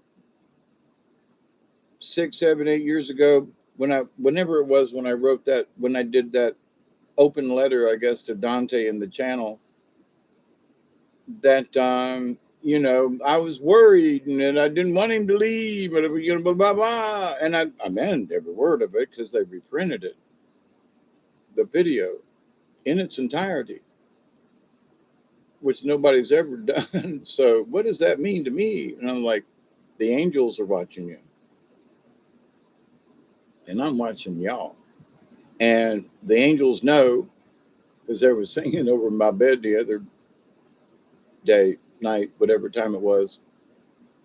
All night, all day, angels watching over me, my Lord. All night, all day, angels watching over me. Now if I lay me down to sleep, oh Lord, the angels watching over me, my Lord. Pray the Lord my soul to keep, angels watching over me all night, all day, angels watching over me, my Lord, all night, all day. Angels watching over me. Got a little carried away, but I love to do the ranges. So do I feel it? Do I believe it? Do I understand it? I would only hope that folks would understand it the way I have felt it, the way it it has impressed itself on me to believe, to believe, to believe, to believe, to believe. I absolutely have no doubts, not a bit. I ain't worried about it. I mean, I ain't ready to leave this world yet because I'm still here. But angels are watching over me and they're watching over you too. Why? Because I'm praying for y'all each and every day. How about this as a segue? I'm praying for y'all each and every day that each and every one of you will continue to learn how to accept and receive the knowledge, the healing, the wisdom, and the, oh my God, the blessings from the universe. And every day that Duggar and I go out, and I'm fixing to get off of here, and we're going to go out early morning and look at the sky and see if we can see the sun coming up and which direction it's coming up in. We pray every day that each and every one of you, your friends and your family, will learn to accept and believe the knowledge, the healing, the wisdom, and the many blessings in the universe. Look up to the sky and just say thank you to nobody in particular. Just thank you. And in that law of three that just tickles me, I continue to pray that each and every day, each and every one of you, and y'all believe me or not, don't care because I do. I was praying for y'all when I was in my meditative state during a heart attack because I couldn't think of nothing else. And I just started praying for y'all and thanking you for the prayers you'd already sent because it was the only thing that would calm me down, to calm my heart down, which was a thingy. Um, and I pray every day that each and every one of you will continue to learn to accept and receive the knowledge, the healing, the wisdom, and the blessings from the universe. And it starts now, those of you that watch Dante, you've heard Anthony Hopkins do his thing. As a little child, I belong, and that you believe, that you believe, and you believe, and you believe. Well, I got one more belief in there this last week. I didn't feel like I didn't believe before, but they added one. And I had confidence that I believed, but they've told another level of, for me, my belief in the universe. There's another one. Holy crap. I didn't know that I could believe this much and feel it. Oh, man. I got another whole level. Just here it is. Wake up and go, some bitch. Whoa, dude. And it's because I believe. And so I can't pass that on enough to folks.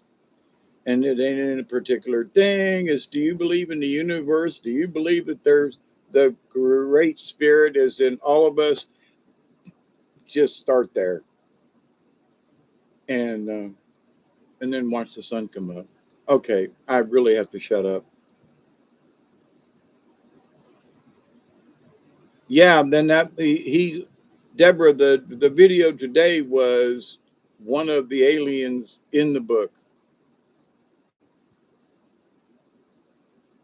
Am I going to get a free helper? I don't know. I'm going to take what the universe can give. I know one thing. In the last 7 years that I have not been to a doctor, I've not made one claim against my insurance.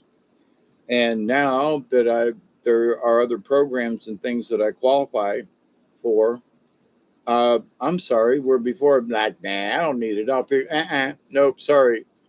Y'all got that program? I want it. Visiting nurses, send them how many times a week? As many times a week as you can, where it's just not like they're bumping each other going up and down the driveway.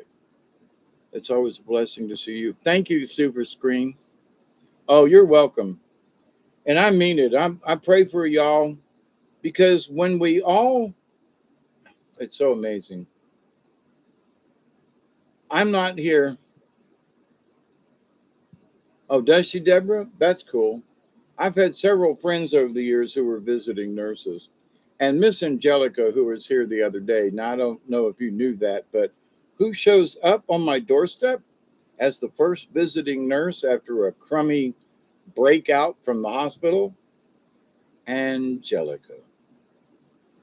And I looked up and I said, it's never ending with you spirits up yonder. You could have said a Betty or a Joan or anybody else with any other kind of name, and you sent Angelica. Thank you, universe. I can't make this shit up. Don't want to make it up. But holy crap. No, it ain't a coincidence. But I'm still thanking her for the time she spent with me and her explanations and her kind. And I told her so as I was walking her out to her car. I said, I appreciate so much the time that you just spent with me explaining stuff. Just because nobody had done that before I left the hospital.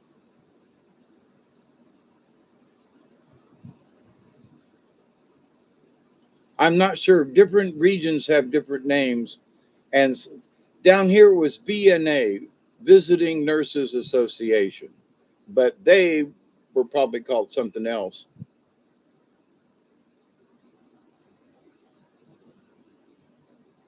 So, anyway, I truly hope that we will continue to have sessions together. For those folks, my driveway's always open. You're still welcome to come down if you want to use the facilities. You might have to poop in the woods, but uh, as far as camping and if somebody needs, it's the signs out there. It has been up there for quite a while now. The Little Ochlockonee River Hermitage. So if you need to be a hermit for a weekend or a week or a month, I mean, Michael stayed for a couple of weeks, right? And he ended up staying in the house, but he could have spent in a tent or down on the river, but the weather was a little goofy. And I was like, dude, man, ain't nobody up there. Come on. But would I have allowed anyone in my house? The answer is no. But it was storming and storming, and he was in this tiny little tent. I was like, dude, man, I'm sorry. You're coming in the house. No, I'm gonna. No, you're not. You're not gonna weather it out here because you're gonna end up seriously drenched and cold. You're gonna be miserable, and there just ain't no point. But you know, uh, I've got an old camping trailer that needs some work on it, but it's a camping trailer. So my sister and old ex brother in law used to spend whole hunting season in the thing, and so I've offered that to people who I don't want to sleep on the ground. Okay, I get it, but I got this little camper, but you're gonna have to fix it up a little bit. But it's free to use. But oh well, I don't know. It's an old camper. So well, I don't know. It's free. Blah blah blah blah. Bitch, bitch, bitch. Okay, they'd rather sleep in their car. Okay, all right. But the point is that what I have, what I'm offering now, I've offered for many years to many people. I even put ads in Tallahassee newspaper. Any veterans who were having issues finding homes. And I've known several veterans over the years that, they just couldn't, living in a house didn't work. But their little homeless camps and stuff, they were being run out of them. And so it's like if any of you vets or any kind of PTSD that you feel that I don't want to be inside a house, but I need to be out in the woods and I'd be more comfortable camping and whatever. Okay, I got some stuff, and if you've got your own, but I'll give you a free place to stay. So my offer has been there for a long time, but this particular person that seems to think that I should have done more for the human race and popular whatever has no idea what I've been going through and what's has been available this whole time. If people don't take advantage of it, I'm not going to go out there and say, you need to come to my house because I, no, if you don't accept what's there, then TS, tough shit. I'm tired of certain people trying to be nice to them when do I have a lot to offer? No, but I'll share what I got, and I have. But don't criticize me because I haven't shared enough and that it hasn't reached more people, which is part of the email's issue. I'm like, are you serious? I just had two heart attacks and you're going to bitch me out? I was this close to a dirt nap and you're going to bitch me out. Lord have mercy. I mean, what? I laugh, but these folks are serious. Like, yeah, I'm going to I'm going to read the email, just not right now. But trust me, I got chastised up one side and down the other for my lack of whatever. And I'm still thinking, what the? I have been trying. I have turned my life around. I have opened up my driveway and my house to strangers. How many folks out there are willing to do that? I don't think this person is, okay, who's been chastising me. Um, but how many people literally have my driveway's open? All you got to do is beat the horn to let me know that somebody's coming down the driveway. Have I've not turned anyone away?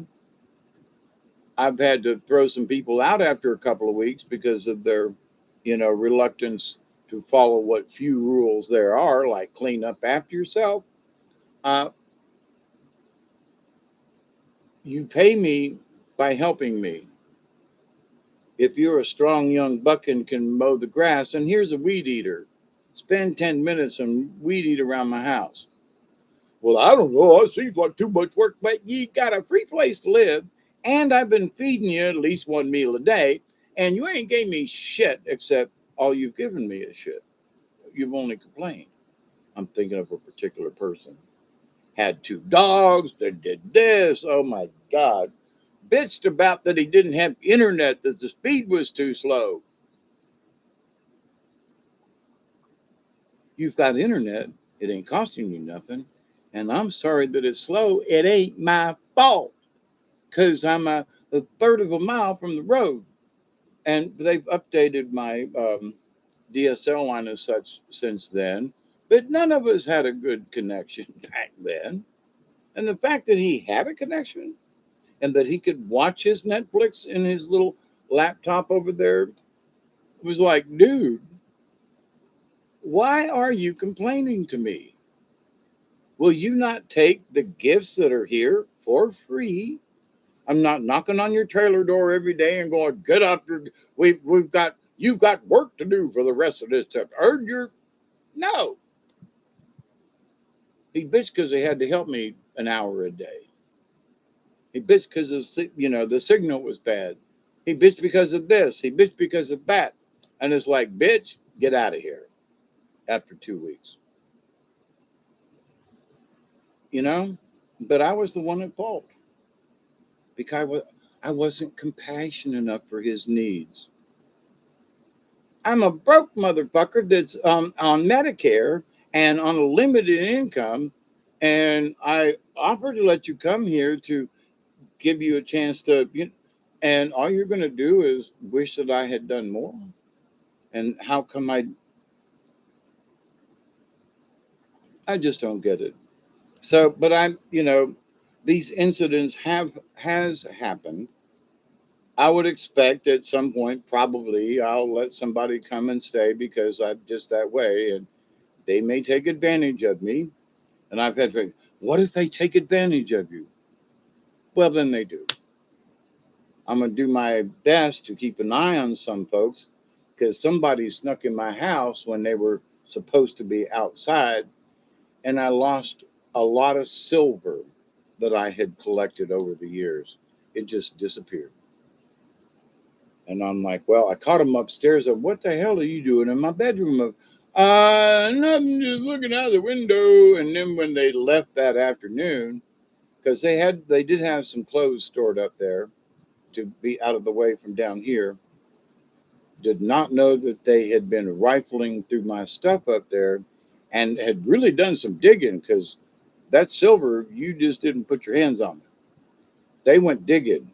And how they knew it was there, I don't know, but they got my silver. I mean, like over $100 worth of stuff valued at that time. So, yeah, I've been ripped off. I had one guy that literally ripped an ounce of weed off of me that I had just bought and left me with like less than a dime bag for my month. Oh, I was pissed about that. And then some other things that he stole, and then the lies that he told.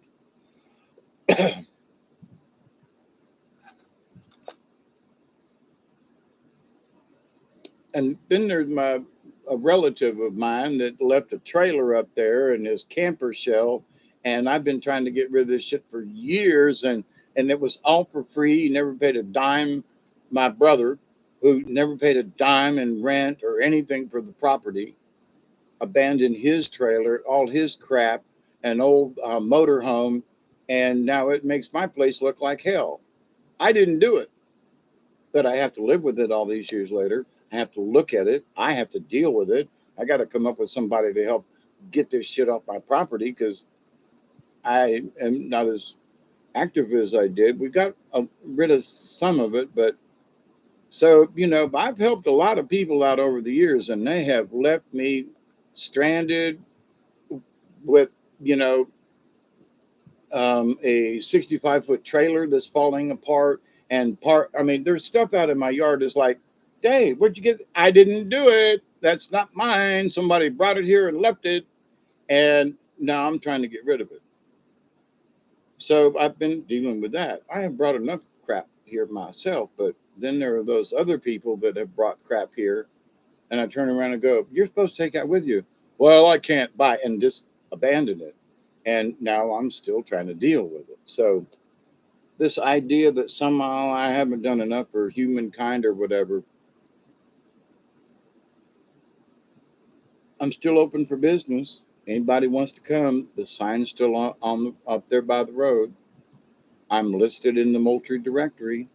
I mean, he literally, Michael got a ride right to the top of the driveway because the person who he that picked him up hitchhiking knew exactly where my screed is, Zion Grove Church Road, and said, "Oh yeah, I know where that is," and brought him right to the top of the driveway. So they may not have known me, but they know where the road is, and I mean, so. But anyway, uh, the place is open. I'm still open if somebody wants to just come down and they just need time in the woods. They need to, whatever the respite is in their spirit they need. I'm still very serious about that. If someone wants to have a sit down and do a drum, okay. If somebody wants to have conversation and maybe even a particular ceremony, maybe a healing ceremony for a certain thing or whatever, okay, I'm open for it. So it ain't like I'm telling everybody to go to fuck away and leave me alone. Don't ever come down here again. No. So this is my way of saying hi, y'all. You're still welcome because fucking gate's still open. God, I swear to God, sometimes I feel like I'm channeling uh, Sam Kennison. What? The fucking gate's open! I feel like Sam Kennison's trying to get through to me somehow. And it's just like, please, I don't really feel like that screaming and hollering, but is that you, Sam? Anyway, Robert V, good morning, and I'm fixing to get out. I'm surprised a scamper hasn't.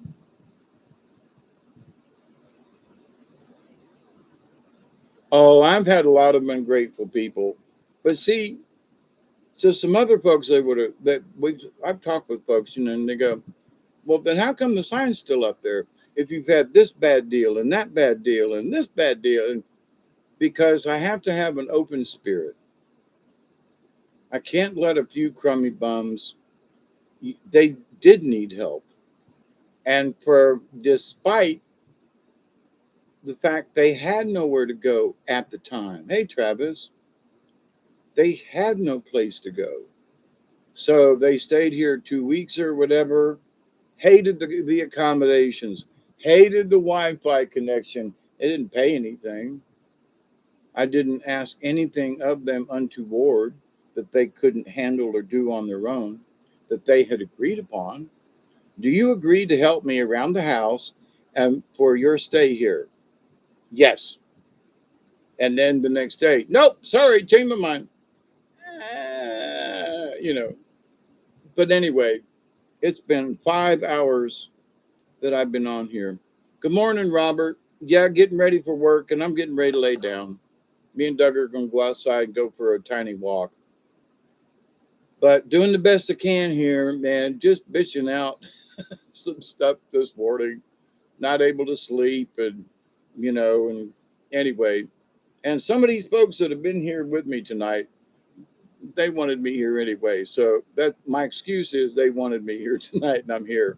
But anyway, Robert, tomorrow night, my plans are to be with you. Wait, tomorrow night? Yeah, this is Monday. Yeah, tomorrow night. And to the rest of you, Travis, sorry, I really got to go. I've been saying I was going to go. You know me. I was going to go an hour ago. I was going to go at 3 hours and something. Now it's 4 hours and something. Now it's almost 5 hours and something. I really do have to get out of here and go lay down. But the house is still open, the property's still open, the river's still available.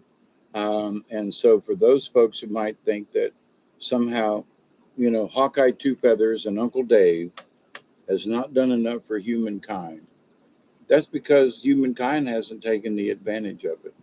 Humankind hasn't needed it or whatever, but as far as have I been available and welcoming to strangers? Absolutely. Is the place still open? Yeah. Will I still accept strangers? Yeah. Hopefully, now, like the last gentleman here, Michael, he was such a joy to be around. I really hated to see him go just because he was a joy to be around. And I hope he's doing well out there. And if he's watched this far into the video or caught me, I need to send him an email. I don't think he knows I was in the hospital for the heart attacks. So, which might surprise him a bit. But anyway, he's still welcome to come back. He knows that. And so I've had really good meetings with people and so forth. Some really crummy ones, but for every time I've learned a lesson, absolutely. And so I already went through the prayer thing, and I'm too tired to go through it again. But I'm going to do a short one, and I do pray that every day that each and every one of you will continue to learn to accept and receive the knowledge, the healing, the wisdom, and honestly, the blessings from the universe. And that you continue to believe, believe, believe, believe. And for me, they added one more, believe. Because that warm, fuzzy feeling when you really believe and you know you're part of the universe and that warm light surrounds you, you go, oh, holy crap, I do believe. So until next time, Super Scream, it's good to see you. Sorry, Travis, I'm bowing out, but I promised to, keep getting better and take my meds. Oh, Robert, thanks for all you do, brother. And I've said some things in this video. If you watch the whole thing, I was not picking on you or your subjects. I was picking on the subject matter in and of itself, like emerald tablets and what the Atlantis.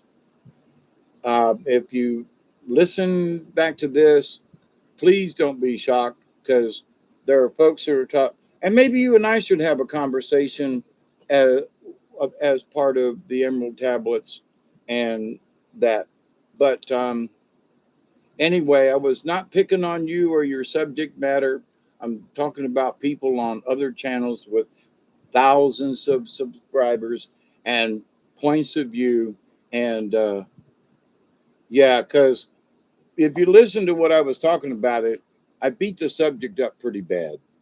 And I even said, Robert, I'm not picking on you. I swear. But because of the subject, it might look like I was beating up on you. No, no, no, no, no, no, no. But anyway, it's my point of view. It's my channel. I can say what I want to. But I swear to God, I wasn't picking on you. I swear. And even while I was ripping at a new one, I was like, Robert, this ain't against you. Please, Lord, know that I ain't picking on you. So, but anyway, tomorrow, Robert and I will do a show. I got my book to do a for real reading with. And oh, by the way, Robert, for just as a something, the Pope's been up in Canada trying to make amends for stuff the Catholic Church did a long time ago. And there's another group that has remnant video or something, and they're talking about how the indigenous people should be grateful for what the church did to them. And I've talked to some of them ancestors. I've talked from people from Canada, and some of them that are through the Methodist Church, not just the Catholic Church, but the Presbyterians did it. But anyway, it's indigenous people and the Christian church. Now, everybody's opinion is from the Christian church's point of view. Oh, they wouldn't have found out about God and Jesus if it hadn't been for the church. Well, they separated the children from the parents, refused to allow them to use their native languages, forced them to learn English. And now these people go, well, what do you mean forced? They should be grateful that they were there to teach them English. Well, if you hadn't showed up in the first place, they wouldn't need your flipping God. They wouldn't need to have learned your English. They wouldn't need to have been sequestered and split up. No, it was the church and white man's point of view that, oh, look what we did for the Native American people. Yeah, you disassembled them and you wouldn't allow them to use their own language. But it was because of their benefit. Us Christians are so nice. And I'm sorry, I want to just slap that motherfucker.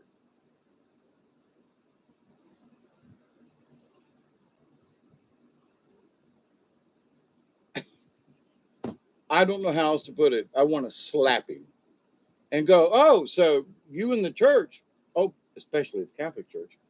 Well, we weren't, you know, the guys weren't eating babies. Listen, I grew up in the Catholic Church and there was pedophile. And you're trying to say that, oh, them guys up, they never did anything to those native children. But when you hear the stories from the native children and the parents and the grandparents and stuff, and you go, yeah, they did. They did it to us non-native folks in Florida. What do you mean they didn't do it? Oh, yeah, the pedophiles, their thing with the priests.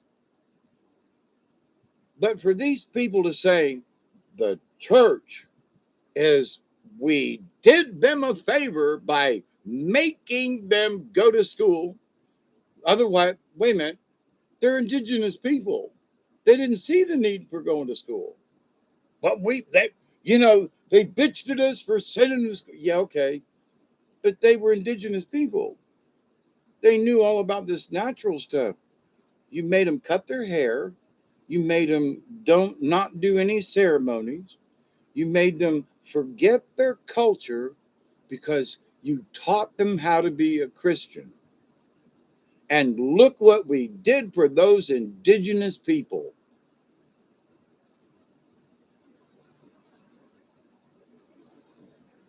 A lot of white people think that way. And I grew up in the Catholic Church. So, but now I have been members of tribes and been there. and danced, and they always say a Christian prayer at the powwows that I've been to, but their prayer to the Great Spirit includes the God of the Christian church. And a lot of them folks don't know that. Yes, we believe in Jesus. Yes, we believe in the God of the Christian church. And then we believe in the Great Spirit. That's part of it all. But the fact that these people are still preaching and teaching the white people, us white Christians did them savage natives a favor by making them learn English and making them go to school and making them give up their pagan, evil, nasty ways. I just want to slap the mofo. I want to slap him so hard and go, you just don't get it, do you? But having grown up in the church, then finding out that I had Native history in my own life, and then heading that direction, and them Christians are so wrong. I'm sorry. They are just so wrong. But anyway, somehow it'd be nice to touch on that, but I don't know how we broach it. Yeah, not everybody's on board with Atlantis. I get it. Deborah, the odd followers paid for all the buildings used for that too. I learned and in the schools they were groomed to think that they wanted them to and asked them to do that. Oh yeah. Listen, there was creepy stuff going on at behind the scenes at Tampa Catholic with Father Norman Balthazar, who was arrested. They made him a Monsignor, and then they arrested him for soliciting a male prostitute on Kennedy Boulevard down there in Tampa. So this idea that these guys were always pure of heart, always did them indigenous people the right way. Joe, the medicine man that I worked with, they had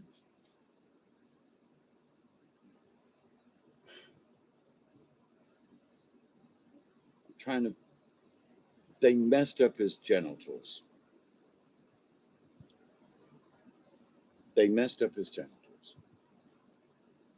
Just they messed with his genitals. Okay. When he was a child, I mean, they messed with his genitals and screwed him up for life. And oh, yay for the Catholic Church. You literally, it's like they tied a wire around him, like to castrate him, like you can do with pigs or whatever. You tie a rope around them and the sack will fall off, kind of thing. They try to do that to him.